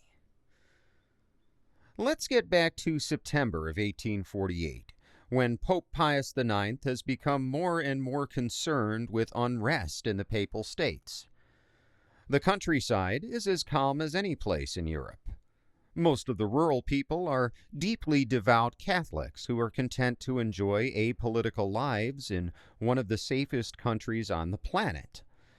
However, Rome itself is a hotbed of Italian nationalism, and when the papal army had been recalled from the war against the Austrians, thousands of Roman volunteers had stayed in northern Italy to fight with Charles Albert. Now that Charles Albert has signed an armistice, these revolutionaries have returned to Rome, where street protests are now becoming more frequent and violent. Much of the violence is propagated by the returned veterans, who are now calling themselves the Reduci, which simply means the returned. On September 10th, Pius IX appoints a new interior minister, a man named Pellegrino Rossi, and on September 16th, Rossi is made Minister of Finance, giving him control of the two biggest levers of power in the papal government, the police and the treasury. Pope Pius has made Pellegrino Rossi his de facto head of government because Rossi shares similar politics.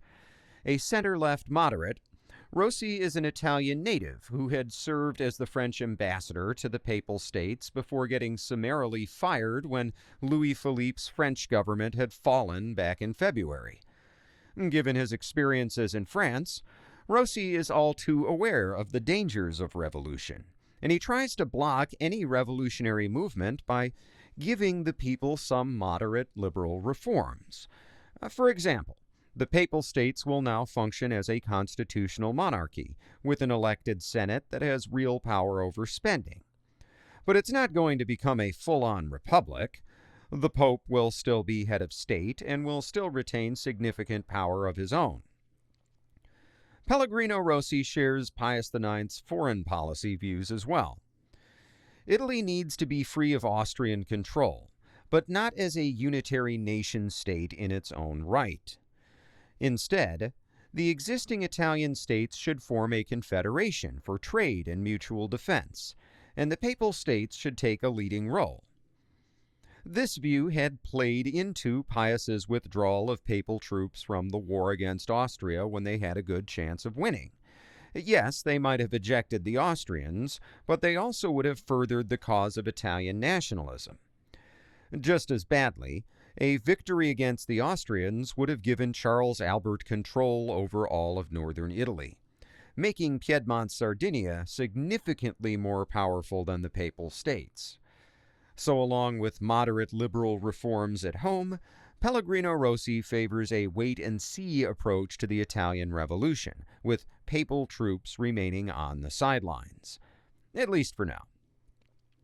Rossi's support for an Italian League isn't just empty talk. He actually manages to get Charles Albert on board with the idea during the armistice, along with Tuscany. This, along with Rossi's crackdown on revolutionary newspapers, earns him the hatred of Roman radicals. On November 15th, he takes a carriage to a government building where the Senate of the Papal States is scheduled to have its very first meeting. Outside, a crowd has gathered, many of whom are onlookers, many of whom are supporters, and many of whom are angry Raduci, wearing their unofficial uniform of long gray tunics and blue pants. Rossi gets out of his carriage and waves to the crowd. But as he's climbing the stairs to the building, one of the Raduci jumps out of the crowd and gives him a light shove. Rossi turns around, angry, and that's when another Raduci pulls out a dagger and slashes his throat. Apparently the guy knows what he's doing with a knife, because he cuts right through Pellegrino Rossi's carotid artery, which sprays blood all over the horrified onlookers. The assassin runs off into the crowd, and this appears to be a coordinated attack because at the same time, a whole bunch of the other Raduci in the area all pull out similar daggers and scatter into the crowd. And these are all young men in identical clothing, so the police are never able to identify the actual assassin. Various theories abound, but most historians agree that the assassin is a left-wing revolutionary, and most believe that he is associated with the former Carbonari. From here, things move very quickly. Riots spread through the streets of Rome, and by the evening of November 15th, just a few hours after Rossi's death, a crowd has gathered in front of his widow's house to throw an impromptu celebration, and some people are cheering, "Blessed be the hand that stabbed Rossi." The next day, the 16th, a mob surrounds the Apostolic Palace and overpowers the Swiss guards in the courtyard, effectively imprisoning Pope Pius inside. He appoints a new, more liberal head of government who wants to go back to war with the Austrians, but even this isn't good enough for the crowd. Now they are demanding a republic. Pope Pius refuses, even when the revolutionaries start firing rifles at the palace windows, killing one of the papal secretaries. When the revolutionaries roll a cannon up to the palace gate, Pius finally agrees to appoint a new government, and he appoints some guys who are hardcore revolutionaries who want to make Rome a republic. It's worth noting that Pius IX is surrounded by foreign diplomats at the time. Various ambassadors have all been taking refuge in the Apostolic Palace, and the Pope takes the time here to tell them that he's making all of these concessions to the rebels out of duress. For the next 8 days, Pope Pius remains in the Apostolic Palace. While he's free to come and go as he pleases, the atmosphere in Rome is not safe for him, so he's basically under house arrest, and his friends are afraid to visit him. One walks to the palace with a pair of loaded pistols tucked into his belt for protection. On November 24th, Pius IX puts on the uniform of a simple parish priest, leaves the Apostolic Palace through a side door, climbs into an inconspicuous carriage, and quietly travels to Naples. If only the French royal family had been so discreet during the flight to Varennes, none of this might have happened, but I digress. Anyway, Pope Pius IX will spend the next few months in Naples, building alliances with not just the Kingdom of the Two Sicilies, which includes Naples, but also with the Spanish, who don't send military help just yet, but do provide diplomatic help, and amazingly, Emperor Franz Joseph of Austria readily agrees to help Pius IX regain his power. Perhaps he prefers the idea of a divided Italian League under papal leadership to the idea of a united Kingdom of Italy under Charles Albert. Pope Pius also builds alliances inside the Church. He disavows his liberal ministry and takes a new conservative advisor. If and when he gets back to Rome, the constitutional monarchy will look far different than the center-left system that Pellegrino Rossi would have created. Now, we've talked about the Grand Duchy of Tuscany turning into a republic and Duke Leopold II going into exile.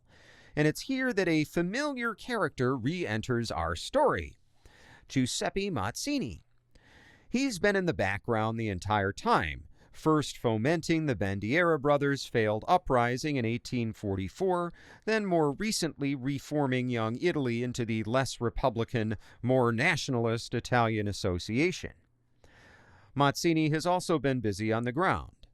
When the revolution broke out in Milan in the spring of 1848, he had returned from his exile in England and gone to Milan, where he had joined the revolutionary government. However, Mazzini had still favored a Lombard republic at this time, as opposed to having Milan fall under Charles Albert's rule. This had put him at odds with the local Milanese, who wanted independence from Austria at any cost. So when Charles Albert signed the armistice, Giuseppe Mazzini had refused to acknowledge it, linked back up with his old friend Giuseppe Garibaldi, joined the guerrilla movement, and gone into Switzerland. But when the Tuscan Republic was declared, Mazzini had then rushed from Switzerland to the capital of Florence, where he had arrived to the cheers of adoring crowds.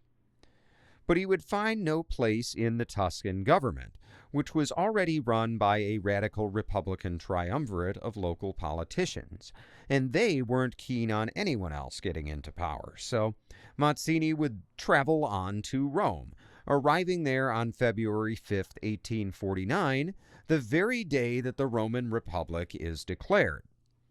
And at the very first meeting of Rome's Constituent Assembly, Mazzini gives a speech that helps set the tone for the Republic's foreign policy.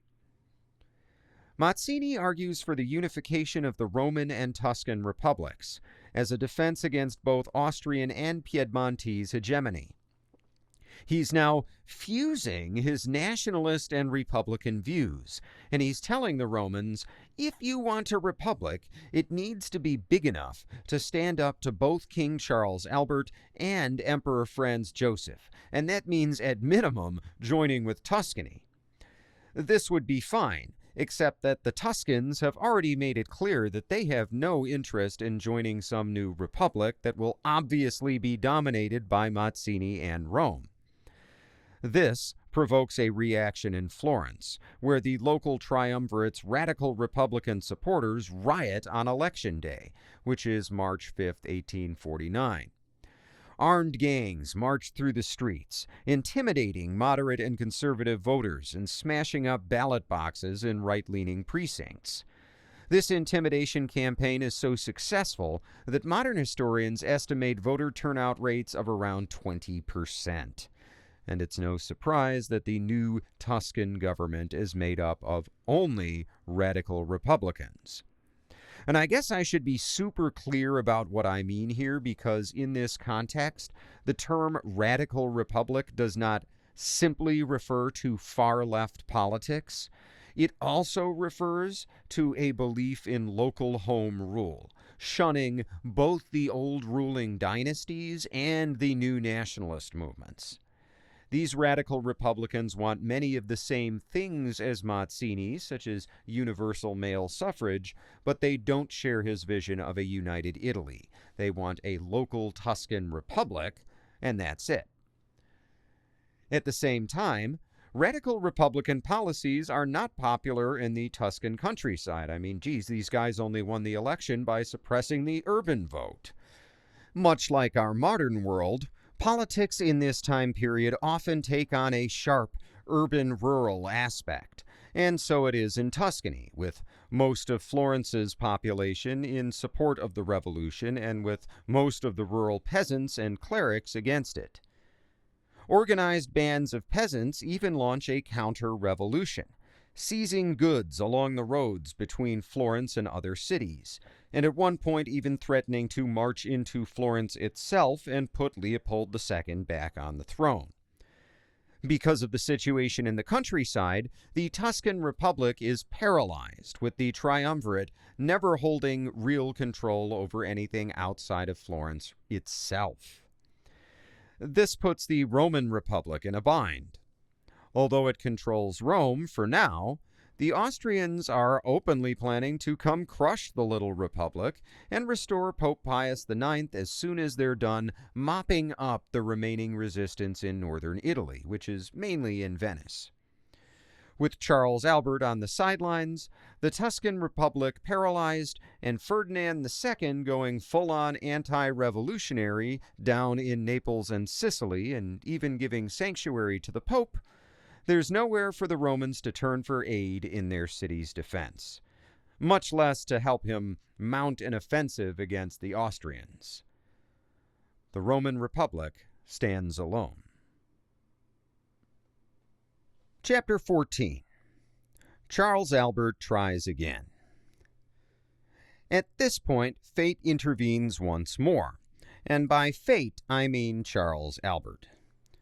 From his perspective, things have changed in his favor during the armistice. Rather than rolling through northern Italy and straight down into the boot, Austrian forces are still tied up with local resistance movements up north, especially in Venice, where Daniele Manin's government continues to hold out valiantly. This makes the Austrians look weak, and on March 1, 1849, the Chamber of Deputies of Piedmont-Sardinia votes overwhelmingly to authorize the resumption of the war. On March 12th, Charles Albert officially notifies the Austrians that the Armistice of Silasco is ended. And the way he does this shows us that this second campaign of Charles Albert is going to be different from the first campaign. Instead of rushing to join a grassroots revolutionary movement, he plays the old-school statesman. And as required by the terms of the armistice, he gives the Austrians 8 days' notice of the resumption of hostilities. Much like last time, the goal of this campaign is the city of Milan and the broader region of Lombardy in north-central Italy. But what kind of campaign will it be? Mike Rappert tells us, quote, "The British and French had tried to mediate and turn the truce into a lasting peace. But neither Austria nor Piedmont was willing to relinquish its claims to Lombardy. On the outbreak of war, the fledgling Roman Republic offered to place its 15,000-strong force under Charles Albert's orders, but the offer from a bunch of Republican usurpers was turned down scornfully by the monarch. This was to be, more nakedly than in 1848, a war of dynastic expansion. So hostile was the Piedmontese leadership to the Republicans that some, such as the liberal politician Count Camillo di Cavour, who would become one of the central figures of 19th century Italy, argued that an Austrian victory in the coming war would be preferable to a triumph in which the likes of Mazzini had a share of the spoils." End quote. This refusal to accept Roman aid will soon come back to bite Charles Albert. On paper, Piedmont-Sardinia should be more than a match for the Austrian army in northern Italy. Charles Albert has 80,000 men in the field compared to Austrian Field Marshal Joseph Radetzky's 73,000-man army, so the Piedmontese have a tiny numerical advantage. But Radetzky's troops are hardened veterans, while many of Charles Albert's men are fresh troops who have been hastily called into service at the end of the armistice. Moreover, Charles Albert has also fired several of his generals, including his former top general Eusebio Bava, who had gone and published a tell-all book about secret army planning sessions during the last campaign, so it was probably a smart call to fire that guy. What isn't smart is replacing him with an inexperienced 56-year-old Polish general named Wojciech Trzynowski, whose most prestigious career move to date was acting as a British attaché to the Ottoman military. Seems like Charles Albert appoints this underqualified officer as commander-in-chief because he expects to pull the strings himself, but that's not what happens. Instead, his other generals lose respect for the entire command structure and are slow to respond to orders in the field, and Trzynowski is unable to keep discipline. Charles Albert's embarrassing second campaign against the Austrians lasts only 4 days. On the first day, March 20th, you might expect him to move first. After all, he planned this. He's had more than 8 days advance warning. You would expect him to be ready to attack. Instead, The army of Piedmont-Sardinia basically sits still along a defensive line in northern Italy, only launching a couple of minor scouting missions. Meanwhile, Marshal Radetzky, despite having only 8 days' notice of the resumption of hostilities, attacks aggressively, striking the south end of the Italian line, which is anchored near the city of Pavia under the command of General Girolamo Ramarino. Ramarino has been ordered to hold a fort at a place called La Cava, which is near Pavia and guards a critical river crossing. Instead, he acts on his own faulty intelligence and moves a bunch of his men to the south, so when Field Marshal Radetzky attacks La Cava as expected, there aren't enough guys there to hold the fort, and General Ramarino's entire army must withdraw to the south. This not only gives the Austrians control of the river crossing, but it also cuts Ramarino's whole army, a sixth of Piedmont-Sardinia's total force, off from the rest of the troops in the north. For his foolishness and disobedience of orders, Ramarino will eventually be court-martialed and executed in May. That does not help Piedmont-Sardinia now, however. Now, there is a whole series of battles, many of which are close calls, and Charles Albert personally fights alongside his men and bravely tries to lead them to victory. But the long and short of it is that the Austrians got the jump on them, started rolling up their flank, and every time Charles Albert tries to organize a proper retreat so his army can fall back and regroup, Radetzky or one of his underlings attacks them before they're ready. And on March 23rd, only 3 days after the resumption of hostilities, Field Marshal Radetzky's main army routs Charles Albert's main army, despite the King of Piedmont-Sardinia himself charging into the midst of a retreat to rally his men. The army retreats north towards the Alps, leaving the road open for the Austrians to march west and attack the city of Turin if they so chose. And Turin is the capital of Piedmont-Sardinia, so that won't do.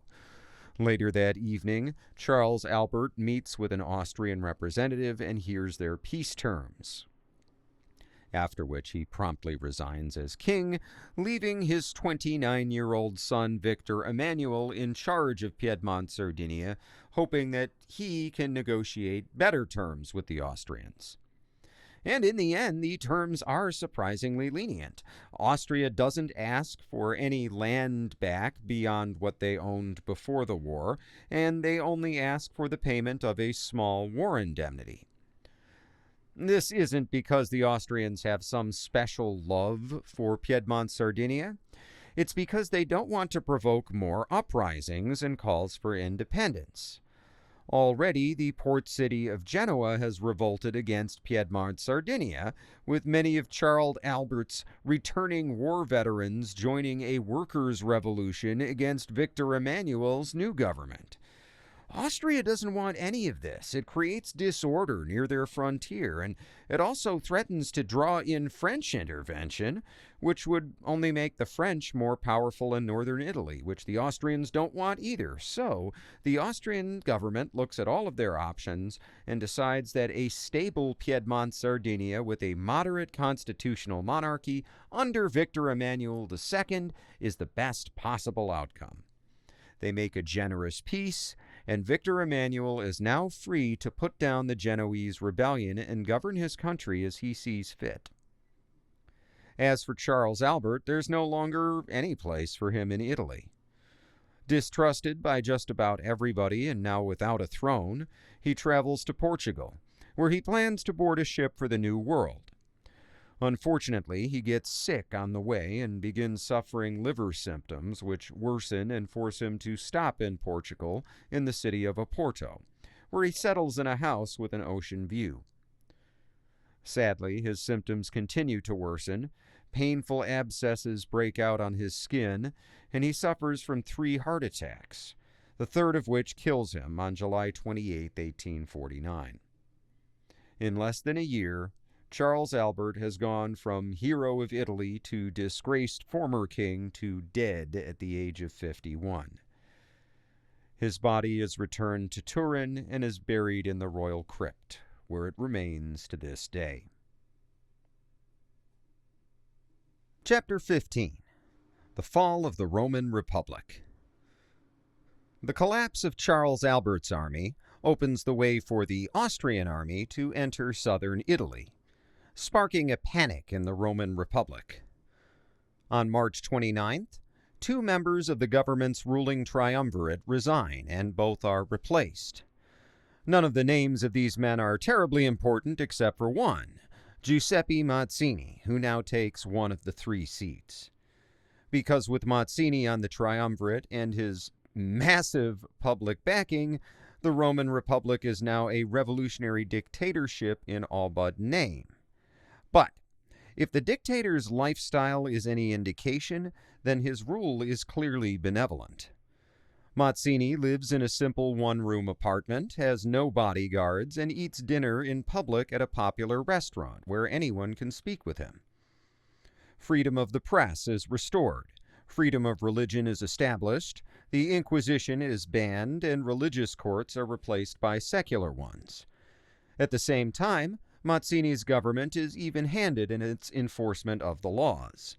Freedom of the press means freedom for all press, including conservative newspapers critical of the government. And unlike in many of Europe's other revolutions, there are to be no anti-clerical reprisals. In one case, a radical named Calamarco Zambacchiani leads the torture and massacre of a dozen priests, and the authorities arrest him. Unfortunately, he manages to get away during all the chaos I'm about to describe and will later return as a sub-commander under Garibaldi. Regardless, my point is that Giuseppe Mazzini doesn't rule as a revolutionary radical. He rules as a center-left liberal, and even attends 1849's Easter Mass in St. Peter's Basilica.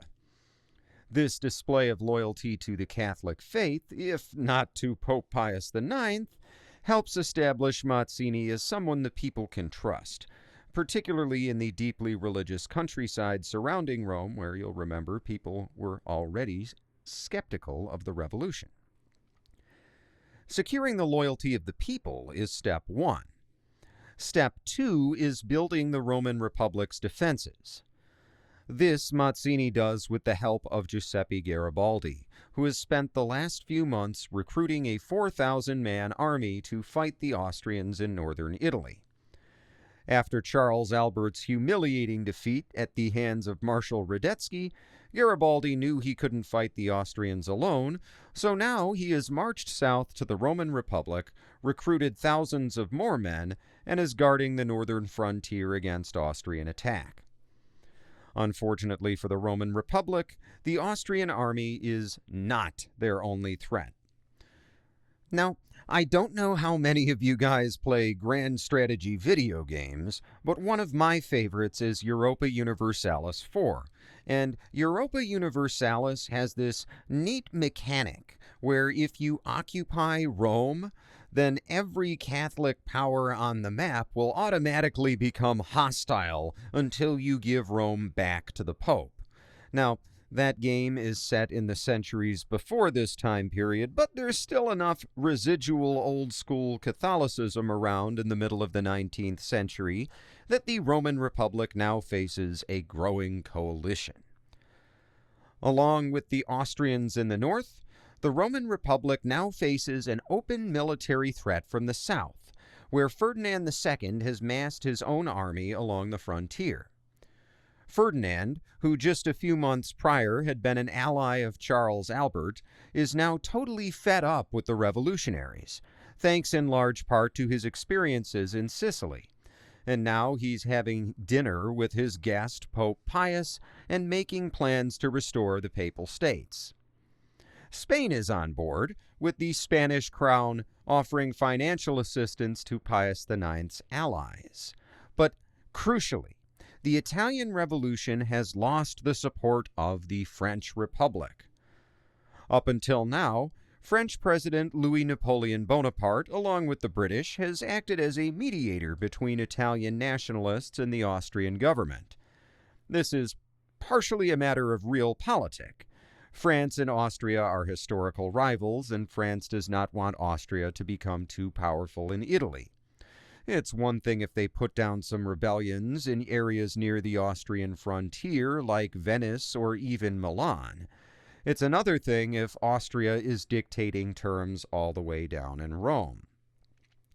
Beyond realpolitik, Louis Napoleon has another incentive to not just stop supporting the Italian Revolution, but to actively take the side of the Pope, and that is his domestic political base. Like most democratic leaders, Louis Napoleon relies on a coalition of voters to keep him in power, and one of his biggest bases of support is ultra-religious Catholics. And as you can imagine, that voter base really wants to see the Pope return to power. So, how do you keep the Austrians from dictating terms in Rome while also pleasing your conservative Catholic voter base? Restore the Pope yourself.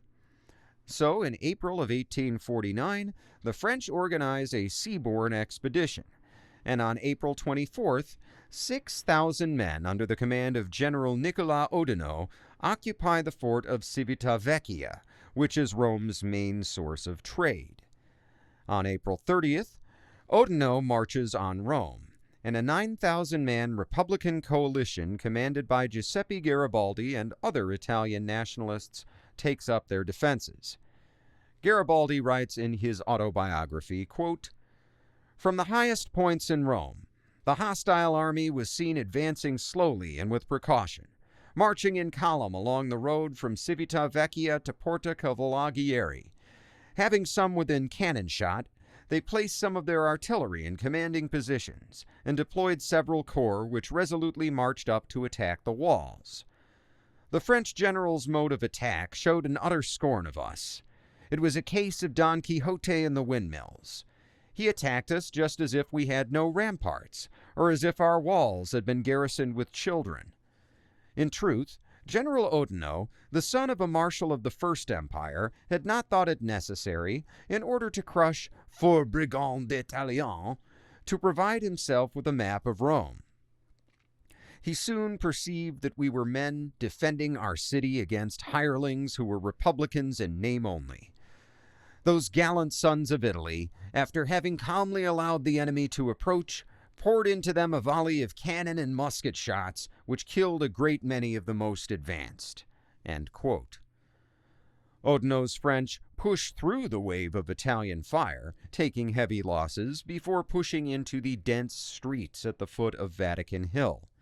There, with no maps, with limited artillery support, and with Garibaldi's revolutionaries rushing in from every alley and avenue, the French expeditionary force scurries back to Civitavecchia. In the process, hundreds of them are captured, and Oudinot is forced to sail back to France.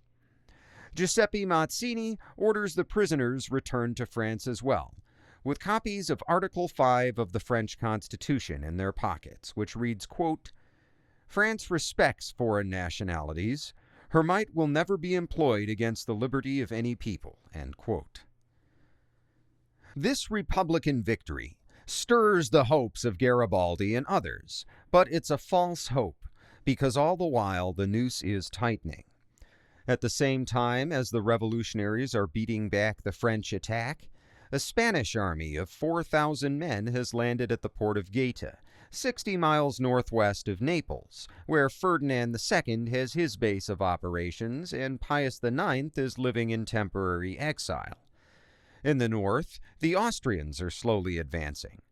They focus on the eastern half of the Italian boot, the side closest to Austria, and they take Bologna on May 16th before advancing down the Adriatic coast to Ancona, which they besiege on May 25th. On June 1st, General Oudinot lands a new French invasion force outside of Rome.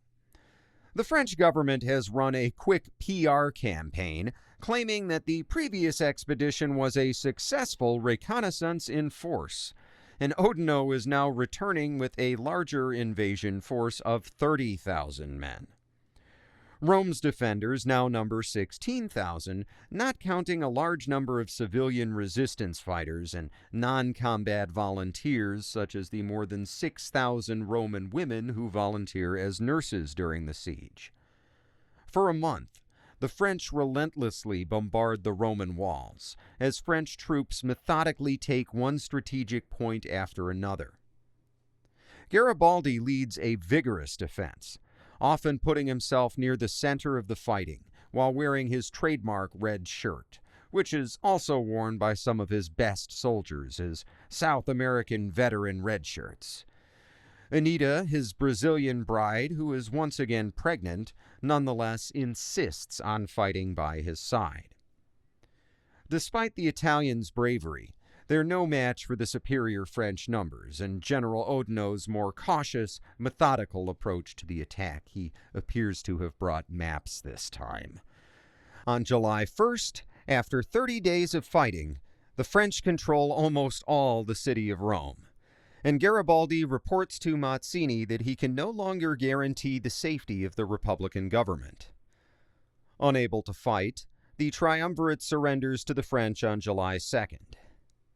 10 days later, on July 12th, Giuseppe Mazzini goes into exile in London, but don't worry, he'll be back later.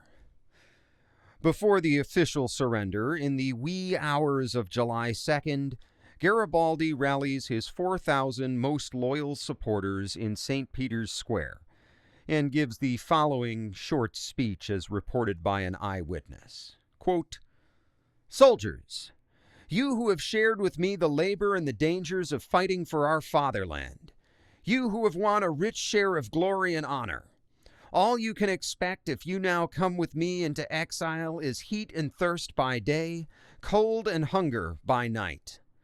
No other wages await you save hard work and danger. You will live in the open, without rest, without food, and there will be long night watches, forced marches, and fighting at every step. Let him who loves his country follow me." End quote. With that, Garibaldi's men disperse, splitting into small bands to avoid first the French siege army, then the Austrian patrols that rove the countryside north of Rome. Their objective is Venice, where Daniele Manin's little Venetian republic, the Republic of San Marco, continues to hold out against a constant Austrian assault. Back in Rome, Pius IX has turned his civilian government over to a new triumvirate, which people start calling the Red Triumvirate because it consists of 3 cardinals, but they may as well be referring to its policies. Under the Red Triumvirate, the Inquisition is returned, press censorship is restored, all voting rights are abolished, and the use of torture is reapproved. Draconian punishments are imposed for anyone who had supported the revolution, but these punishments actually backfire. Due to the way the laws are written, just about everybody in the Papal States is considered a revolutionary. Are you a dairy farmer who went into the city and sold some milk and took some of your profit and spent it at a shop that turned out to be owned by a supporter of Mazzini? You are also a revolutionary. And because just about everybody is guilty, nobody is willing to talk.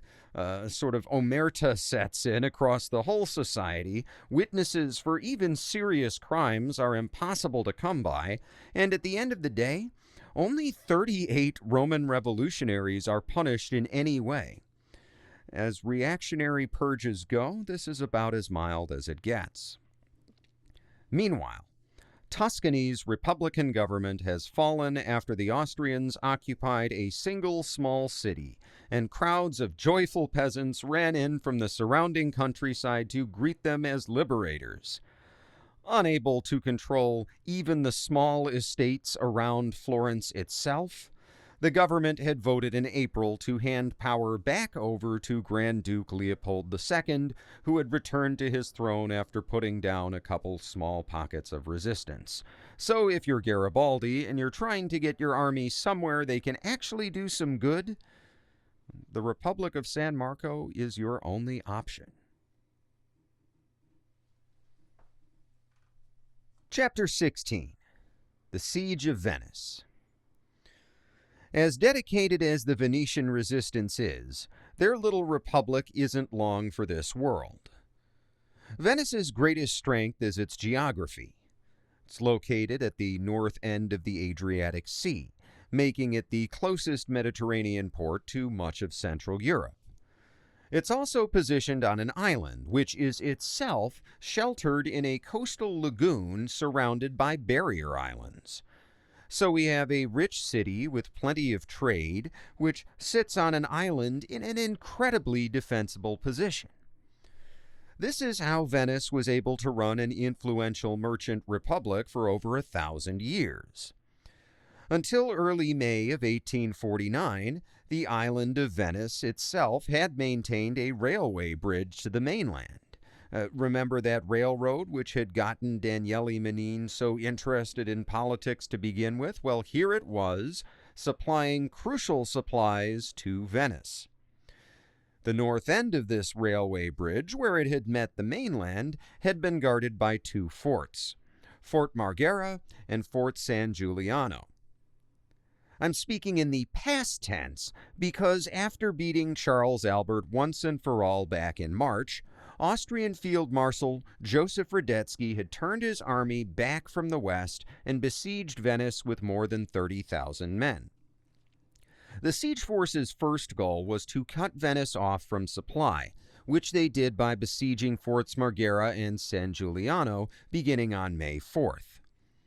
On May 27th, the defenders were forced to retreat, although they spiked their guns and actually laid mines in Fort San Giuliano, which they blew up after the Austrians occupied the fort.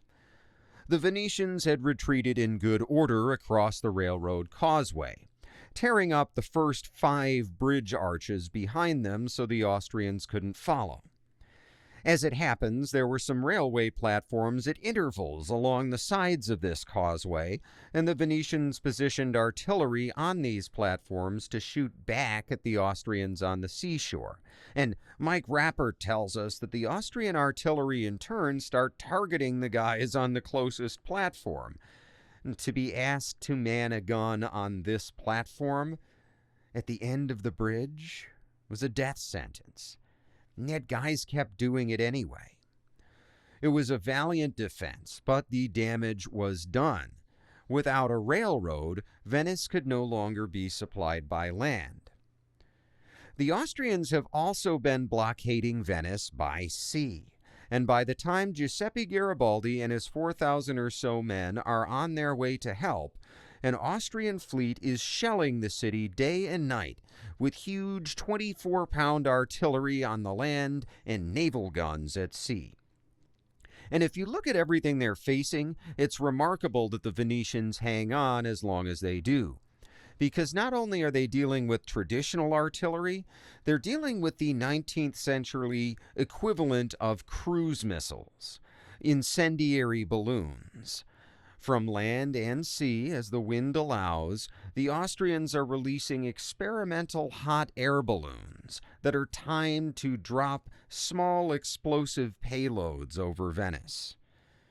Now, these balloons don't do a ton of damage, certainly not compared to all the heavy artillery, and in fact, some of these balloons even blow back on the Austrian fleet at one point and damage some of the ships, but even so, there is a certain psychological impact to being trapped in this city and seeing a bunch of balloons hovering towards you, and they're glowing against the night sky, and you can see them floating closer and closer, and there's nothing you can do about it. If the military situation is horrendous, the political situation inside the Republic of San Marco is just as bad. Remember the likely manic-depressive lawyer-turned-president Daniele Manin and his moderate left-wing views? Well, he's under attack from all sides. A lot of the troops defending Venice are revolutionaries who have come there from other parts of Italy as their own revolutions collapsed. Garibaldi isn't the only guy to have gotten this idea.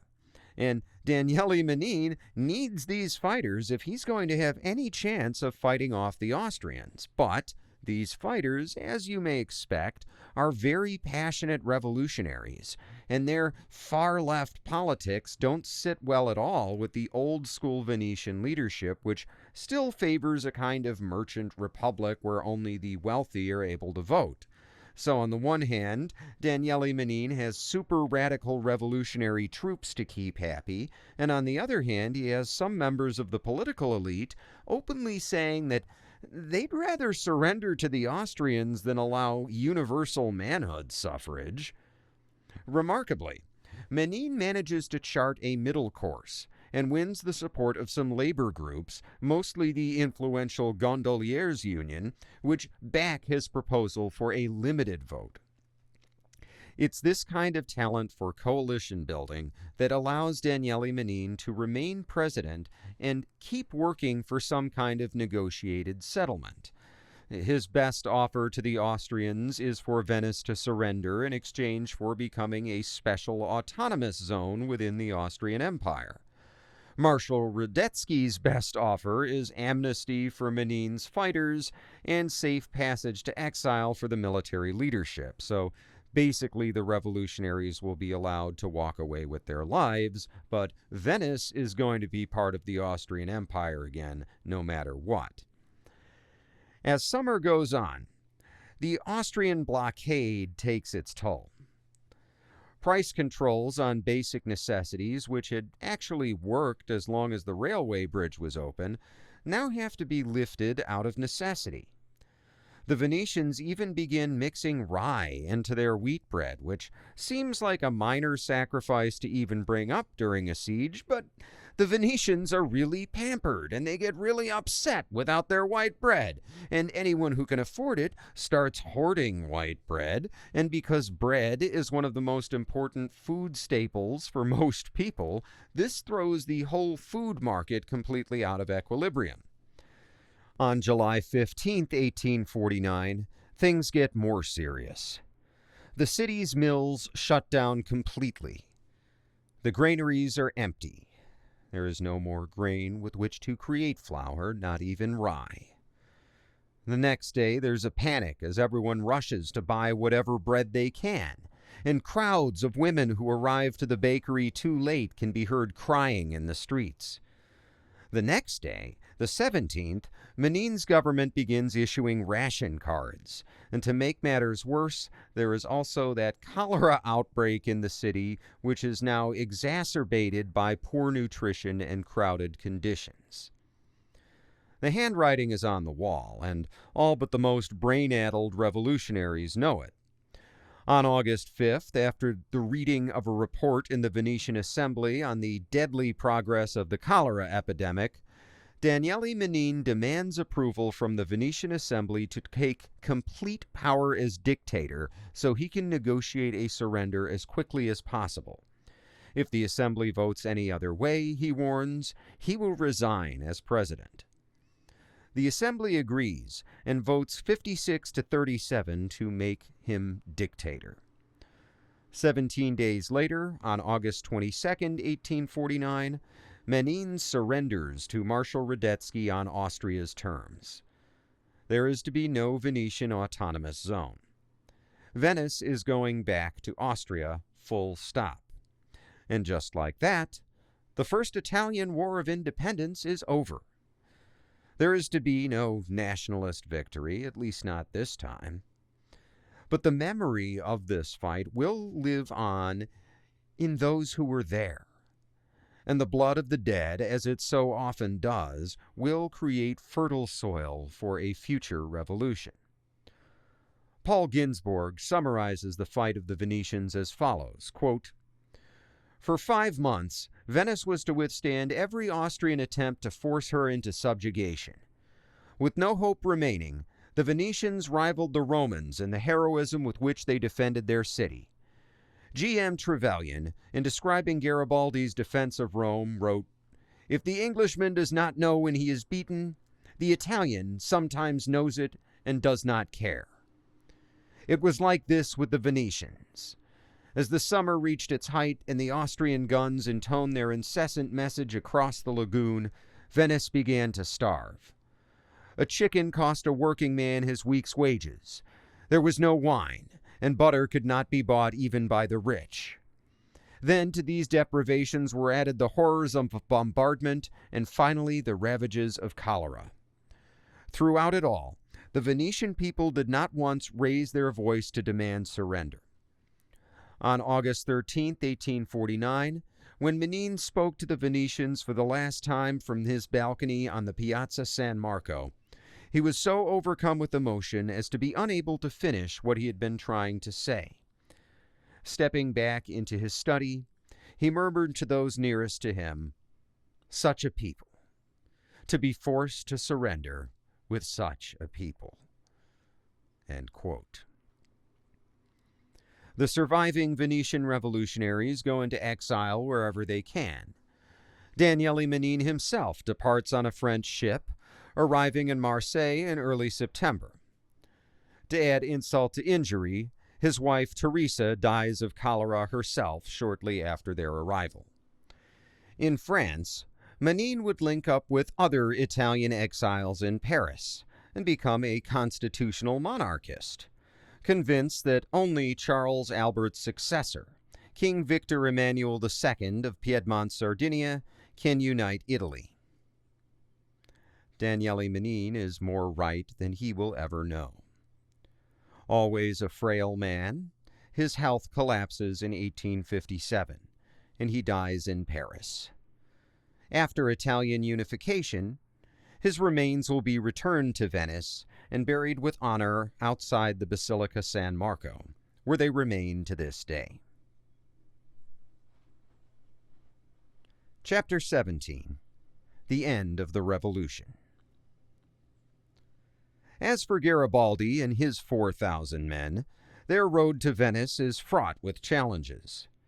Garibaldi himself has to flee troops from multiple nations, and soon finds himself on the eastern side of the Italian peninsula in the city-state of San Marino, with fewer than 250 men remaining of his hardcore veterans, the Red Shirt Legion. They decide to make for the coast, steal some fishing boats, and sail to Venice in short hops, hugging the coast to avoid Austrian naval patrols. During this desperate run for Venice, Garibaldi's wife Anita is not well. Not only is she heavily pregnant, but she's suffering from malaria, and he begs her to stay in the tiny Republic of San Marino where she can recover in safety. But she refuses and insists on traveling with him, and with each passing day, she gets weaker and weaker. Garibaldi writes in his autobiography, quote, "When we reached La Mondriola, Anita was lying on a mattress in the cart which had brought her. And I said to Dr. Zanini, who arrived almost immediately, 'Try and save her.' The doctor said to me, 'We must try to get her to a bed.' The four of us then each took a corner of the mattress and carried her into the house, to a room at the head of the stairs. And laying her down on the bed, I thought I saw the death look in her face. I felt her wrist. There was no pulse. The mother of my children, the woman I loved, was lying before me, a corpse. When I first meet them again, they will ask me for their mother.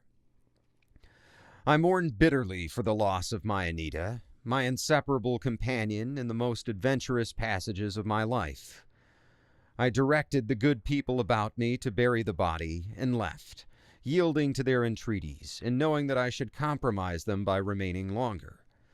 I staggered along, scarcely able to walk, to Sant Alberto, accompanied by a guide, who took me to the house of a tailor, a poor man, but honest and generous." End quote. Not long after, Giuseppe Garibaldi gets word that Venice has fallen, and travels instead for Piedmont-Sardinia, where he hopes to find refuge. Italy's greatest revolutionary hero is once more headed into exile, having achieved nothing. And not only has he, as he would put it, failed to liberate Italy, but he's also lost his closest companion. There's another passage from Garibaldi's autobiography that jumps out at me because he seems to be talking not only about his grief over Anita, but for his grief over Italy and the lives that have been lost for nothing. There's some subtext here. He says, quote, "If guilt there was, it was mine alone. And there was guilt. Two hearts were joined in an infinite love, but an innocent existence was shattered. She is dead. I am wretched. On the day when, vainly hoping to bring her back to life, I clasped the hand of a corpse, with bitter tears of despair, then I knew the evil I had wrought. I had sinned greatly, but I sinned alone." End quote. As the summer of 1849 fades into fall, it seems like not much has changed since the beginning of our story. The Austrian Empire is once again dominant in a divided Italy, with the French Republic a close second in terms of influence. The most powerful Italian nation is once again Piedmont-Sardinia, although now that northwestern Italian powerhouse is governed by Victor Emmanuel II, not Charles Albert. But the Italian nationalist movement is still alive. Victor Emmanuel II himself has ambitions to follow in his father's footsteps and grants sanctuary to large numbers of nationalist activists. In all, more than 20,000 nationalists settle in Piedmont-Sardinia, most of them in the capital city of Turin and the port city of Genoa. These people come from all over Italy, and their presence makes Piedmont-Sardinia simultaneously more cosmopolitan and more Italian. Many of the refugees are writers and pamphleteers, and their work leads to a number of surprising candidates winning in the country's parliamentary elections. One of these is a new prime minister, Camillo Benso, the Count of Cavour. We'll talk about him much more in the future, but for now, know that Cavour will one day become the first Italian prime minister and will eventually be named as one of Italy's 4 official founding fathers, alongside Giuseppe Mazzini, Victor Emmanuel II, and Giuseppe Garibaldi. As for Garibaldi himself, Victor Emmanuel is unwilling to take the political risk of giving sanctuary to such a famous Republican revolutionary. After stopping in Nice just long enough to hug his children and be told he isn't welcome, Garibaldi sails to Tunis, where he's also not welcome, and then via a few other stops to Tangier, where he decides that Italy is not yet ready for unification and chooses instead to become a merchant seaman. He sails to New York, but is unable to raise funds for a ship, so he runs around the Americas for a while, spending time with famous Italian émigrés and former revolutionaries alike, before he finally ends up in Peru and is given command of a ship. After making a pair of voyages in the Pacific and around Cape Horn to the United States, in 1854 he will finally be allowed to return to Italy, where he settles in Genoa, buys part of a small island, and takes up farming. We'll leave him there for now on his farm, but he'll be back in action before long. Austria's position in Italy may look as strong as ever, but it's actually weak. Remember, Austria is having trouble all over the map, particularly in Hungary, where the nationalist revolution may have been put down, but where the empire must now station thousands of extra troops to keep order. Meanwhile, up in Germany, Prussia's ambitious king, Friedrich Wilhelm IV, will do everything he can to take advantage of Austrian weakness. All that and more in the next episode of Relevant History.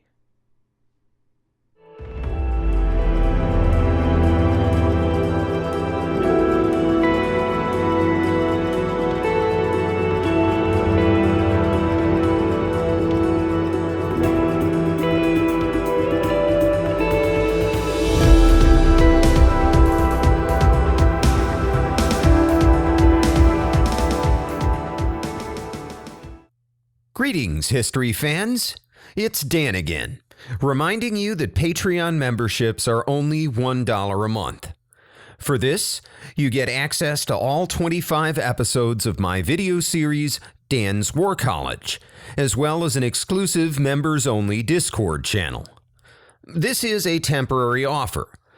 Eventually, I am going to start making Dan's War College episodes again, and access will go back up to $5 a month, although the $1 option will still be available for those who only want Discord access. For show updates, history memes, random thoughts, and the spiciest of hot takes, check me out on the app formerly known as Twitter at Dan Toller Podcasts. That's at Dan Toller Podcast. If you have a business inquiry, want to point out an error, or just want to say hi, you can reach me at dantollerpodcast@gmail.com. That's Dan Toller Podcast@gmail.com. For transcripts, interview links, and more, visit dantollerpodcast.com. Once again, that is Dan Toller Podcast.com. Finally, please like, subscribe, and leave a review if your podcast app lets you do that. Every little interaction helps more people find the show. The best way to help is to share this episode with your friends or shout it out on social media. This show grows by word of mouth, and every little share goes a long way. Thanks for listening.